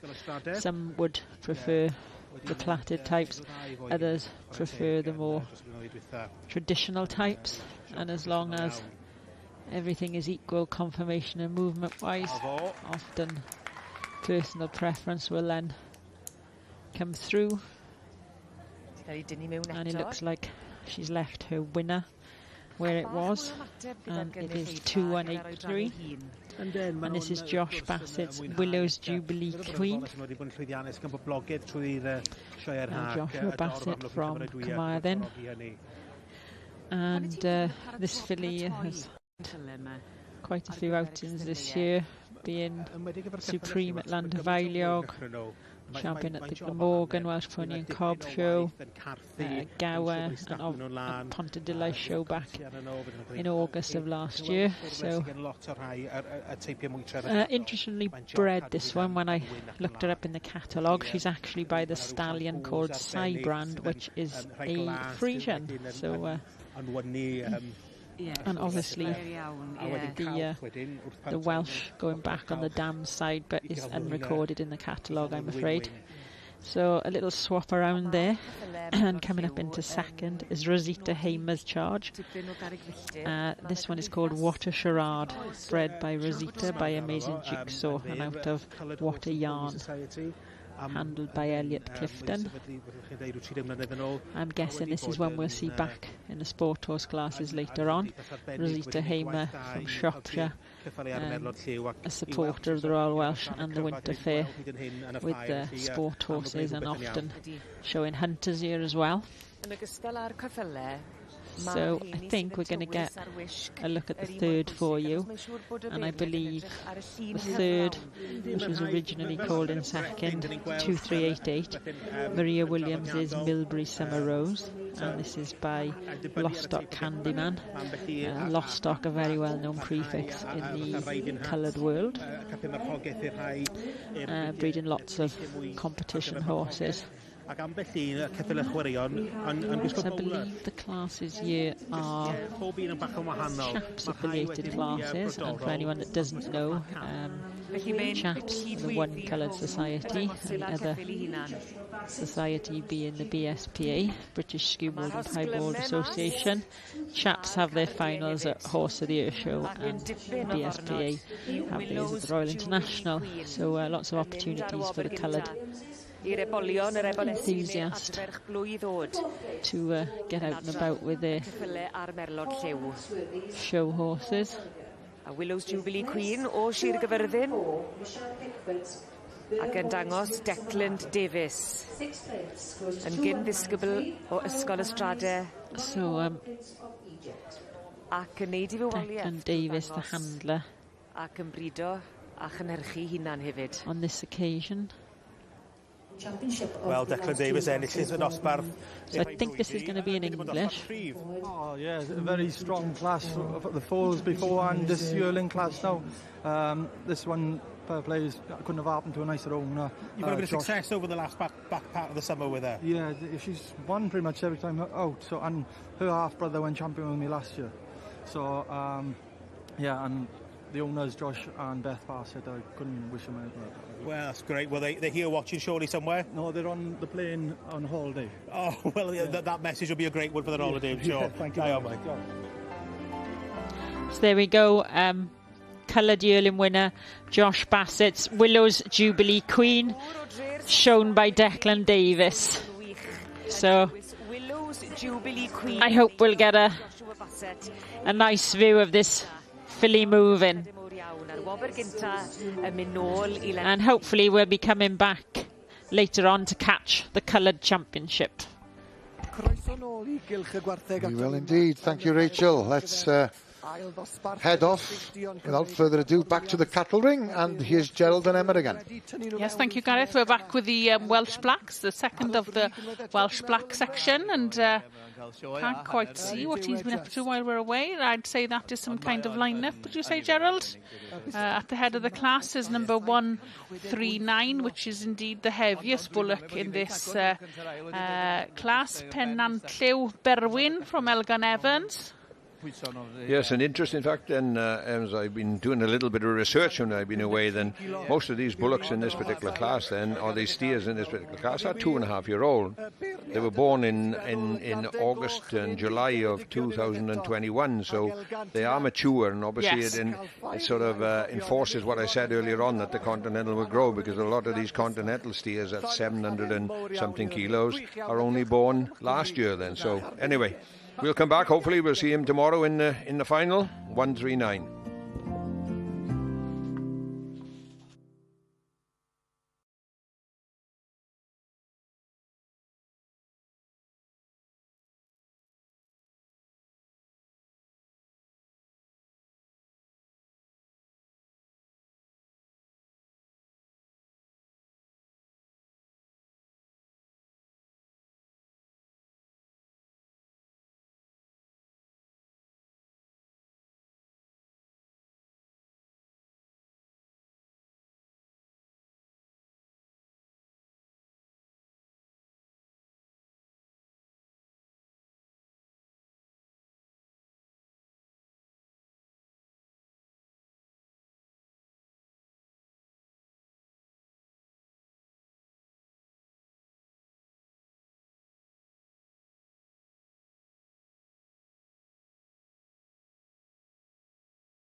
Welcome back to the Royal Welsh Showground, and we're with you for the next hour or so.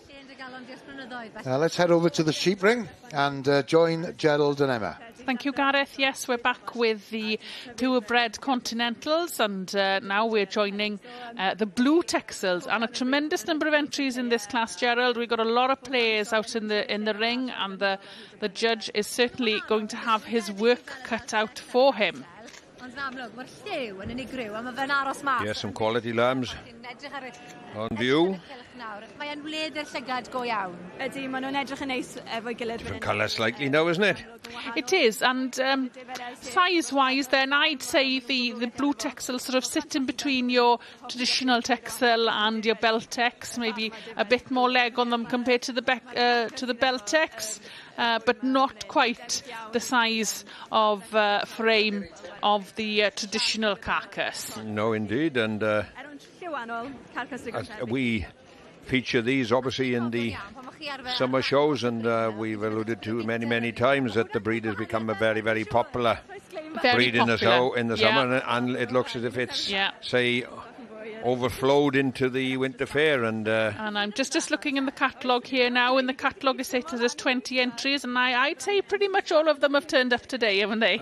Looks like it to me, yes, indeed, yeah.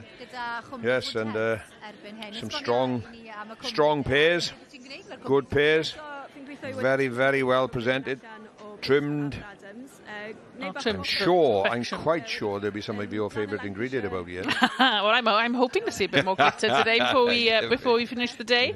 The judge there, Mr. James Whiteford, looking on intently at these pairs, and you can see some faces that we've seen before coming to the hall with these pairs. Another pair for Jarman there. Hey, they must be a big class because they're very nearly in the presentation table. Well, I think they're going right the way round the outside there, aren't they? Yes, indeed they are. Yeah.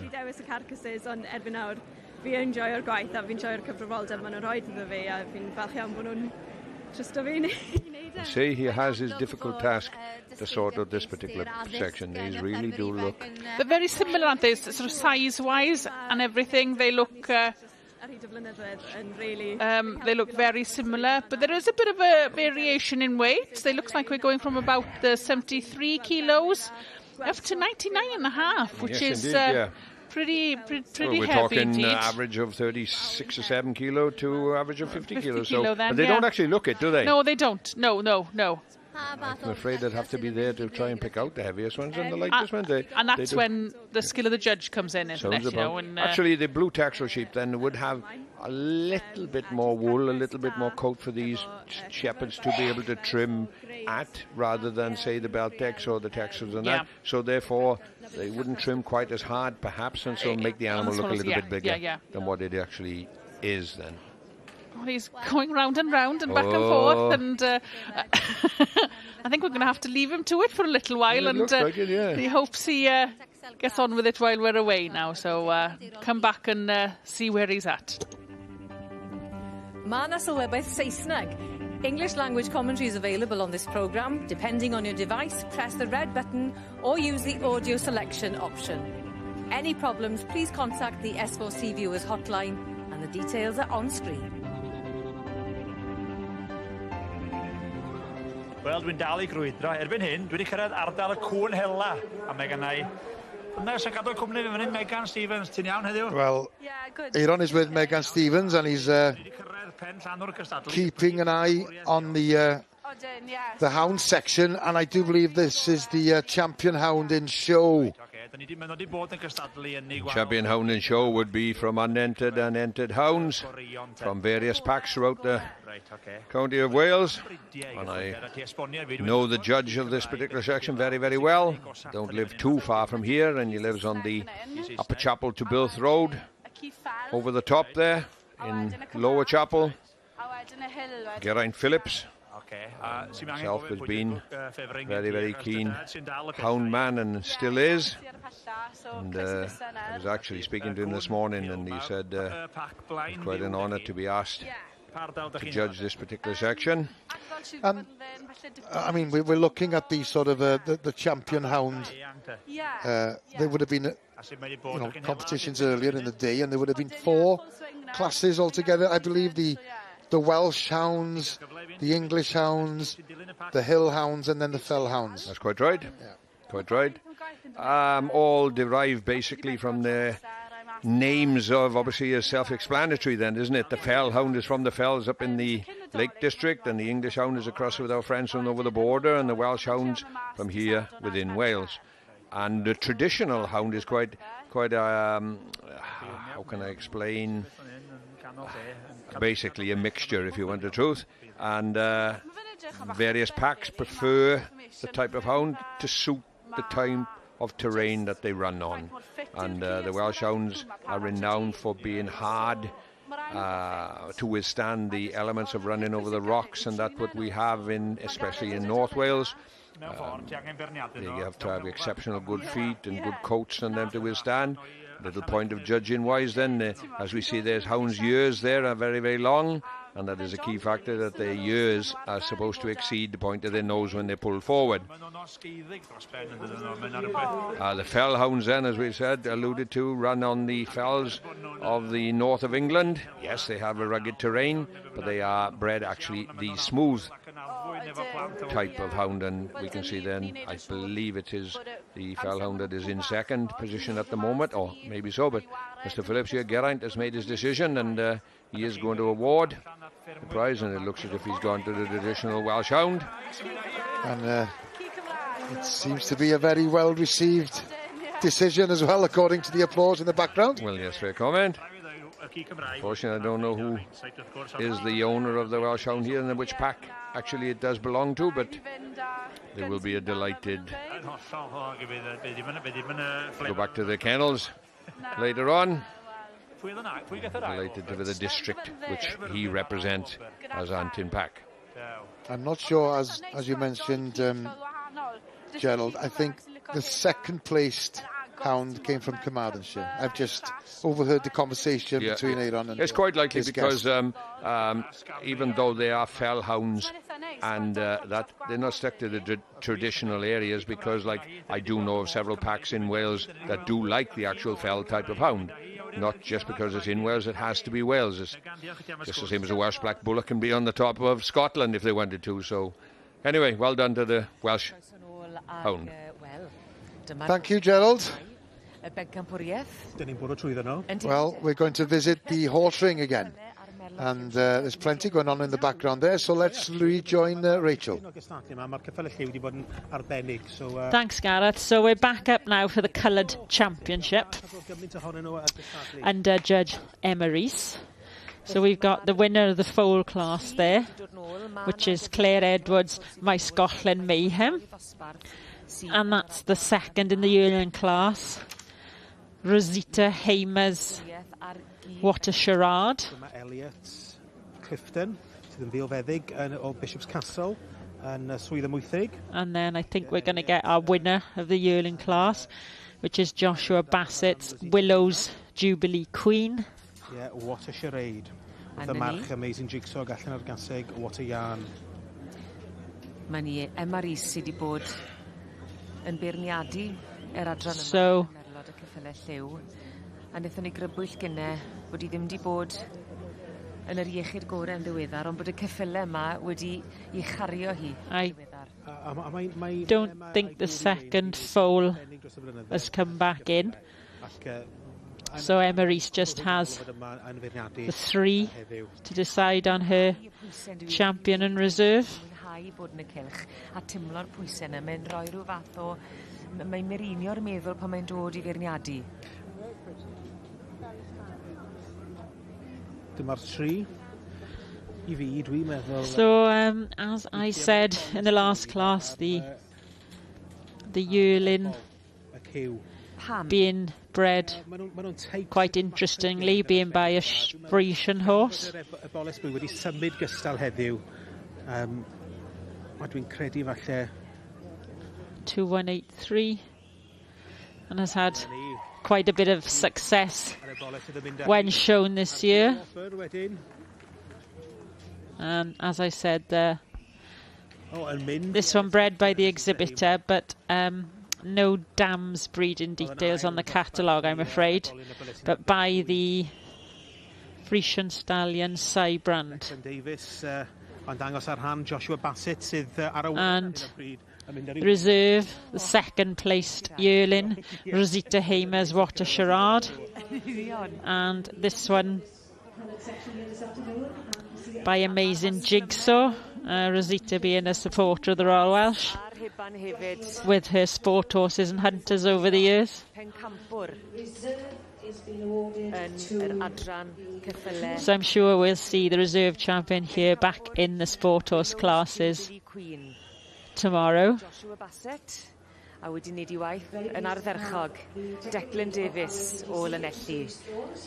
A Declan yn gyn ddisgybl yn ysgol Ystrade. So, ac yn ennill I fywoliaeth. Declan Davies showing this filly today.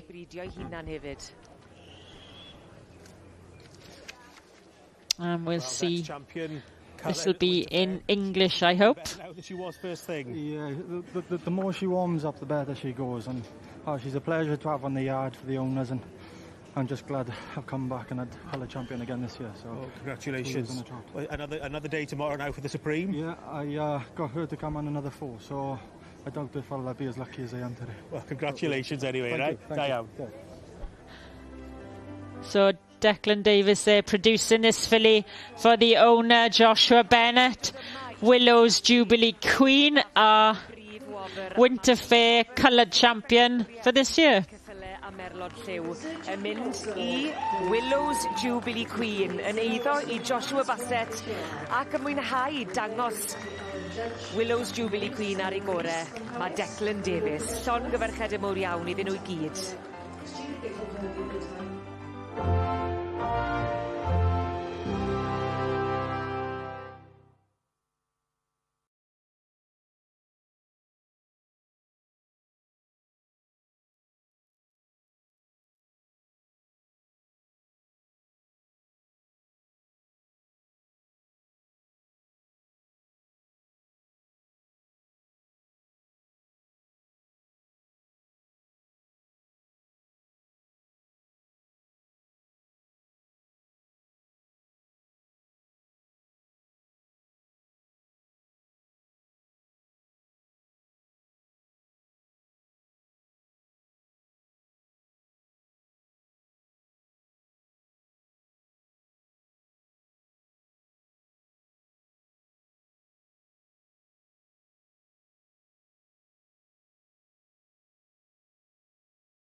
mae pobl yn dod I mewn I neuadd Clwyd Morgannwg ac yn rhyfeddu at y... Well, Nia's in the Clwyd Morgannwg Hall, as we saw her earlier on, and she's with Beryl Evans from Llangeitho, who has been stewarding. She's also been competing as well, and has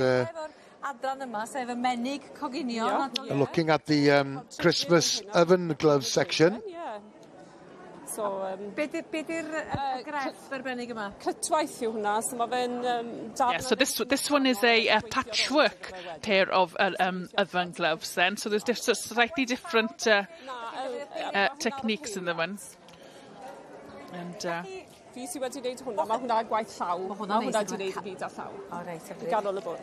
there's more patchwork by there. And that deer there, believe it or not, is a doorstop. But the winning exhibit is Beryl's mother's piece, which is, I think, is that reindeer dressed up as Father Christmas. Yeah, class was a Christmas doorstop. I wonder how much rivalry there is between the two of them. A winter scene. Two of our S4C presenters featured there, Mary Lovegreen and Ivan Evans. Now then, a decorated pebble. I think that's the class here. Yes, this one I think is a junior. I'm not sure. No, I don't think so, because Beryl's just refers to the fact yes. that she can't paint, so therefore she's chosen to put a crochet piece over this pebble. Yes. Yes. I think there's another competition for juniors as well. I think there is, yes. Yes.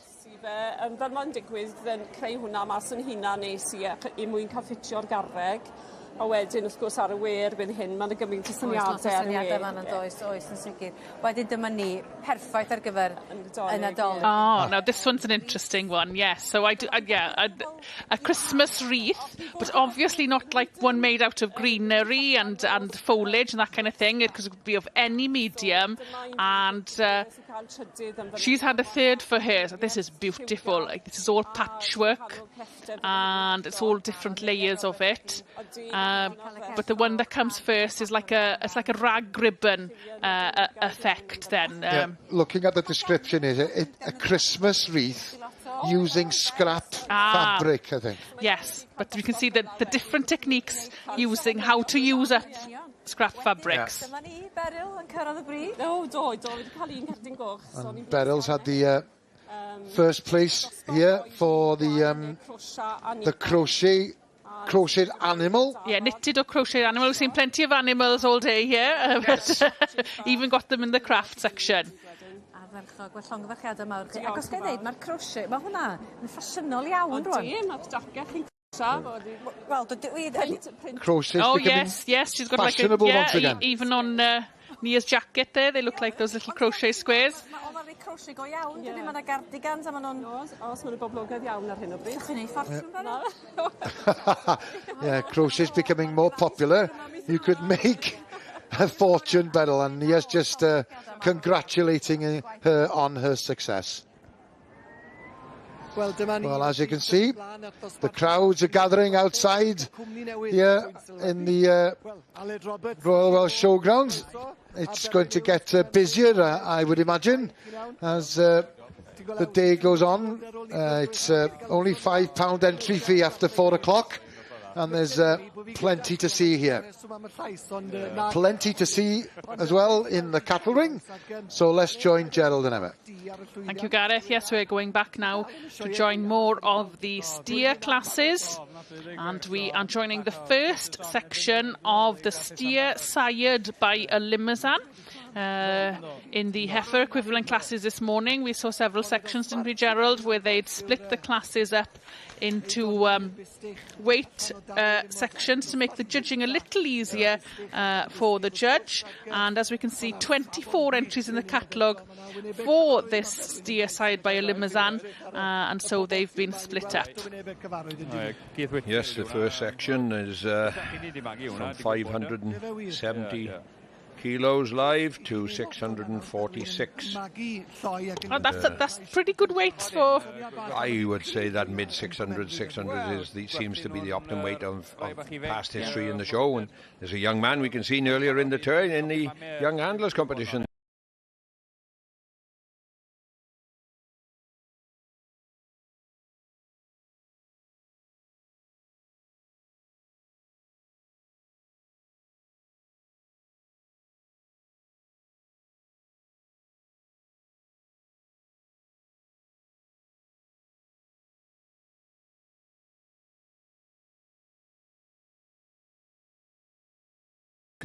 Out in the main ring with the big boys. Yes, indeed. And, back to the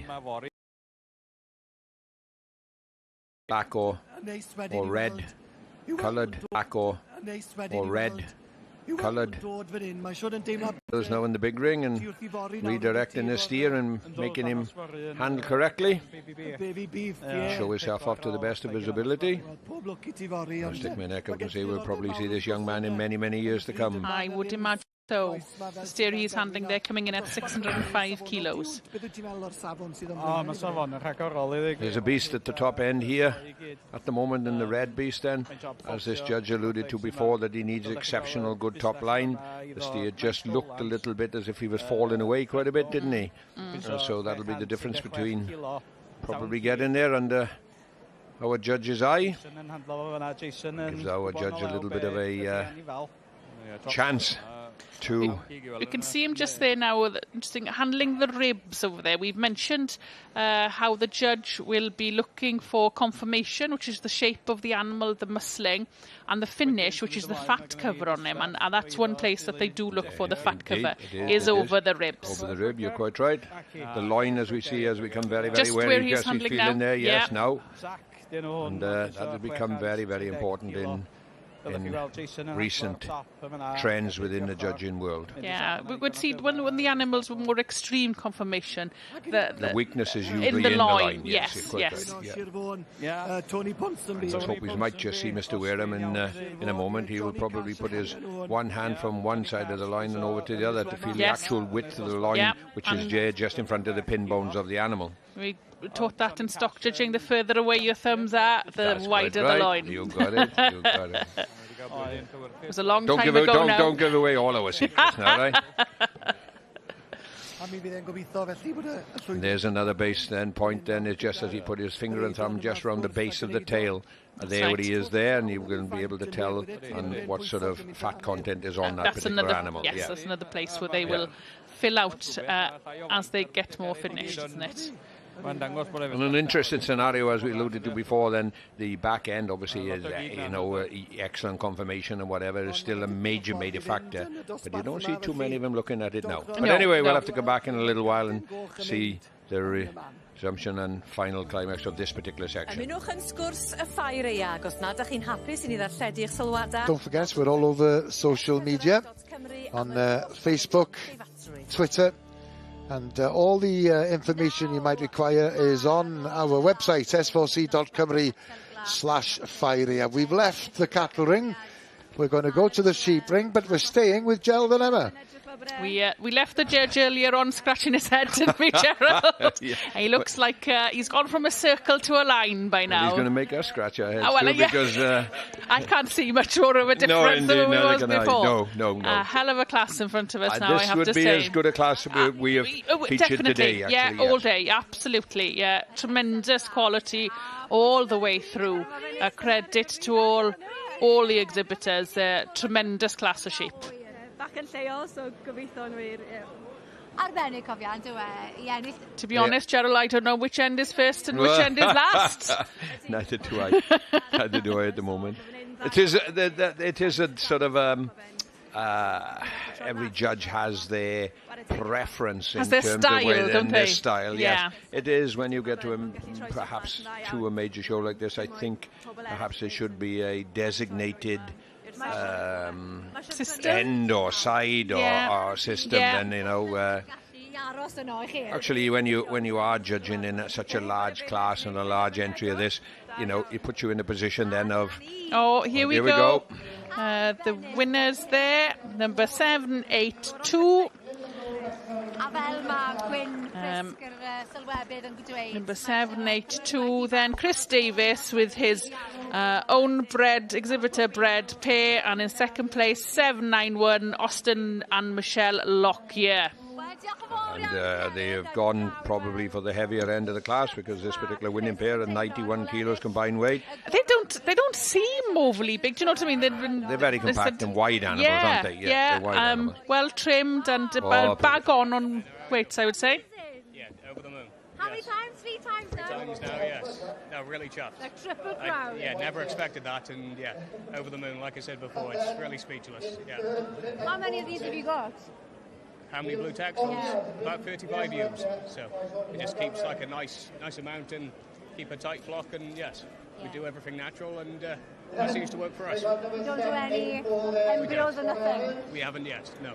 That's it. Well, this is working well for you, obviously. That's it, yes. Thank you very much. Lovely, thank you. And thanks to the helper, Alex. No problem, thank you. Again, sweating pints. I know, again. Always sweating. Da iawn, Chris. Llongyfarchiadau.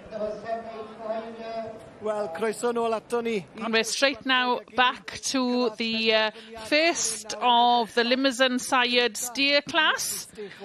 And our judge has been busy in this class as well, Gerald. Yes, indeed. He's moved him around significantly since we was here last, and at the moment at the top is number 177. Yeah, Johnny Cash from Tony Panseby. And he's coming in. He is indeed the biggest steer in this class, and it's 646 kilos. Oh, he's put the top 3 now real close together. Not much. Certainly more power in that first one, but not much between second and third. A little bit more on the leg. There's quite a bit of power in this third place animal at the moment here, but quite wider across the top of his pin bones there, isn't he? Then yes, unusually, yeah.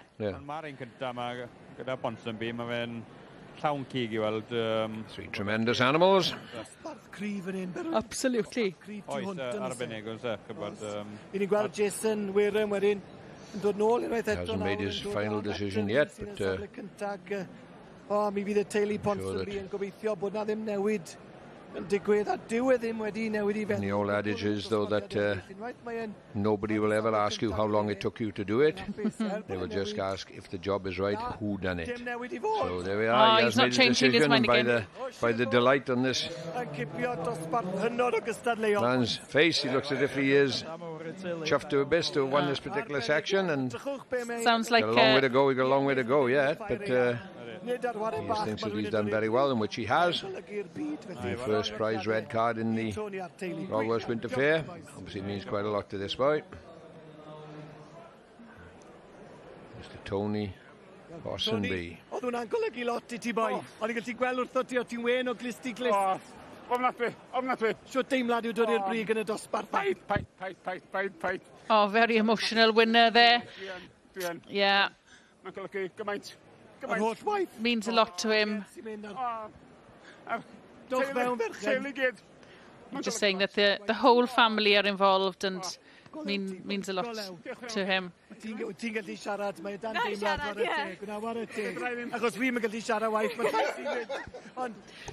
Just asking if she will speak, because neither of them are able to. Fi a Cerys I dangos lot drwy ha, ac oedd o, am unwaith, dim yn aml mae dash o dangos. Dangos o unwaith. Oedd o eisiau gwneud heddiw? Cyn o fynd. Top job. Fori fydd I ddwrnod a box o dishes a dim make-up de. Neu fydd o lawr fan yma rwla. She's just saying she's wearing no makeup tomorrow and bringing a box of tissues with her, because it's going to be an emotional day for them. Just shows how much it means to these exhibitors.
Dydy hi ddim yn Nadolig, heb gacennau. Welcome back, and as you can see, Nia is still in the Clwyd Glamorgan Hall, and she's with Esyllt Ellis-Jones, and she's been very busy competing here at the Winter Fair, and has had some success as well. She's had a... Be di'r apel? Ti'n fam, gyda babi, 6 mis oed, ti'n lys gynhadus. So what? Oh, yes. Yeah, she's the lady ambassador, the ambassador for the show next year. Ceredigion being the feature counter, yes, indeed. Yes. And Nia was just asking, before she mentioned that she was asking, well, what's the appeal there? You're a young mother, you've got a young child who's 6 months old. Why have you decided to compete? Surely you've got enough on your hands as it is, but it's obviously, you know, it's been worth a while because she's had some success there already. There we go, yeah, she's started beforehand with these. So these is a display of Christmas cupcakes. Oh, she's saying, yeah, it takes a bit of practice and patience. Well, I can imagine. And she was just saying that the standard in this class was outstanding, and I can see, well, from the catalogue, there's 16 entries of them, and a lot of work going into these ones. And cupcakes, of course, very fashionable. Yes, indeed. Yeah. Yeah, I'm just keeping an eye out now to see who got the red card. Oh, that's quite interesting. Those cupcakes have been made to look like baubles that you hang on your tree. Ah, yes, I see. That's very effective. Very original. Yeah. We have a cupcake Father Christmas and his elves. Yeah. A mae yna hwyl hefyd yn does, mae holl gymeriadau Nadolig yma. A mae pawb gyda rhywbeth gwahanol I gynnig ar gyfer nhw. Mae'r moch bach ar y top. Oh, we have some Christmas pigs in them. I wonder if they're Christmas pigs in blankets, maybe. Genad. Ti wedi bod yn dilyn Jacob, mae'n siŵr yn dod heddiw yma? Trwy bore mae'n dilyn Jacob amgylch rhywbeth yn y Yeah, Jacob is the ambassador for the feature county of Glamorgan, and Esyllt has just been mentioning to Nia that it's been a busy morning for her because she's been following in his footsteps, as it were, because she'll be taking on that responsibility for the next calendar year, as it were. And it's been a busy time, of course. They've been raising money. They've been doing a nude calendar. Well, we know about the calendar girls. That's going back a long time. Yeah, we have the Cardi calendar girls. Yes, yeah. And boys, I think, they're there as well. Mae'r arian y calendar hefyd yn mynd I DPJ, Tir Dewi, sy'n codi arian I chasiwn da iawn hefyd. And all the money, as well as raising money for their venture as feature county, is also going to a lot of charities. Nia just asked which month was she, and she just said she was lucky enough to be January and March. Oh, right. Yeah, Nia's just wishing her all the best because there's a busy time ahead of Esyllt. Right, back to the cattle ring. Emma and Gerald again. Thank you. Yes, we are joining now the second section of the Limousin sired steer class. Yes, and we up ourselves a little bit in the weight factor again, Ems, in terms of 676 to 730 kilos. So it is the larger or more mature animals of the Limousin section sired by a Limousin bull. Yeah, and I think you can just see in them they're just a little bit more filled out, aren't they? A little bit more finished, and some tremendous cattle in the class here. Could be a couple of months older, mine. Yes, yeah. Because in this particular section there is no age limit, and we would see quite a variation, I'm sure, in animals right throughout the show, but that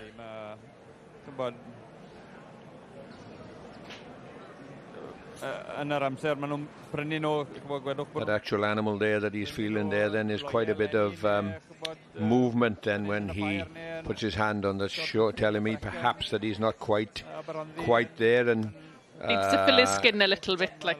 Yes, these very, very good animals that are then to be very, very firm then, and you see that animal there, not quite the amount of movement in that particular animal when he's moving on the flesh of the animal. Doesn't look that strong, that animal in the loin, but I'm sitting here and Mr. Wareham is out there. Yes, he is the man with the hands-on job. You have got it, yeah. It's his opinion today in this 2023 Winter Fair. But like I said, alluded to, then the two judges will have to come tomorrow to work together to find what everybody wants in this fair, supreme champion. I have to commend all the judges we've seen today. They've been efficient in their work, and they've had some big classes to judge as well, and it's not an easy job for them to do. Credit to these handlers, isn't it, to have all the surroundings of the noise and colour and factors and that, and then a strange gentleman coming along and putting their hands all over him and that. And some of these mightn't have been to as many shows as like the pedigree animals we've seen. That's quite right. Yes, so a lot of them spend a lot of time on the road, don't they, in the major shows? Then yes, indeed. Yeah.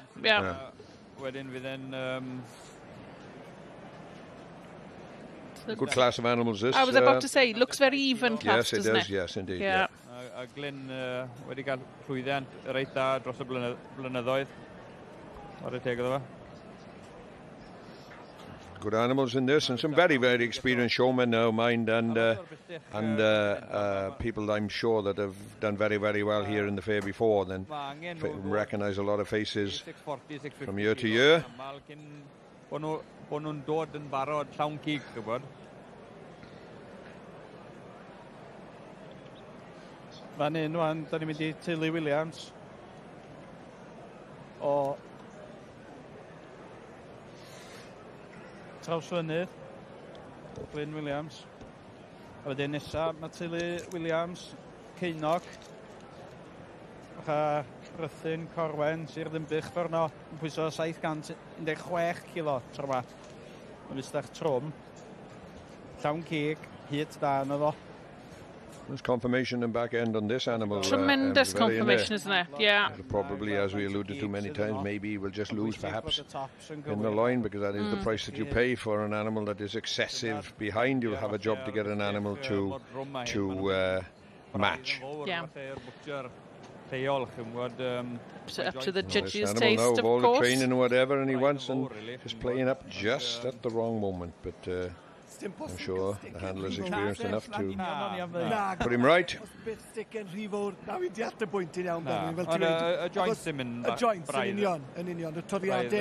There we go.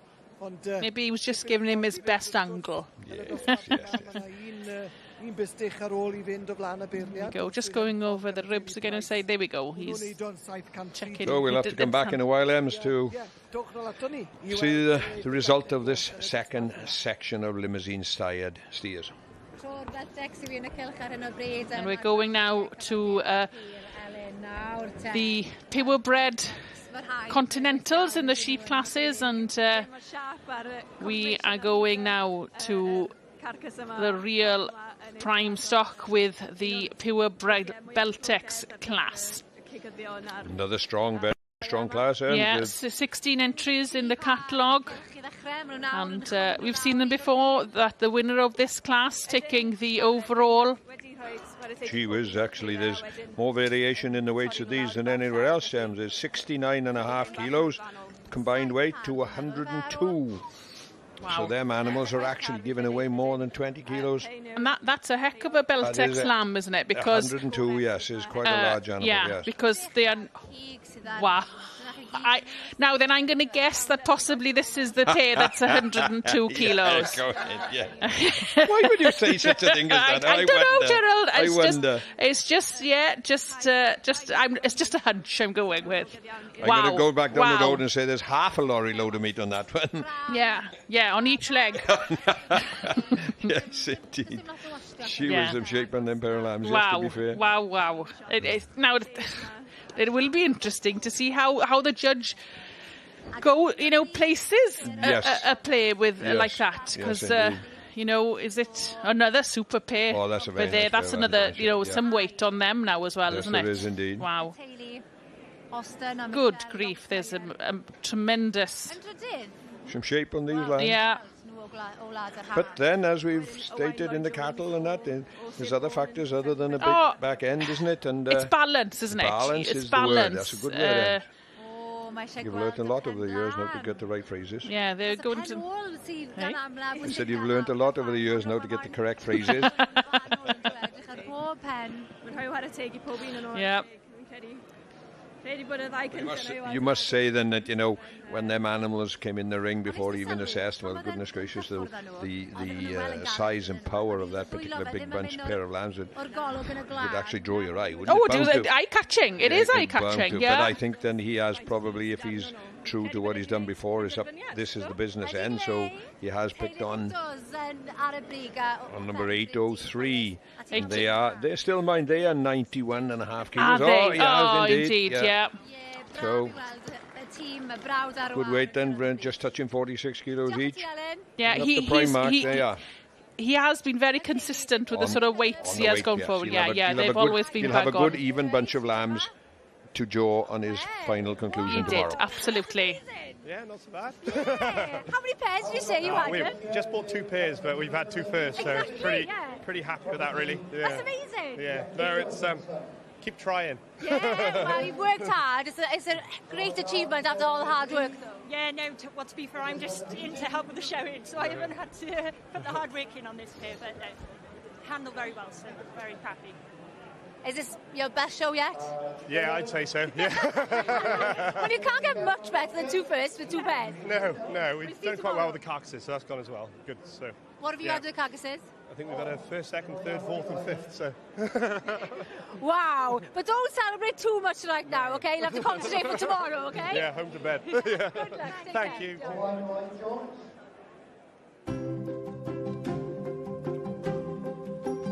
Don't forget, we've got a competition for you.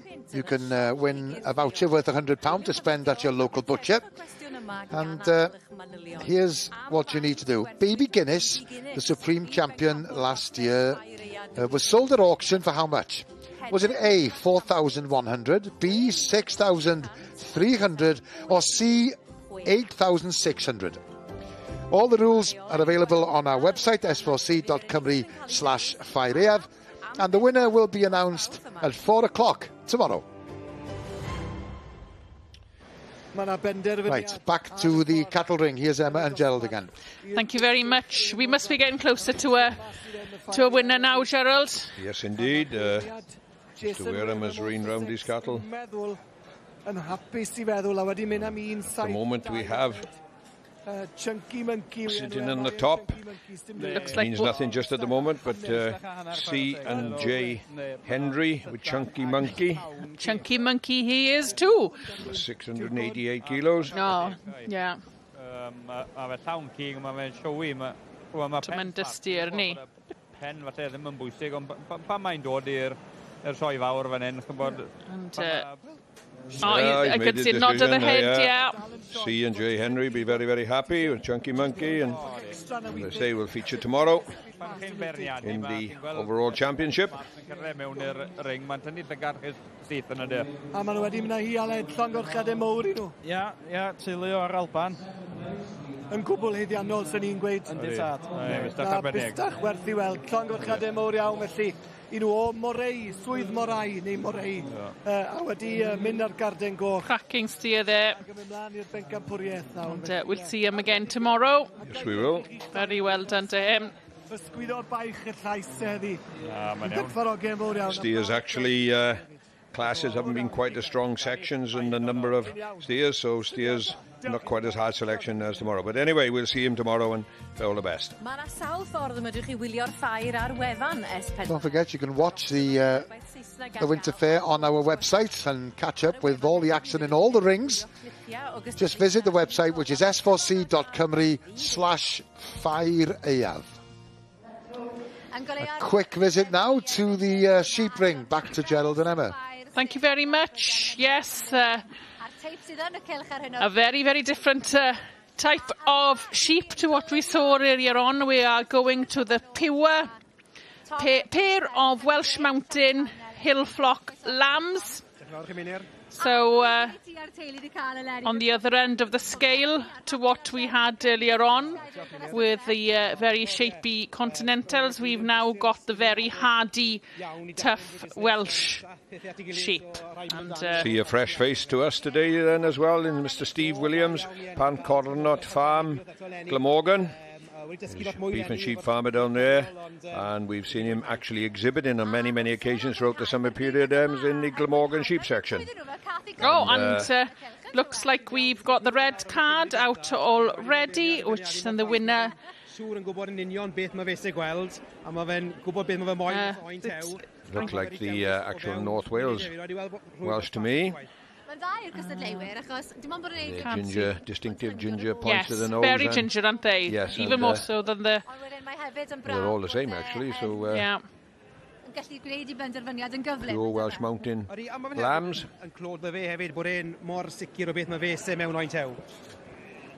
A gyda rei, maen nhw'n bryd glanog iawn, ond am yr ysymau bod rhaid nhw i wrth sefyll y tywydd ar y mynyddau. Ie. Rhaid yw'r bryd y Cymraeg mwyaf caled ag eidi. And do believe that the winner there is Thomas Evans. And lambs have been bred by him as well.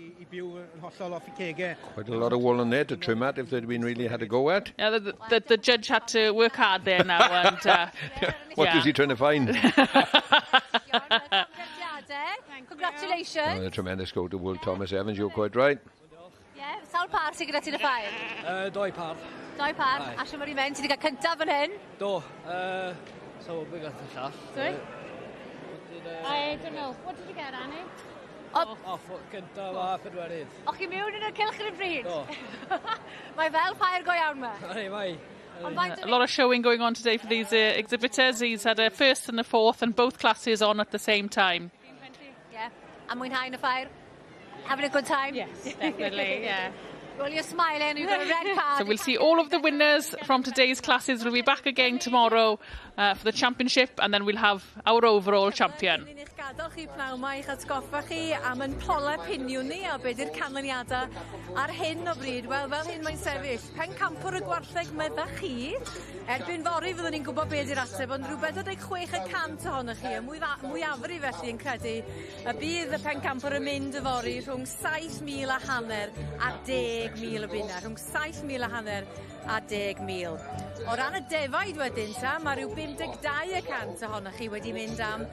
Felly pen di hyn, cofiwch, rhwng 600 a 899. Felly fanna mae hi'n sefyll ar hyn o bryd. Ac o ran y moch wedyn eto wrth y pen campwr y moch, fel da chi'n deud, hanner 100% ohonych chi'n deud, mae rhwng 500 a 700 o bunna. Mae dyna lle bydd y prisiau pnawn fori. Wel, mi gawn ni wybod erbyn radeg yma pnawn fori. Mi fyddwn ni yn gwybod, a dim yn rhy hwyr os da chi eisiau chwarae a bod yn rhan o'n gêm ni, wel, cysylltwch efo ni. Wel, yn union. Ewch amdani. Wel, wi'n teimlo'n iawn, ond y llais ddim yn iawn, fel i chi'n clywed. Ond wedi cael diwrnod, ti'n ni, cofiadwy. Mae yna un yn y lled. Go for gold, isn't it? He's probably had a little dabble before, surely, isn't he? As I alluded to before, sorry, we've got an exciting day ahead of us tomorrow as well. Most certainly have. We've seen one very, very excited gentleman earlier on in the cattle section and he only won his section. So if that sort of excitement is carry on and he wins the overall, we will see some excitement. I think it'll be tissues at the ready tomorrow for everyone all around. No, the climax tomorrow and obviously to win a card of any sort in the Royal Welsh Winter Fair means a lot, but obviously Supreme Champion, sheep, pigs and cattle tomorrow, so good luck.